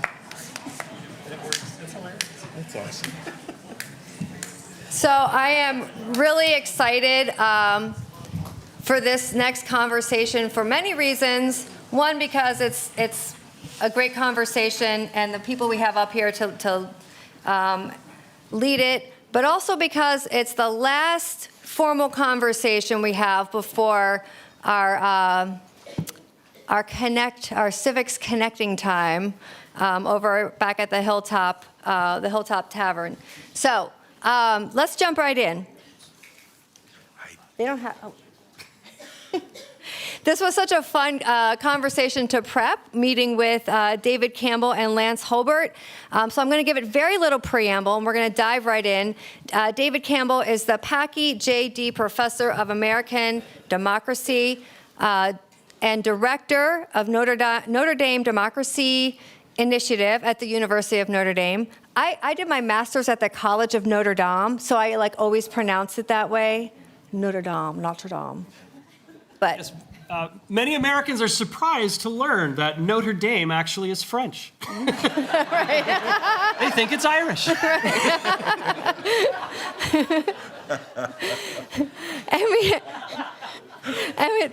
This is going to be great. And we have Lance Holbert, Director of the Leonore Annenberg Institute for Civics at the Annenberg Public Policy Center at University of Pennsylvania.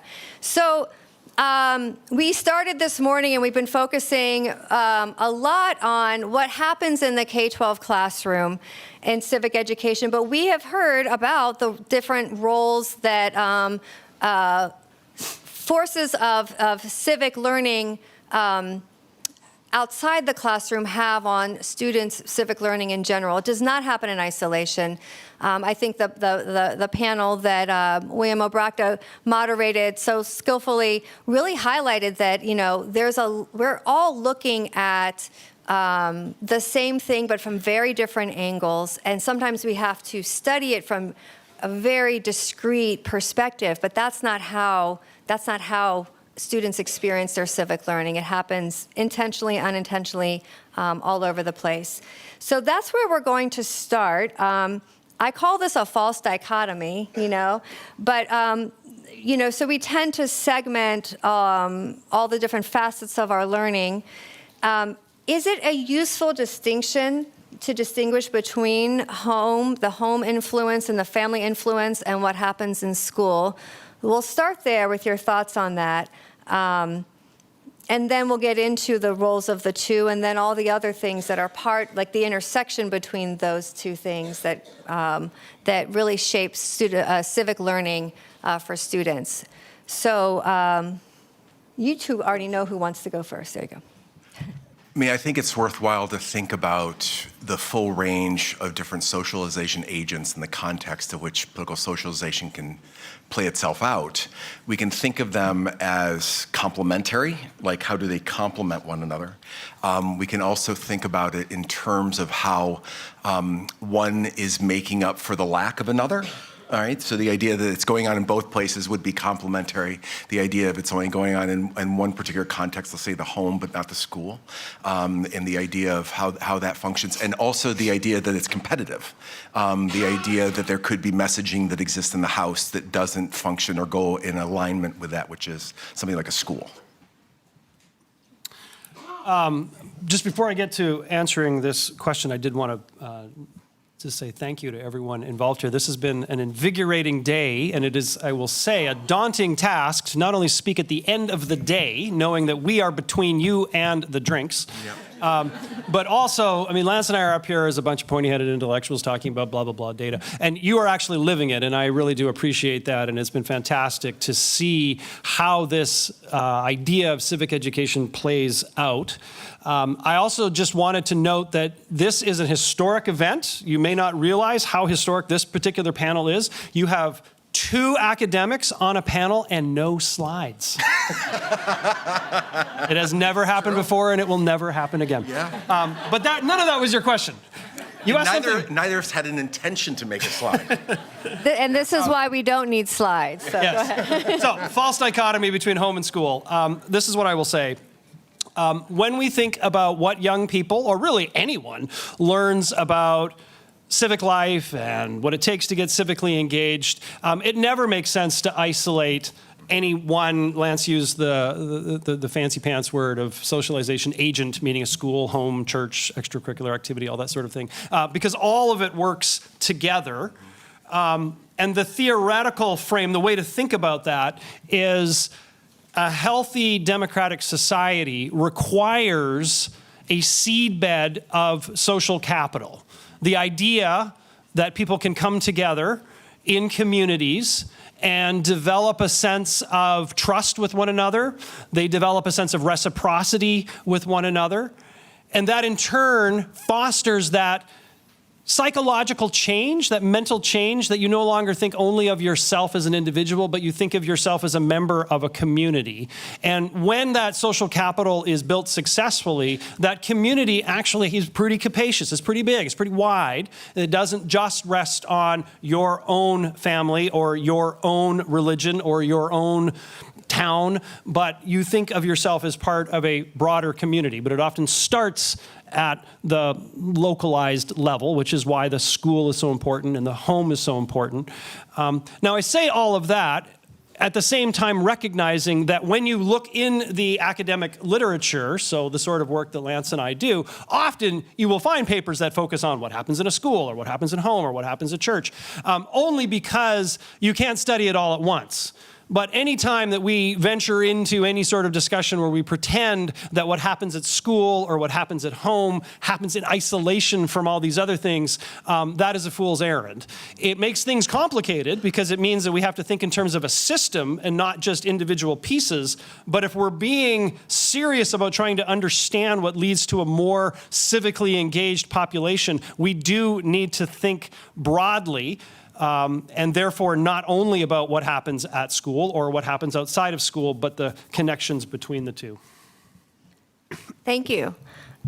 So before we sew those connections back together, let's go a little deeper into the work that the two of you have been doing. And ironically, the work they've been doing is actually now starting to cross over into the work the other one is doing. So this is actually really great timing. But let's go deeper into what is the role of the classroom more formally and curriculum in civic learning and shaping, shaping civic identity. And then we'll switch that to what is the role of the family's influence in the home in that, and then we'll broaden it back out. Go ahead. No, you can go to school first. I did not bring any slides, but I'm nonetheless going to reference a slide that you have already seen, but it was so many panels ago. So just in case it's not at the tip of your top of your head, you might remember that Emma Humphreys showed us a slide in which she had a grid and she was showing the outcomes that come from various civic learning opportunities. And I swear I had not seen this slide prior to today's discussion, so I am currently winging it, and if I get the slide wrong, I apologize, Emma, but it has a certain truthiness, what I'm about to say, even if it's not 100% accurate. But anyway, on the slide, at the very bottom, there was the term open classroom climate. And if you looked carefully, at least as far as I could see, open classroom climate was a positive predictor, meaning it seemed to drive, or at least it's correlated with every single one of those civic outcomes that she highlighted on that slide. Did I nail it? Whew. Now, if you had asked me before I saw that slide what civic learning type of civic learning opportunity would have the most consistent effect, I promise, I swear, I cross my heart and hope to die, that I would have said open classroom climate, because that is far and away the most significant predictor, factor, agent, whatever term you want to use, predicting basically any kind of civic outcome that you're interested in, whether it's knowledge, whether it's the disposition to be civically engaged. It's what happens in the classroom, and it's a particular kind of classroom. Now, what does the term open classroom climate mean? Well, the way it's typically measured is a classroom where students feel like they can express their opinions are valued. It generally includes some idea that the discussion that takes place in class is linked to what is happening in the real world. And I'm guessing that my saying that to you is causing you to roll your eyes and say, especially the teachers in the room, everybody knows that. And that may be true, but we also know that that is not an easy thing to pull off. I think we heard that in an earlier panel. And I also fear that the sort of educator who ends up at a meeting like this is the sort of educator who's the most likely to have that kind of classroom climate, and maybe those who aren't in the room are a little less likely to do it. But whether that's true or not, the fact is we have seen again and again and again that that is the single most important thing that leads to positive civic outcomes, an open classroom climate. It doesn't mean that particular curricula don't matter. It doesn't mean that all the other things that might be happening within a classroom don't matter. But it does mean that that is the common through line across a lot of literature. And this is where it speaks to what happens in the home. Lance nicely laid out the idea that the home could be complementary, it could be compensatory, it could be competitive with what happens in school.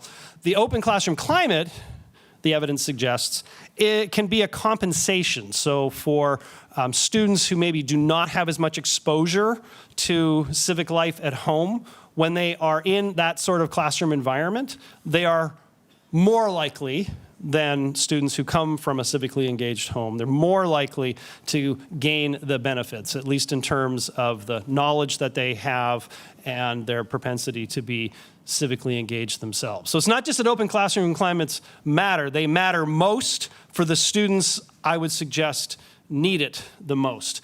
And that is a compliment to our teachers. And I will say, I understand that is not an easy thing to pull off, particularly in this political climate. But to the extent that it's happening, we know that's what matters most. All right, so building off that, and then I'll build off of another Emma slide as well. And I'll see if I get it right. And so the type of work we're doing is to look at, we do these large national probability-based surveys of both parents and a teenager within, so these parent-filial dyads. And so we've been focusing on 13 to 17-year-olds in combination with a parent. And so for something like open communication environment within a classroom, we will do, let's say, a wave, a panel study will do a wave dealing with the household and the nature of the openness in that household. And then we'll also do another wave that's focused more on the education side in the classroom and the idea of how open is that environment within their classrooms. And what we do find is that the students, the teenagers, where the home is a open communication environment, where it's more deliberative, more of an exchange, they can really thrive and take off in an open communication environment in a classroom. Whereas what we do find is that when there's greater restrictions at home relative to the nature of conversation and debate, it oftentimes creates a bit of baggage that they're bringing to the classroom. And then that creates some, so the idea of getting at this idea of how the two work together, we can focus around that important variable of open communication climate. Relative to the role that homes can play, what I wanted to stress relative to another of Emma's slides was relative to the ladder evaluation where you're looking at the outcome variables, of which I think the two that you saw some change in is relative to political interest and relative to news consumption. One thing that we're stressing is relative to the data that we've just collected is kind of the critical moment that we're at, and I'll just use those two variables. So two things that we really, I think we're landing on relative to the home is that the child's political interest is kind of like a necessary but not sufficient condition for engagement. In terms of even just communicative exchanges in the household, if the kid is not interested, it just breaks, everything else being equal, just things shut down. And so as a critical assessment of that at the moment, the measures of political interest in the last survey we did, let's say on a 1 to 5 scale of how interested you are in politics for the 13 to 17-year-olds, from not at all to a great deal, once again, 1 to 5, any of the kids that said 4 and 5 are statistical outliers. Basically, all of them were 1s and 2s. It's so low. All right, and then as a result of that, that just stymies things. And then the other thing that we're really landing on is the nature of practice. So that gets at the political interest outcome. So the very fact that there's an outcome in an education setting to boost interest in politics, oh my goodness, that's absolutely necessary right now. The other one is relative to the idea that the practices or the behaviors of the parent establish a certain ceiling effect relative to the teen. And I'll give the news consumption as an example, her other outcome, to showing some positive change relative to the program that she was evaluating. So we asked both the parents and the teens, just which of these statements you most identify with as your relationship to news? Is it that you actively seek it out? Or is it that, no, I don't really actively seek it out, it just kind of finds me? Or 3 is just like, nope, like that's not my gig, like I'm out. And, so only 25% of the parents are active news consumers, all right? Only 5% of the teens are active news consumers. When you add that together dyadically, there's only 3% of the dyads consist of both a parent and a teen that are active news consumers. All right, the margin of error on that survey is 3.5%, which means I cannot differentiate that from 0. So the idea of relative to the household, what we're seeing is really some kind of, we're on the verge of extinction level events for some things that are really exceedingly problematic. Did you want to respond, David, before we? You can go on. Okay. That's fascinating. That's fascinating, a little disheartening, but also. Get better. I'm going to try to get. Come on, Lance. I'm going to get better. You don't want to leave everyone with a downer, but. That's not how you're going to be drinking. Which way are we going? But that really does speak to, though, what David is finding is that in the open classroom, it matters more for students who come from a home environment that isn't rich in political conversation or those kinds of things. We can keep going into that, but let's break out of the false dichotomy and start to combine things, but also open it up to things like school climate. Our previous panel spoke really eloquently and forcefully around all the different ways. Just beyond the classroom, the school itself can be a politically socializing force and serve, civic education. Extracurriculars, and some students opt into those, so there's already some predisposition there, but extracurriculars within school, maybe tease out if there's like compulsory service learning or true volunteerism, civil society organizations outside of school. We'll start with those, any and all of those. Well, let me start with school climate. Mm-hmm. It just so happens that it's been a while now, but I actually wrote a book about school climate entitled Why We Vote, How Schools and Communities Shape Our Civic Life. And this actually, again, speaks to a theme we heard from an earlier panel about how studies of what's called political socialization are certainly not as robust today as they have been in the past, but there's a rather famous study that started in the 1960s and then continued on for decades after that. And using that study, which admittedly was from an earlier era in America, nonetheless, I found that schools that have what I characterized as a civic climate, and what that meant was a student population that was itself civically engaged and had a sense of civic responsibility. They looked at voting as a duty, not just a choice. That if you, as a young person, attended such a high school, regardless of your own attitudes towards civic engagement or voting in particular, but if you attended a high school like that, it meant that at least 8 years following high school, you were more likely to be a voter and a volunteer in your community. Now, that was from an earlier era. Can I say that that's true now? I don't know. I actually suspect that that is still the case, but take that as a caveat.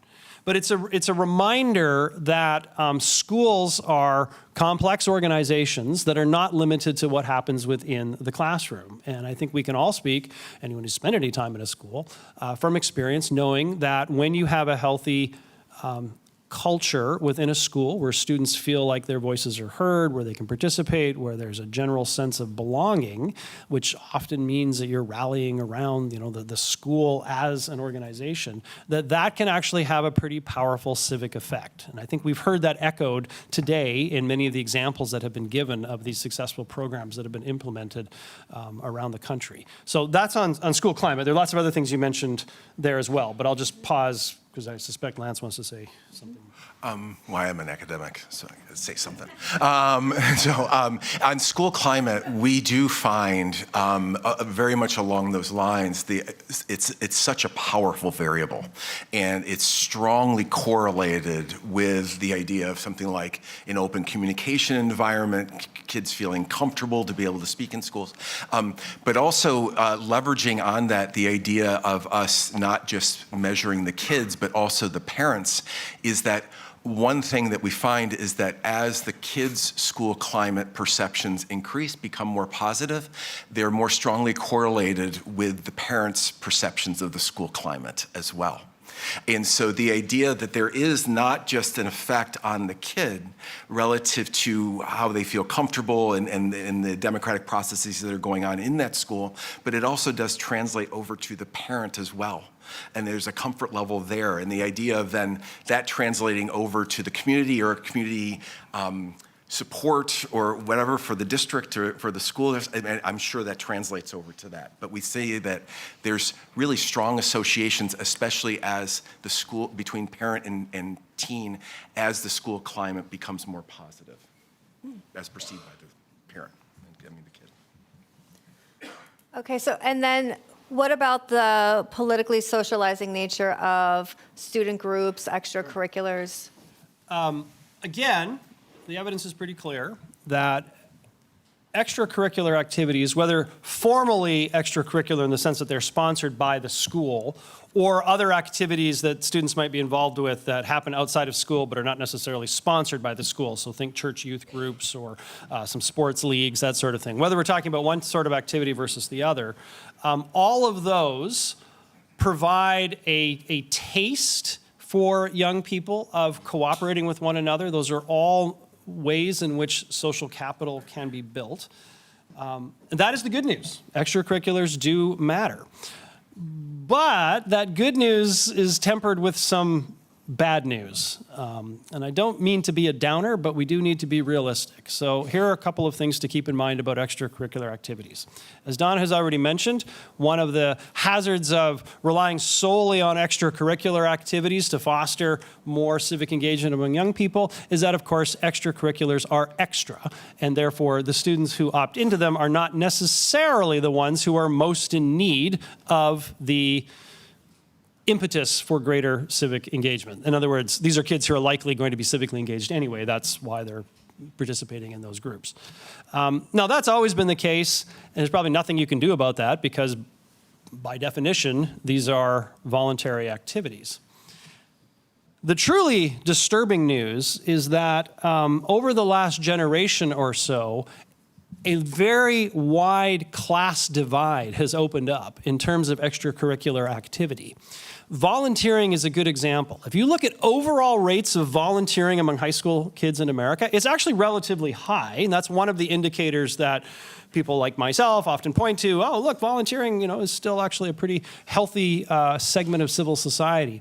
But when you scratch below the surface on those statistics, it's a little troubling because that volunteering is much more common among kids who come from middle class to upper middle class to even the 1%. And why are they doing it? Well, it's sort of a mix of things. So some of it is probably because they have the opportunities put in front of them. Some of it is obviously because they want to improve their college application. There's sort of a debate over whether or not we should be concerned about that. I personally think that even if a kid is working in a homeless shelter, because it's going to help their college application, at least they're working in the homeless shelter, so that's something.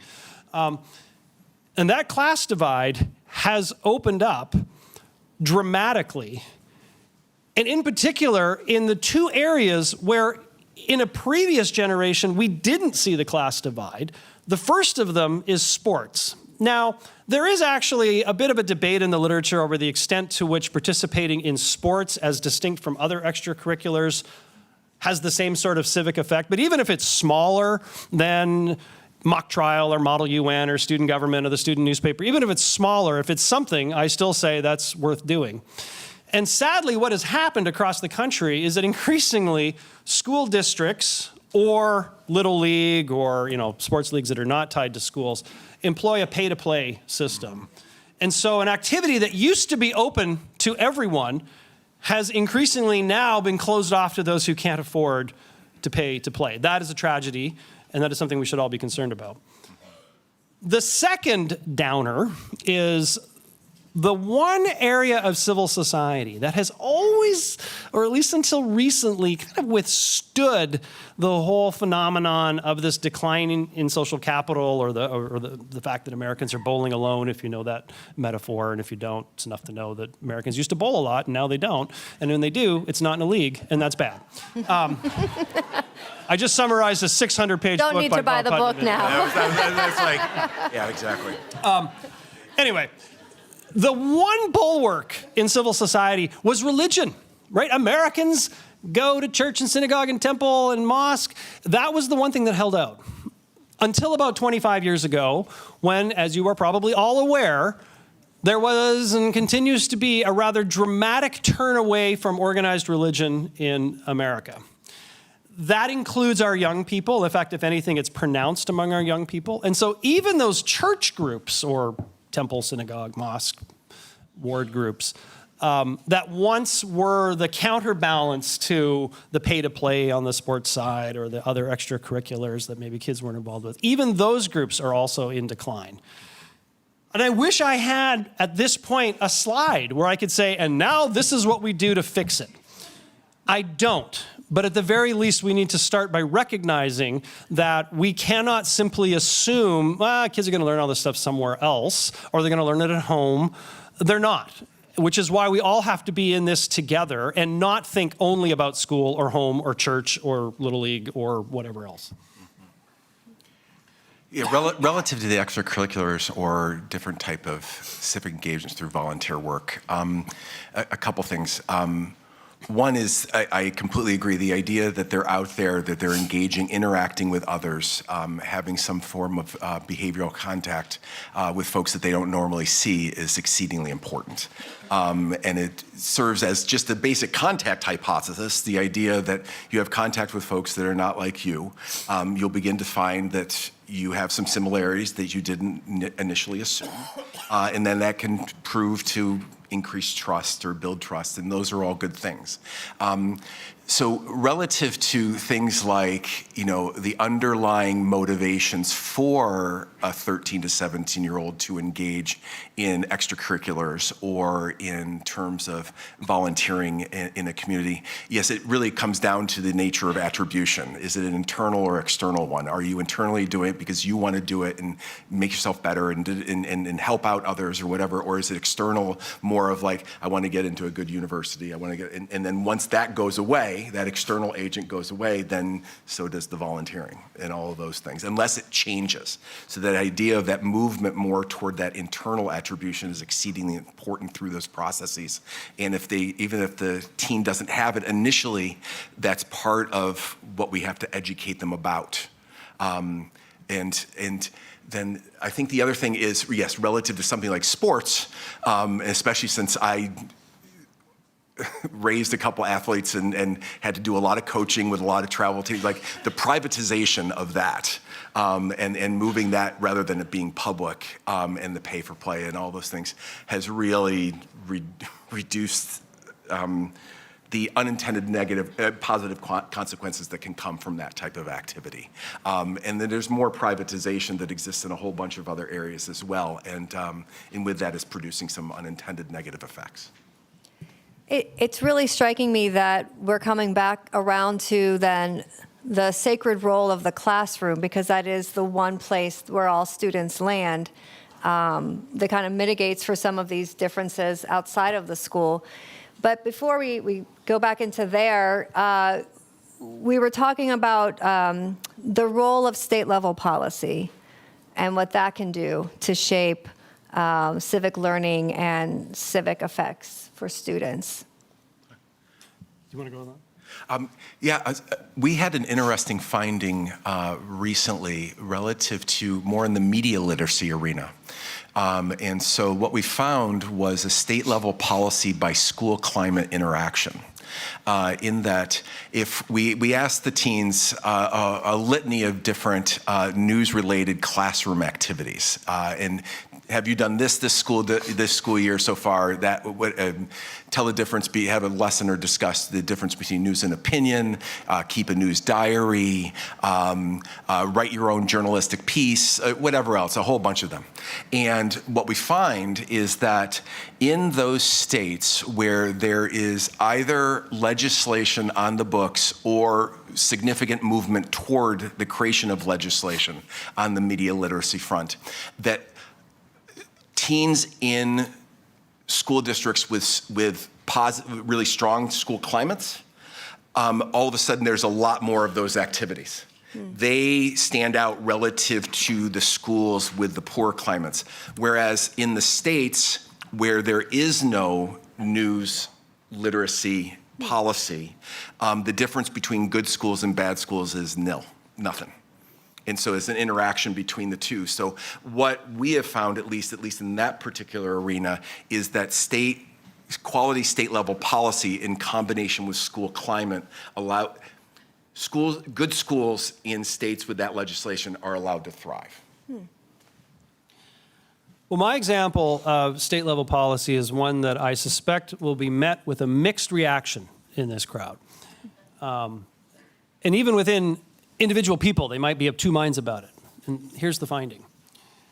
In those states where there is actually a civics exam that students have to pass in order to graduate, now to call that a high-stakes exam in most states would be mistaken. I would call it a medium-stakes exam in some, because in many cases, and I don't need to tell you this, it doesn't happen right before graduation. It might happen earlier on in middle school or ninth grade. But nonetheless, in states that have such exams, and I want to just underscore that these are exams that are tied to a curriculum. So this is not the U.S. citizenship exam.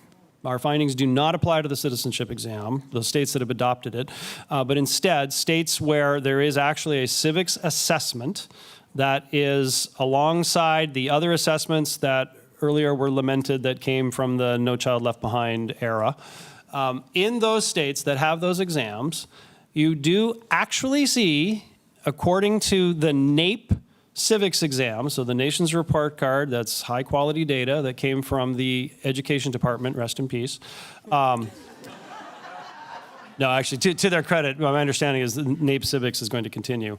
So I want to give credit where credit's due, but couldn't resist a joke. So in those states where you do find those exams, you find higher performance. In particular, this goes back to my point about school compensating for what's not happening in the home. In particular, again, for those students who do not receive that civic education at home, and in particular, students who are themselves new to the United States or their parents are new to the United States. That's where you see the biggest effect.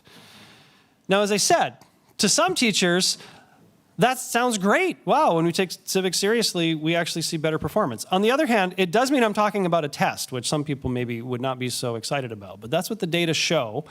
And I would take from that actually a message that I think is consistent with what we heard earlier about people lamenting how civics was shunted to the side in the No Child Left Behind era, that when civics is taken seriously as a subject, we actually do see measurable improvement, at least on knowledge. And I shouldn't say at least, on knowledge, which is an important thing, because I think that's the one outcome that everybody can agree, I hope everybody can agree, that, yeah, educators should be interested in knowledge. And I understand in the world of civic education, there's a lot of debate about what else we should be concerned about. But at the very least, knowledge, I would hope, is a starting point. And the needle does move when, again, civics is taken seriously.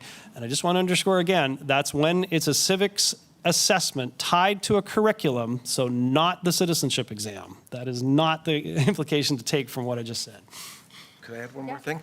I think one thing about the idea of the importance of a civics curriculum is that there's actually a plan. There's actually something thought out, and you're going to go from one topic to another, and here's what you're going to work through.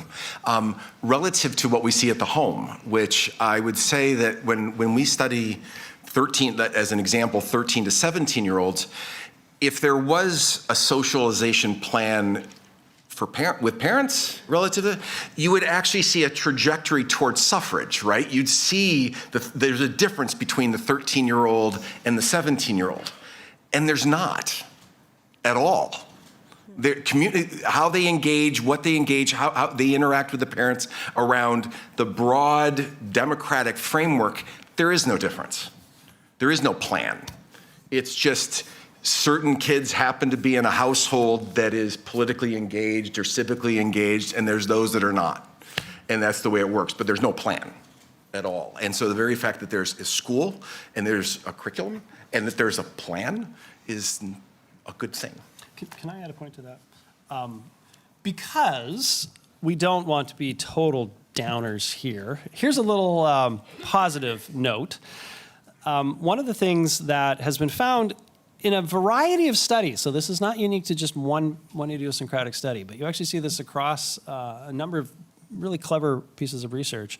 While we normally think of the parents teaching the kids, there's actually reason to believe that the kids can teach the parents. And we see that when various civic programs are implemented in the schools, and then we see what happens in the home. It's also the case that in households where you have young people who are approaching voting age, that alone can actually spur greater voting among the parents, sort of suggesting that they're actually talking about what's happening out there in the political world.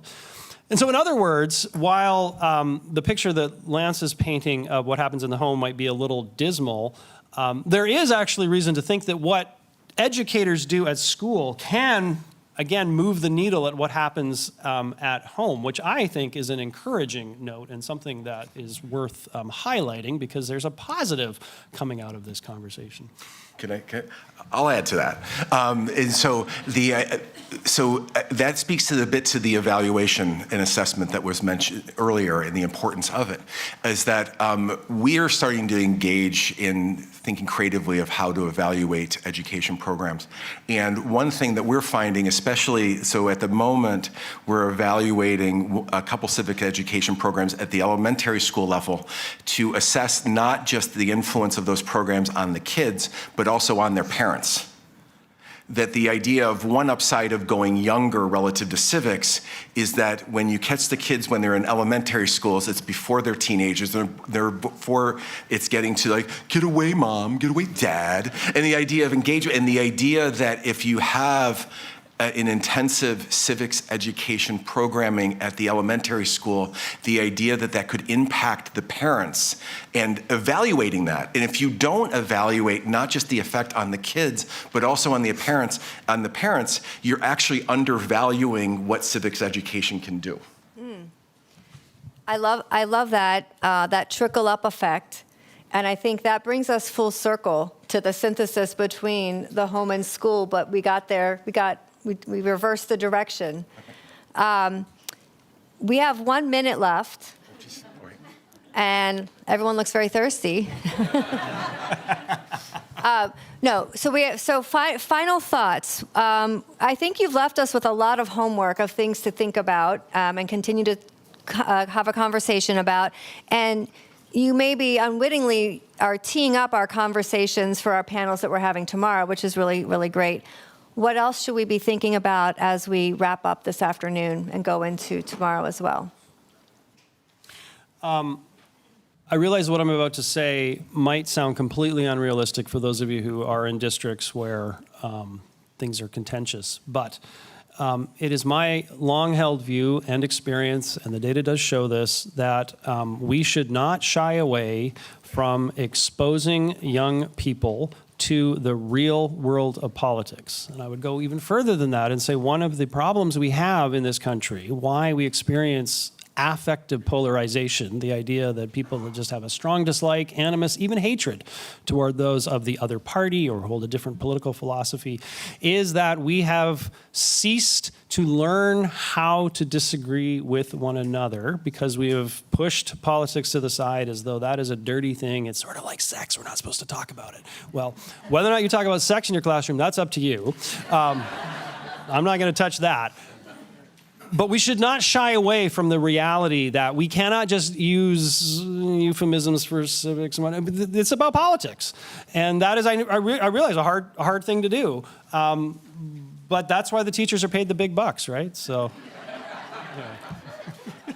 I would say the only additional thread to consider is that the idea of considering trying to build optimism within teens. I think that one thing that has stood out to us is the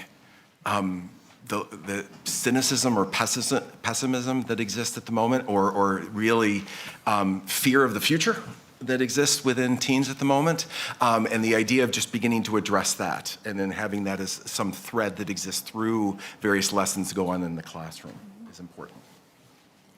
Thank you both. I agree, politics is not a dirty word. It's the ongoing conversation about the common good, how to achieve it, who is best to achieve it, what do we do, if we don't get there, how do we keep redefining it? It's that ongoing conversation. And I loved Meg's, we're gonna take the, oh no, wait, who was it? We're gonna take the dis out of discourse. So with those marching orders, we're going to take the dis out of discourse, and we're going to take ourselves out of this building and continue the conversation. But Elisa's going to tell us exactly how to do that. But let's give a huge round of applause to Lance and David. Great. Yeah, we should do this again. We should go to right. You can have me, Negan. Yeah. Thank you so much. Thank you so much.